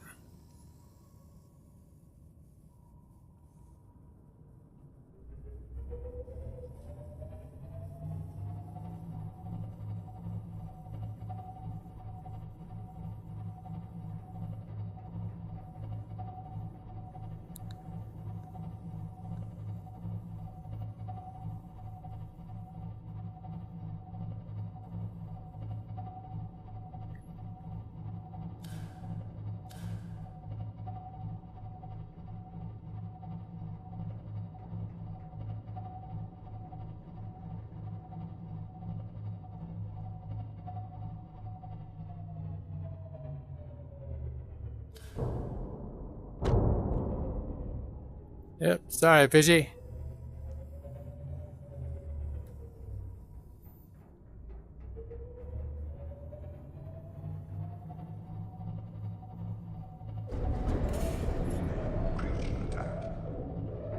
Alright. It's attacking, but it's not doing a lot of damage.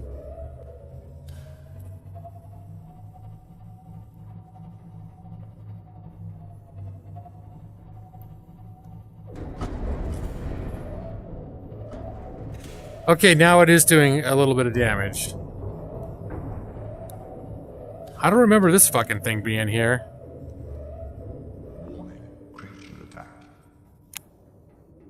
Alright, now hull is still pretty much, I said 67% is my remaining battery life.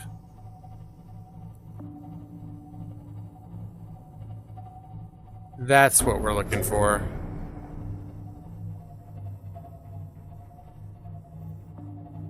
Okay.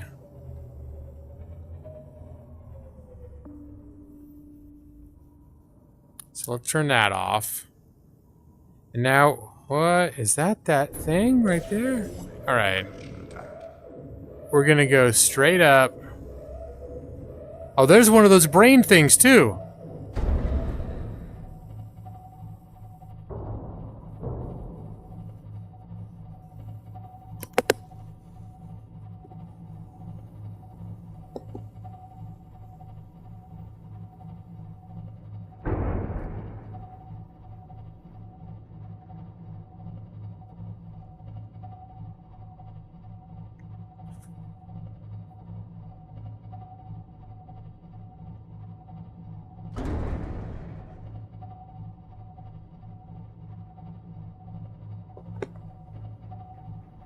It wasn't too bad. That beacon is basically right there. I'm gonna move it a little bit.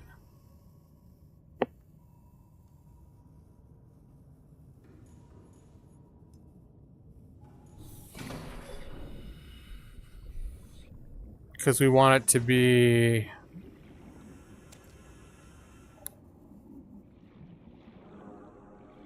over here. Probably about right here.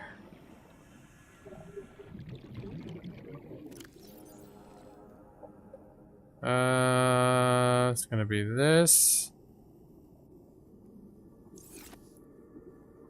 And we're gonna call it... Dive to Depths. It's still called Dive to Depths. Okay, that's good. That's what we want it to be.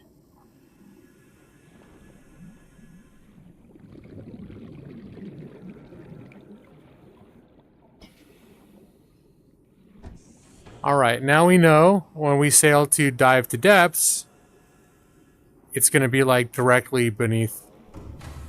Like, when I go up and touch my nose to it, it's going to be directly beneath it that we're going to need to go down.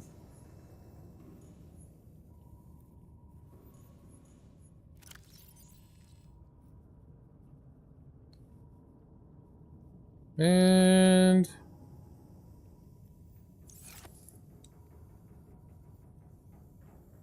oh god, my battery's about to die. That's unexpected. I guess I burned through my battery pack. I have a battery pack that adds extra hours. I didn't play it that long before my stream either. But yeah, I need to wrap up. I'm actually gonna run out of Quest 2 battery. It's also 11:30 at night anyways. Alright.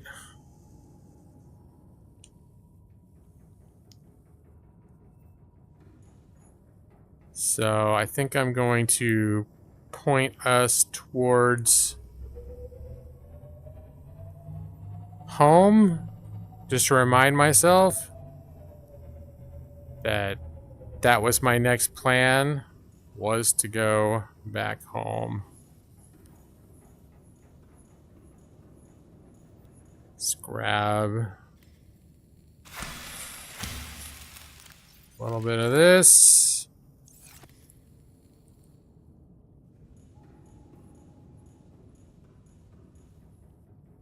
And we will save the game.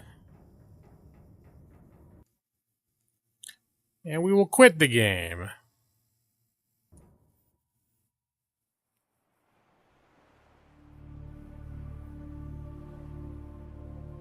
Okay.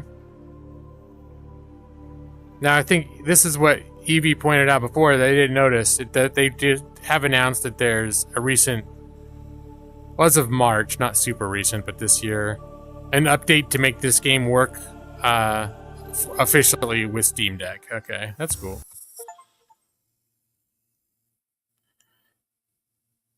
Alright, let's get...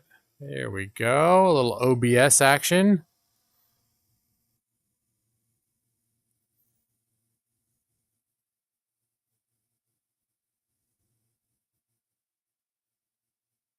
Are Brad and I the only two? Yeah, Evie doesn't play it either. I think Nick and I are the only two people that do play it. So, we're the exception rather than the rule. You checked on WeMod, there's no way to turn down hunger. I'm sure I'm not the first person that's asked. My battery would last to a rousing round of the entire Silmarillion? I doubt that. What does unstuck mean? I think I missed where that word came up. Or if your character gets stuck and is unable to get free. Okay, yeah. I remember that used to be a common thing in MMOs. But sometimes just typing unstuck would just kill your character. So they'd respawn like the cemetery or whatever. I think WoW used to do that. Like back in 2004, 2005. Yeah, but battery's not gonna last much longer here for sure. Yeah, if it weren't, if for some reason it weren't late, I might have jumped onto like a non-VR thing, and I kind of want to show you guys and try out that Northern Journey thing, but it's too late. It's too late to fit that into the stream. But that's the other game I almost played tonight. That I think I might stream it. We'll see how things go with Jagged Alliance. Headset power is low. Please plug in your headset. Yeah, I know. I'm getting warnings now too. It is a little bit too late, and also because I have everything set up for VR, that also means that I'd have to quit the stream, retool OBS and like the audio sources and all that shit to work for non. I probably wouldn't come back on cam because I also have the green screen set up for me being 6 feet away. If I'm sitting up at my PC, all you see is like a big corner of my head. Oh, Unstuck used to use your Hearthstone. Okay, I thought Unstuck would literally just kill your character so they'd respawn.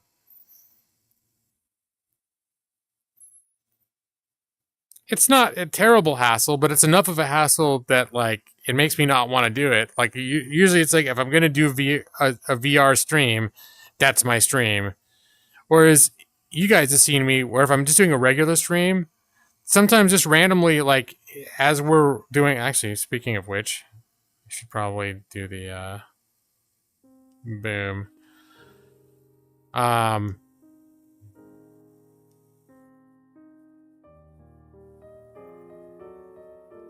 alright.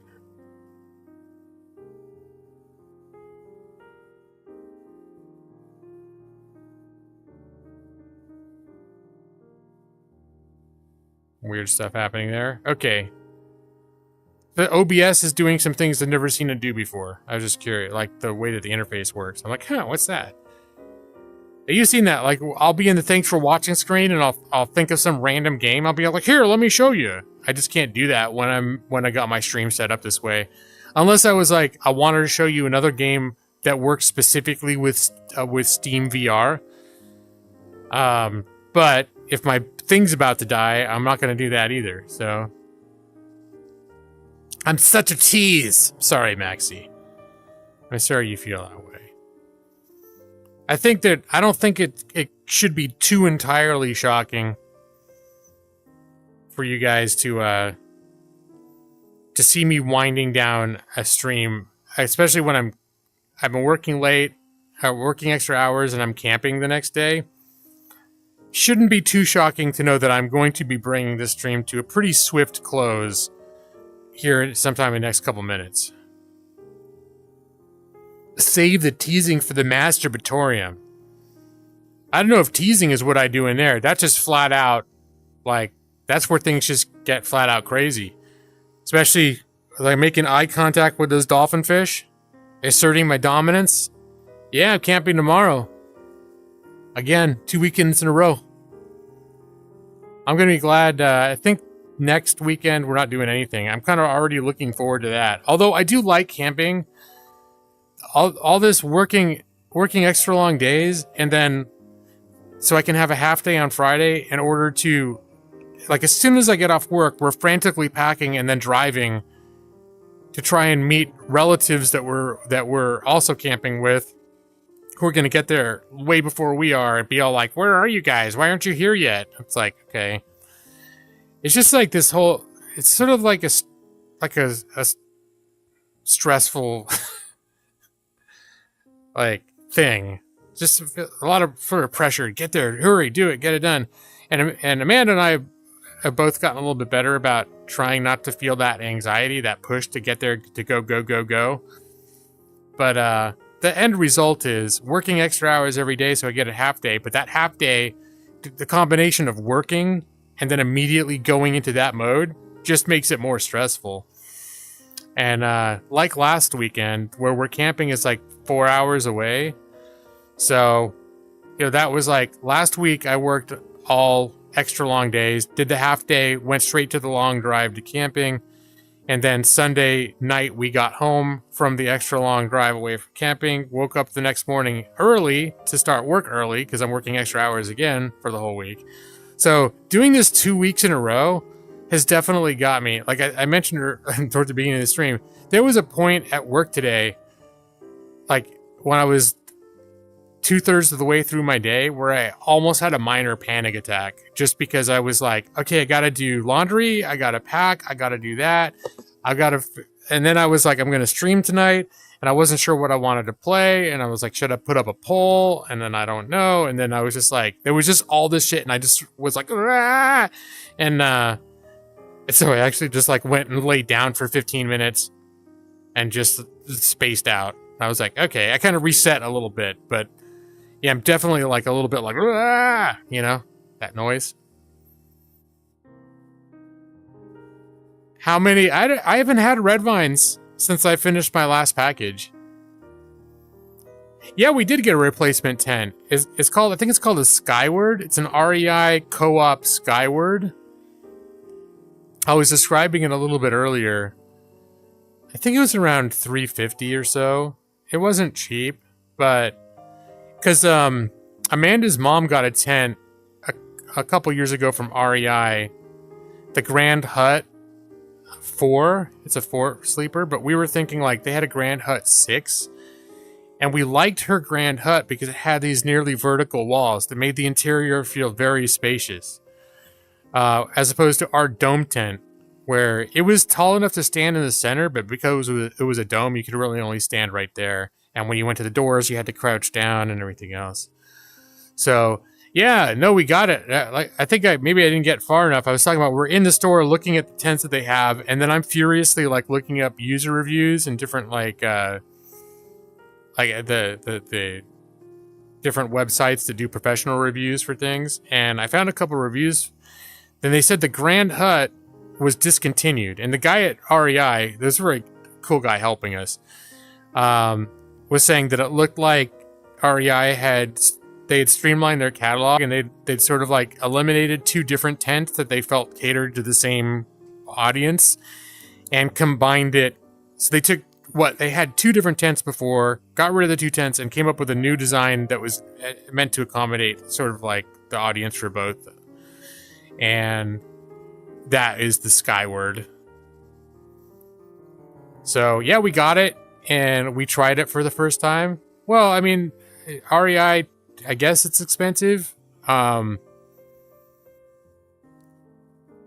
actually did sell your tent, Maxi, for $400. It was like $399 for that too.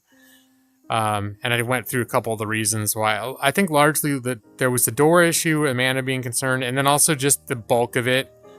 And I'm at this point in my career not comfortable just tying stuff to our roof wrap. That may be perfectly viable and perfectly safe if you know what you're doing. It is something, the thought of it creates a bit of anxiety for me. But I don't feel like the tent, it's a good quality tent. I don't feel honestly didn't feel like it was super expensive for what it was. I think it was either $325. It might have been $325. I don't, $325. It's more than we would have spent for our first tent. Like I was saying earlier, when we got the Coleman, let's see, the Sun Dome tent, 6-person, that was like $150. And I remember it feeling like it was a hard sell trying to convince Amanda to spend that much, because you could get a bargain tent from Walmart for $40, from Amazon for $40. And I was like, no, I think we need, we want to be able to stand up. We want to have a good experience in the tent, because if we buy a cheap tent and have a bad experience in the tent, then we may come away thinking we hate camping because we had a bad experience because the shit we bought was not comfortable. So I was always for spending a little more, but I couldn't have conceived of spending $350 on a tent until it turns out we spend every summer camping all the time and we love it. Then it's all right, maybe we can justify spending a little more. You hate camping without bad tents? Oh, either way you hate camping. Yeah, Nick, I was saying how I was watching your Transformers the movie review, and it was funny because that was a fun video to watch, because I didn't comment on it. I think I watched it while I was in bed, but Lance, I loved Transformers the movies too when I was a kid, and Lance obviously is a huge fanboy, and Nick is that show wasn't on TV when you were growing up, and you weren't pay, and whatever version of it was on TV, you weren't watching, and it's just what's this movie? Clearly, if you weren't watching these shows when they were fresh in the late 80s, watching this movie isn't going to connect. But then you guys talked about the camping. You were talking about camping, and I didn't. You were very emphatic in how much you didn't like camping. I was like, oh, geez. I mean, I knew you were not an outdoors enthusiast to begin with, but it's kind of funny. And your brother liked it as a kid too. The funny thing is you had some really sound reasoning for why you didn't think it was good. So, which I thought that was it's funny too, watching Lance, having to acknowledge that okay, maybe it's because it was so plugged into the stuff he was into as a kid that it isn't objectively the best movie ever for someone who wasn't into that. Silver foil tents that reflect sunlight. I don't know that I have seen or heard of that, Maxie. But I'm guessing those would be really good for like hot, like desert camping and stuff. It was weeks ago.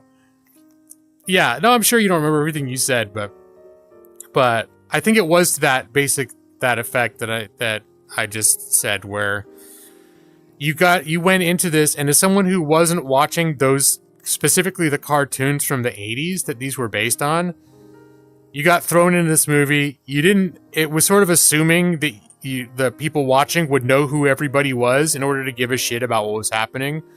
And so you just sort of thrown in there. You don't know who anyone is. You don't really know why you're supposed to give a shit. And then all this stuff is happening, and you're just like, all right, but I don't really like care about this. So it's like, yeah, I guess that's a pretty good point. And I think you were also going off about like the shark transformers, like why the shark transformers were disappointing. And I was like, yeah, okay, you have a pretty sound argument against the design of the Sharkticons or whatever they were.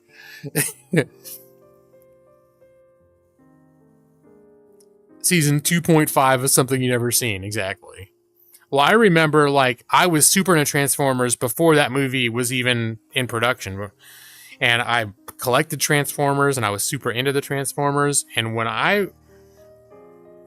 spoiler alert, when Optimus Prime gets killed and dies, has this dramatic death scene 20 minutes into the movie, 15 minutes into the movie, that was one of the most memorable cinematic moments of my entire life at that point. Like, holy shit. Look at the price. Can I look at it here? Boop. Some sort of messing with my... Holy shit! Hey, it's on sale, Maxie. Ordinarily, the tent is $1,699. But for a limited time only, you can get it for $1,599. That's a saving of almost 6%. Wait, no, that's less than 6%. I can't think of how much of a percent it is. All right. Well, I'm going to put that on my wish list. That'd be one hell of an argument to try to make to Amanda that we need that. But all right, hold on a sec. Yeah, I'm down to 3%, guys. 2%. This thing is gonna die on me, like, in seconds. So, I'm gonna try to do a lullaby. I think I have a lullaby set up. I'm gonna try to do a lullaby. No promises. And then I'm out of here. This has got to happen, like, right now.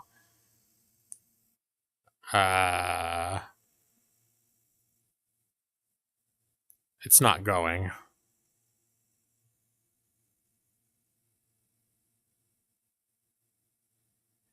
Interesting. Lullaby. Oh, I see what it is. There we go. Go to sleep and good night. Your eyes are getting so heavy.